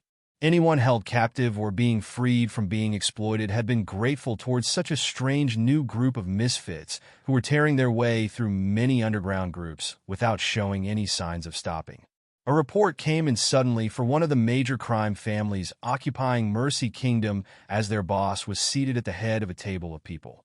Each person seated had an intimidating aura and fierceness to them, while some had several wounds showing on their skin underneath their gangster-suited clothing, which further added to the impression that they were big shots that held high authority within the family. The boss let out a puff of smoke from his mouth as he removed the cigar, stamping it out on the table. It was clear to everyone that their boss was in a bad mood, and it was very likely that blood would be flowing in the streets very soon. He spoke up in a rough tone of voice. "Is that report true?" Someone was kneeling not too far away, shivering in fright while answering. "One of our main operations has been hit." A gunshot suddenly went off without warning, causing the trembling man to fall back with a bloodied hole in their head. The boss held a pistol which had been pointed towards the head of the already dead man, before putting it back in his gun holster strapped under his fur coat. So useless. He sat back in his chair deep in thought, then gave out orders to each person at the table. "I want each of you to go to the remaining bases of our operations and escort all valuable towards our main location. I want this done right away with no delays." Many of their operations were spread out throughout Mercy Kingdom, and there was a lot that had accumulated in each one. It had been some time since everything was transported directly to the main base where it would be kept safe. It was usually quite troublesome to transport such large quantities of goods through the kingdom unless there was someone capable to do it, since there were always chances of other gangs wanting to take advantage of such an opportunity for a quick gain. With their growing power and control, it was difficult for even the most powerful noble families to interfere with their usual activities. Some noble families and other groups in the kingdom were already being bribed or had ties to the crime family, so it made everything so much easier. What they had not counted on was someone being brave enough to look into their operations and directly target what belonged to them. According to the usual methods used to protect their belongings, if one place was targeted, then they would move everything to one location where it could be guarded better. He looked over the people at the table and coldly ordered, "Kill anyone who gets in the way." "Yes, boss." "Yes, sir." Each of them set out right away to bring everything back as ordered, which followed with them arriving at each location where they had started to load everything onto carriages. Once the carriages were full enough to be able to be transported without there being any problems, the horses started to pull the carriages down the streets, heading back towards the main base, where everything would be found in one place altogether. What they had failed to realize that as it was all taking place, many eyes from the shadows within Mercy Kingdom had watched over the whole events that took place. It was just one event among many that took place just a day before an even bigger event that would take place within the Mercy Kingdom. As night had come, many figures started to appear from all directions as they all surrounded the main base of the crime family, completely cutting off all routes to escape. Meanwhile, within the main base of the crime family, the boss was talking on a transponder sea snail. "Yes, it is just a minor inconvenience, but it is only one of our places we're targeted. I plan to send out the family to deal with them after the big event is over with tomorrow. It is just a group of nobodies that think they can challenge just about anyone." Another voice had spoken on the other side of the transponder sea snail. "I will be sending some others to support you. I have invested much in you already, so I cannot let everything fall apart at such a key moment." The boss went silent after the call was cut off, without any time being given to voice his own opinion on the matter. "So, they will be sending some of those people, huh?" The atmosphere was tense, and the darkness that surrounded the area made it even worse. Many people were on alert and keeping a vigilant watch over the surroundings for any signs of activity. Snipers were positioned all over in many vantage points, allowing them to take out anyone that made trouble in their territory. Each of them had their rifles aimed low as they surveyed the areas within their range of view. The perimeter was well defended by snipers from up high, while others were on lower ground armed with guns or cold weapons. One sniper was looking around and held their rifle aimed below, overlooking the outer perimeter of the area where everyone was held up in. He pointed his rifle towards a small figure that had come into his view and started to hold his finger over the trigger, ready to fire if he confirmed they were an enemy. His eyes squinted as he tried to better see the person below, but the darkness made it quite difficult to get an accurate view of them right away. Just as he was going to tighten his finger over the trigger to pull it at any time, he could no longer feel the weight and texture of the gun he was holding. He was shocked to find out that his weapon had disappeared from his grasp and was nowhere to be seen. The same had happened all over the area to many other snipers who believed themselves to be in positions where they were well hidden or had an excellent vantage point. Their rifles disappeared from them along with any other weapons they pulled out, causing them to be unarmed. Just as one man was panicking and was about to go warn the others to investigate what was happening, something flew inside the window of the high room he was using. It hit off the side of the window opening, causing it to ricochet off it. A small knife had bounced from the side through an opening before heading straight towards the throat of the man. Wah! His body dropped down in a pool of his own blood before dying quietly, being unable to inform others about the strange things happening. What was the most strange part was that the knife that entered his throat was no longer there. The same happened all over, as everyone in vantage points that would provide major support and coverage to the area were robbed of their weapons and then died. Alyssia had a certain special skill that she rarely used that had frightening potential. It was one that combined all kinds of useful skills together to form something that could allow the assassination of someone from very far away, and it could be used much more skillfully. Ordinary assassinations were much too simple and straightforward with less complexity. Most got close to their target and killed them at an opportune time while others lined up their shot to kill from a distance. What was special about Alyssia's skill, named Skill Shot, was that it combined all kinds of physics, architecture, and many other elements together, allowing a better grasp over making use of the environment for killing too. She mainly used it to kick around balls that ricocheted many times before ending up at a target, but she rarely ever got to use it more effectively. That was why she had taught the principles to Jester and showed him the way forward to help get a better grasp over it. His use of juggling and throwing weapons would only be further complemented by such a skill, since it increased his combat effectiveness further. Even if he was not able to get a decent aim at his target, allowing a straightforward throw from where he stood, he could still pull it off by aiming for somewhere and throwing his weapon in a way that would guarantee a ricochet effect. The direction his thrown weapon was going changed and went towards his intended target each time, without fail, which further proved how skillful he had become. What was even more remarkable about it all was that the distance between himself and his target was much too wide a range that even the slightest miscalculation could end up in failure. His use of observation hockey aided him greatly to sense his enemies better and to help get a clearer picture of where his weapon had gone and if his target was hit. Since he could grasp the shape and form of his weapon that was out of his field of vision at times, he still had his observation hockey to make up for it. His snatched devil fruit had limitations to how or what he could snatch, and it usually had a lot to do with what he had seen or knew was there. If he saw someone putting a coin purse into their clothes, concealing it, then it was still possible to steal it so long as he had a clear idea of where it was hidden. Since he already threw out a weapon of his own choosing or had already spotted the enemy's weapons, observation hockey made it easier to get a better grasp over the position of them and the rough shape that would help increase the success of being able to steal them when out of his field of vision. Jester continued to skillfully infiltrate the area as he moved with great speed, flickering from one place to the next under the shadows of the buildings. His use of shave and moonwalk aided him in evading being seen and getting up to much higher positions like onto a rooftop. His body moved with great agility as he leapt from building to building as a single weapon was thrown out once again towards a window further away. The weapon appeared in his hands once again just a couple of seconds later before he threw it out again.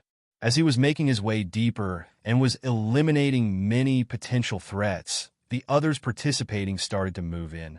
Similar events started to take place all around the area, but what was strange about it all was that the numbers of the people attacking were in a much smaller number. Some guards were stationed on the ground and were keeping a watchful eye over their surroundings. They kept a regular shift pattern and routine inspection of the area, as they were supposed to. They had a lot of experience in combat and had experienced all kinds of threats that came from rival gangs and others trying to dismantle their organization, but they were completely unprepared for what came next. One tiny figure moved at a great speed, moving from shadows to another place of cover, making it extremely difficult to be seen or tracked in the darkness. One was a little Tontada tribe girl with blue hair, with a butterfly pattern tail, who moved with such a great speed that it made it much too difficult to catch her movements. She jumped around from one place to the next as she passed by several people touching parts of their bodies without them even noticing anything strange happening. It happened all over to anyone that was patrolling the street as the tiny figure touched a part of their body passing by them. The tiny figure made her way back around as she started her next phase of actions. With a simple snap of her finger, many objects on each person's body started to float up into the air under her control. So long as she had touched it and it was a non-living item, it would float up high into the air. If the item touched was too closely connected to a living person like them having a belt securing their weapon to their waist, then they were pulled up along with it. So many people fell victim to the sudden strange events that took place as they were struggling to free themselves from the floating weapons that took them higher into the air. Just when they reached a high enough point in the sky, Ting pointed towards one at a time, saying, "Release." As she released her control over those items, they started to fall down along with the people they were holding up. Meanwhile, a large number of floating items swirled around in the sky before coming down under her control. Each one chased all around her, who was floating in the air to get across the rooftops. Her finger pointed downward to a group of people who were trying to recover from what had happened to them and were on high alert. The item started to follow her directions as they floated and flew towards her targets, impaling them before moving on to the next. The large number of weapons under the control of Ting was so great that nobody stood a chance of ever escaping. Meanwhile, on a high rooftop much further out of the area, there was a small girl that had curly black hair and black eyes. She positioned a large slingshot carefully overlooking the areas below. Ivy surveyed the area and loaded the giant slingshot with small round pop green before pulling back the slingshot. Upon releasing it, the pop green landed all around the outside paths closest to the front doors of each building. The doors started to open once noises coming from outside started to alert those inside, who went to check on what was happening. Each person that stepped out of their building was the first to experience the effects of the pop green that were fired out in advance. Each one sprouted upon landing, causing strange plants to grow with a strong and strange scent being released. The moment that anyone was caught up in it, they started to enter a hallucinogenic state as they started to behave in different ways. Some started to attack their allies, while others experienced frightening situations within their hallucinations that they were made unable to move during that time. So many experienced completely different hallucinations that resulted in different reactions depending on their own experiences and what they would be experiencing in their hallucinations. Meanwhile, another tiny figure was fast on their feet and moved even faster than Ting. A blue-haired Tontata tribe male with a moth-patterned tail had excellent body power from gaining extra muscular power, had been running through the streets at a frightening pace. Tong jumped up towards the stomach of one person, causing his tiny fist to hit them, sending them flying, before moving to the next. Each attack seemed like it came from nowhere, and it was unexpected that a tiny body would be capable of such destructive power. Each person hit by Tong was sent flying so far with enough force that made it difficult for most people to survive, and if they did, then they would not live for very long. Their chests or other body parts were caved in from the first impact alone, so that was enough to cause them irreparable harm that they could not get up from before they had made contact with something else with just as much force. The Muscle Devil fruit was showing off its effectiveness when paired up with its tiny size, allowing for destructive attacks that many would fail to detect until they actually made contact. What was most surprising about what was taking place in the attack was that everyone being eliminated were a part of the notorious crime family, yet they were all being disposed of by a small number of people. Ting, Tong, and Ivy had been assigned to assist Jester, so they coordinated their attack together, allowing them to perfectly showcase their abilities without even needing to make use of any others.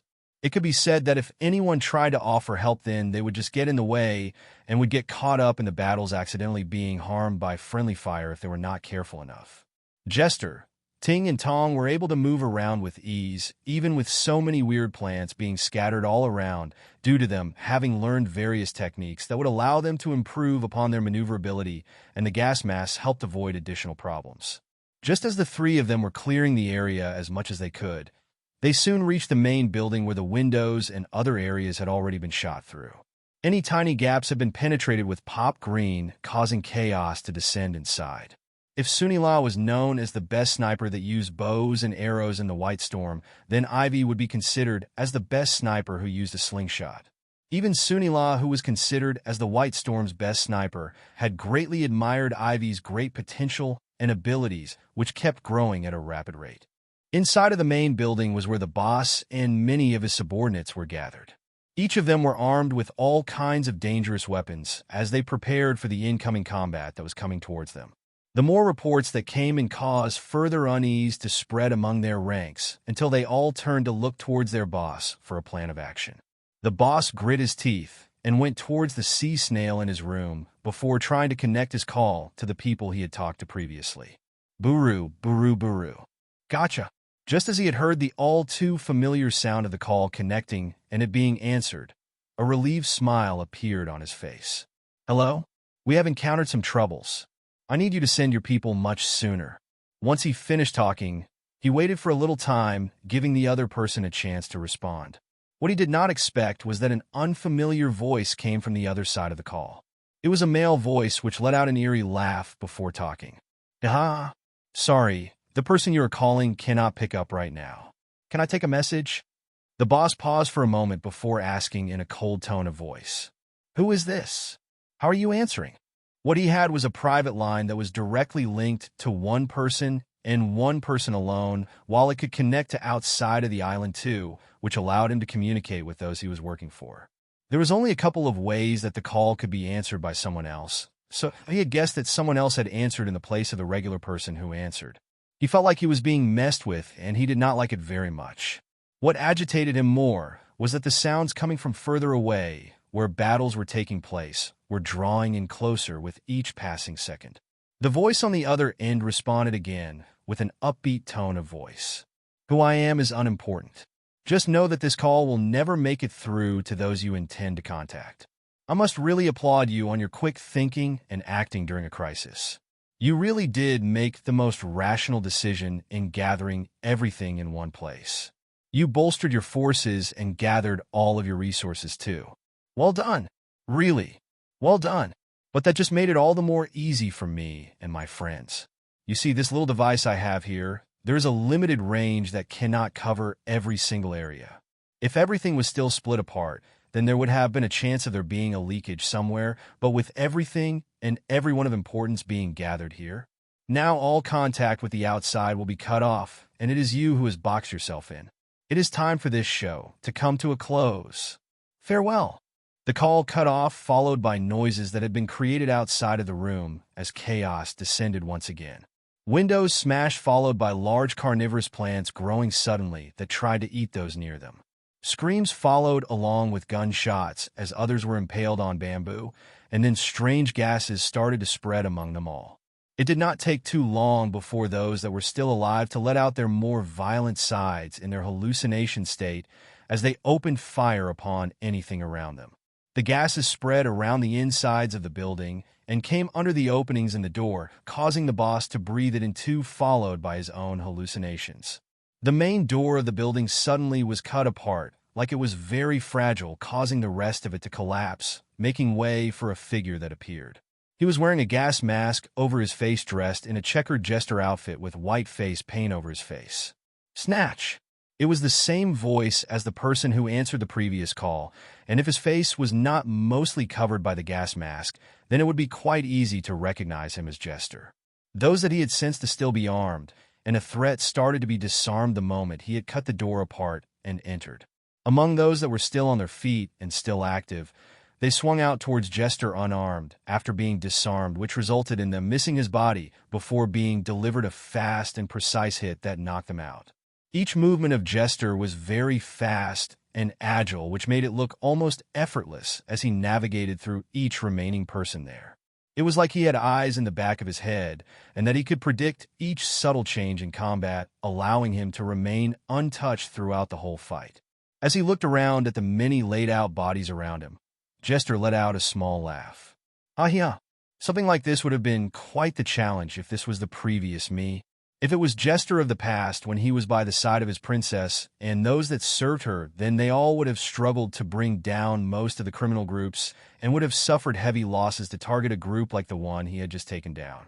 What so many people of Mercy Kingdom combined could not accomplish over many years had been done by a small group of people in a single night. What was most surprising about it all was that there was not a single injury or death on the side of those supporting Jester, while so many gangs, including the biggest one in Mercy Kingdom, had been removed.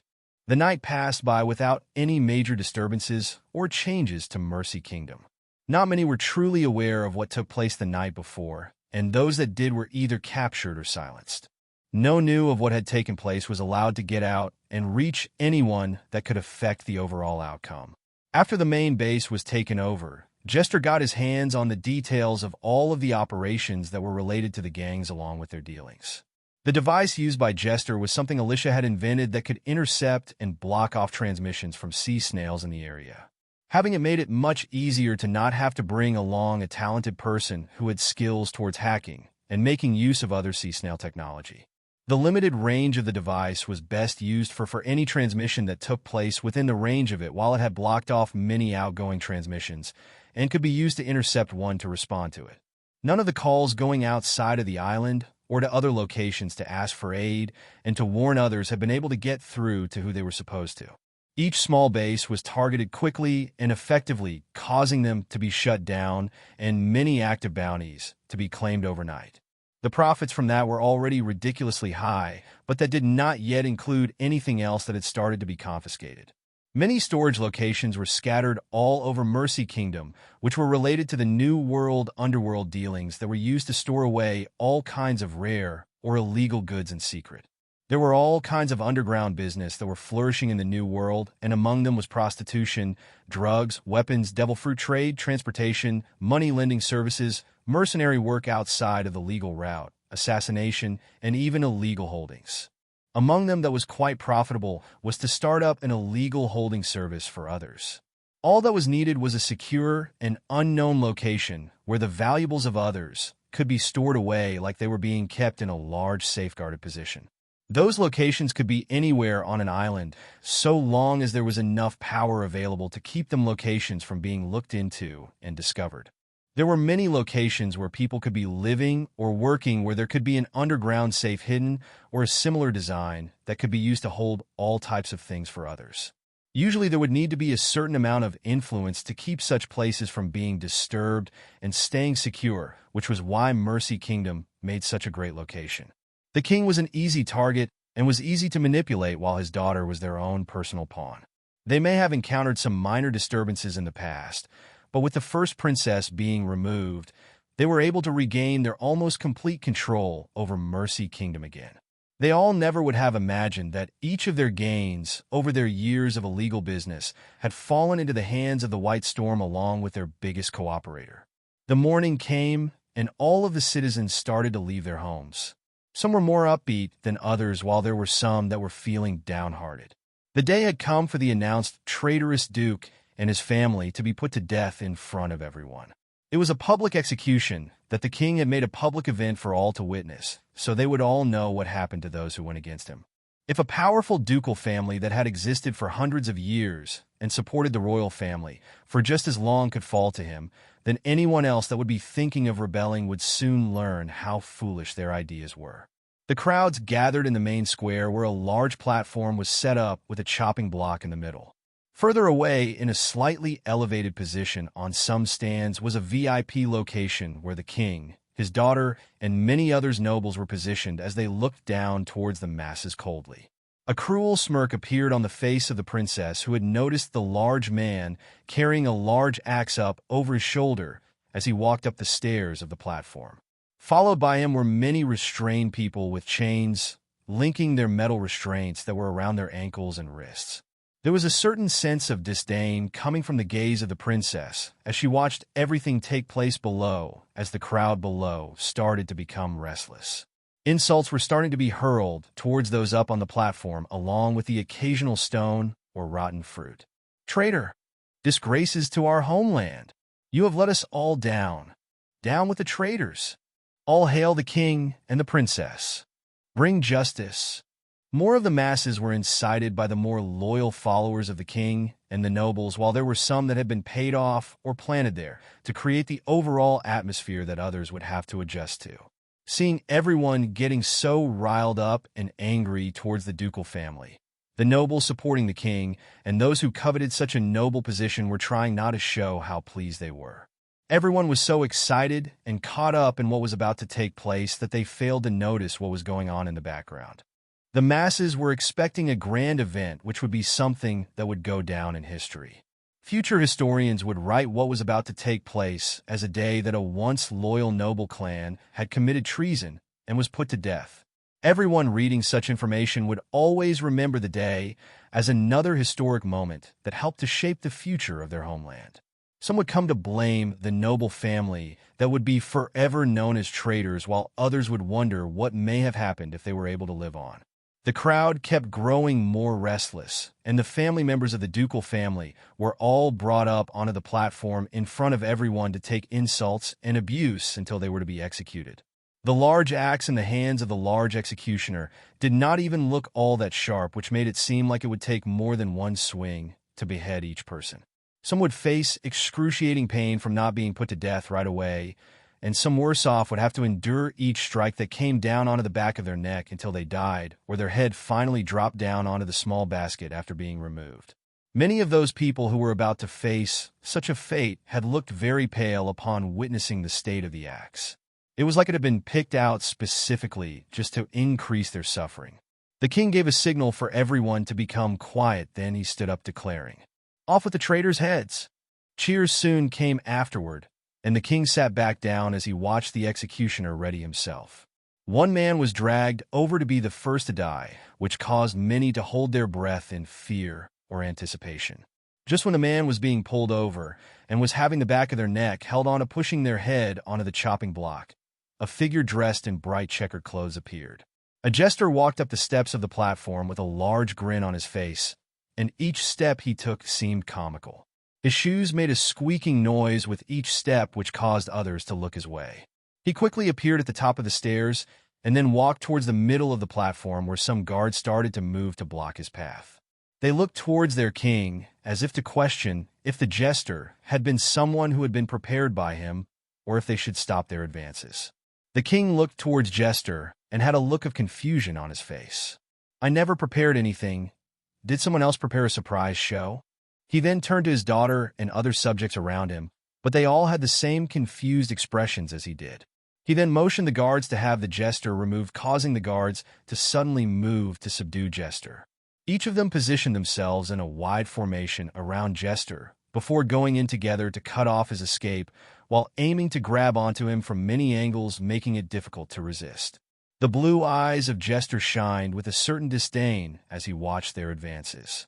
It was like their movements were of no concern to him as he sidestepped one and then seized the weapon of another before using it to point the weapon at the throat of another guard. It all happened in a blink of an eye with little room for error, yet Jester made it seem effortless. He escaped the encirclement and was able to counterattack those around him. The life of the guard was within his hands, and all it took was a slight movement of his wrist to end their life. The weapon turned around in his hand, causing the softer, blunt end to strike one after another, leaving them lying at his feet. After they all fell at his feet, Jester let out a yawn like he was putting on a comical performance for the crowd and to show off how little he was entertained by the earlier fight. His grin remained the same as always as he smiled towards the king after turning his gaze towards him. As if hit by a sudden realization, there was a large amount of dread that hit the king once Jester looked his way. Jester may have been lower down and some distance away, but it was still possible to see him enough. Most of his features were quite common for the people of the Mercy Kingdom, yet there was something about him that sparked something deep within the king's memories. His eyes widened upon realizing it. It is that Jester. No mistaking it, but why is he here now? He should be dead. He had known that everyone associated with the princess who was the closest to her side during that day was all killed off along with her. The princess was confirmed to have been killed as her ship had blown up, while most of her other loyal subjects had either been caught up in the explosion or were killed in battle. That was what he had been informed by the others, so he did not know about how the survivors were handled if there were any. He never imagined that those carrying out the task of killing off everyone were greedy enough to take those they found alive to make some extra berries on the side. With the information he was provided, everything was handled to perfection and would leave no room for there being any survivors or anyone who could come back for revenge. The all-too-familiar smile of Jester was difficult to forget, since he was the one who helped mold Jester into what he had become. The many times he put Jester through many difficult trials and suffering as he used his power to seek entertainment from the weak and young boy during his youth was something that had made a permanent trace on Jester that had not been removed. He had the very same fake smile that never changed even when he was experiencing all kinds of different emotions due to him always masking his true self behind his Jester smile. The king was quick to recognize Jester due to his past experiences with him. It was something that had always stuck with him as one of his twisted memories from tormenting the weak. He would always remember Jester, who survived his torments and was able to find a way to survive. He could never forget how Jester had always stuck close to his daughter's side and escaped his grasp long enough to become a valuable asset to his daughter. It was just another reminder of how his daughter had been a great annoyance to him. She was much too similar to his brother, and she showed the same talents as his brother. His brother knew how to pick out very talented and loyal people who could be nurtured to support Mercy Kingdom, and it seemed like his daughter had inherited that same trait. His inferiority towards his dead brother was passed on to his daughter, who shared many similarities. His daughter, taking away Jester, was like having anything that had turned to dust in his hands suddenly become valuable in the hands of another. He could not count the number of times his brother picked up one of his failed projects or other things. His brother was successful most of the time when he had failed. His eyes were wide as he stared down towards Jester, who was up on the platform. Then he stood up, pointing towards him. "Kill him! Kill him quickly!" He was well aware of how talented Jester was in the past, and how he had grown to be someone who could shake the kingdom alongside the princess if they were both given the needed time to mature. He did not wish for Jester to live any longer, and it was even worse if Jester would be able to achieve whatever he had set out to do before being killed or captured. His signal was not just meant for the guards, but was shouted towards anyone else under his command. He expected many of his snipers to open fire on Jester, and for the executioner to begin attacking him too. Many other loyal people or others that were placed by him and his daughter were expected to join in too, which showed how urgent it was for him. He saw many get up and head towards that direction, and he waited to hear the sounds of gunfire, but was left waiting longer. He did not expect that there would be gunfire all of a sudden that would be aimed toward those getting up and moving toward Jester. Red laser pointers were aimed towards each person, and before they could try anything funny, they had been shot without a warning being given. 2 extra red laser pointers were hovering over the bodies of the king and princess, which left them both shocked. Someone nearby saw it and what had been happening, so when they saw it on the king, they warned in an urgent tone. "Do not move!" From their experience, anyone who tried to move from their current location would be shot, while those who remained seated were not yet shot. Meanwhile, back on the platform, Jester stood in front of the hulking man, who was the executioner who wore a hood over his head. The executioner lunged forward and brought down his large weapon, which caused the platform to be slightly damaged where it hit. He missed his target, but his attempt showed off his brute strength well. Jester was smaller than him in size and did not look as strong as him, yet he avoided it so effortlessly and stepped on the weapon, which caused it to be difficult to pull back out. What was surprising was that the executioner could not pull it out no matter how much strength he used to pull at it. He was using his full body strength to pull it out, yet Jester only pressed down on it with a single foot. The veins on his arm were popping as he was trying to overpower Jester, yet he found himself losing. He finally decided to release his weapon and to go hand-to-hand in combat, but the moment that he let go, he suddenly felt a hit to his chin. His head was knocked upward along with his body, and the last thing he saw before blacking out was the sky. His body came crashing back down a moment later while Jester stood in front of everyone in the crowd. "Greetings, ladies and gentlemen. I would like you all to attend this grand performance as we bear witness to the fall of a tyrant." As Jester was putting on his performance, many in the crowd were shocked and panicked about what had taken place. Many were keeping their bodies low out of fear that they could be targeted next. Among the large crowd stood a lone figure who looked up towards the platform with a look of shock in their eyes. They could not believe what they had witnessed, and they did not know how to react to it as they stood there frozen in place, watching everything proceed as planned. Jester looked towards the remaining crowd that had not yet run away, then turned to some people. His hand stretched out towards several people as he spoke. "Let me borrow these for a moment." Snatch! Several small random objects appeared in his hands from those in the crowd. He targeted, then they were thrown up. Jester started juggling while he was on the move, and when one would fall, it landed near the ducal family. What was strange was that each time it happened, the item that fell onto them had missed their bodies and fell onto the ropes binding their bodies. "Jester, you rotten thing! Why are you alive?"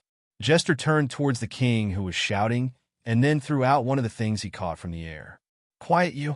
What was thrown by Jester flew at a high speed and passed by the cheek of the king before becoming embedded in the wall behind him. A bloody cut appeared on the cheek of the king, and sweat poured down his body, as he had just experienced a feeling that he could have died. What had been embedded in the wall then disappeared after it returned to the hand of Jester, before being thrown back up into the air.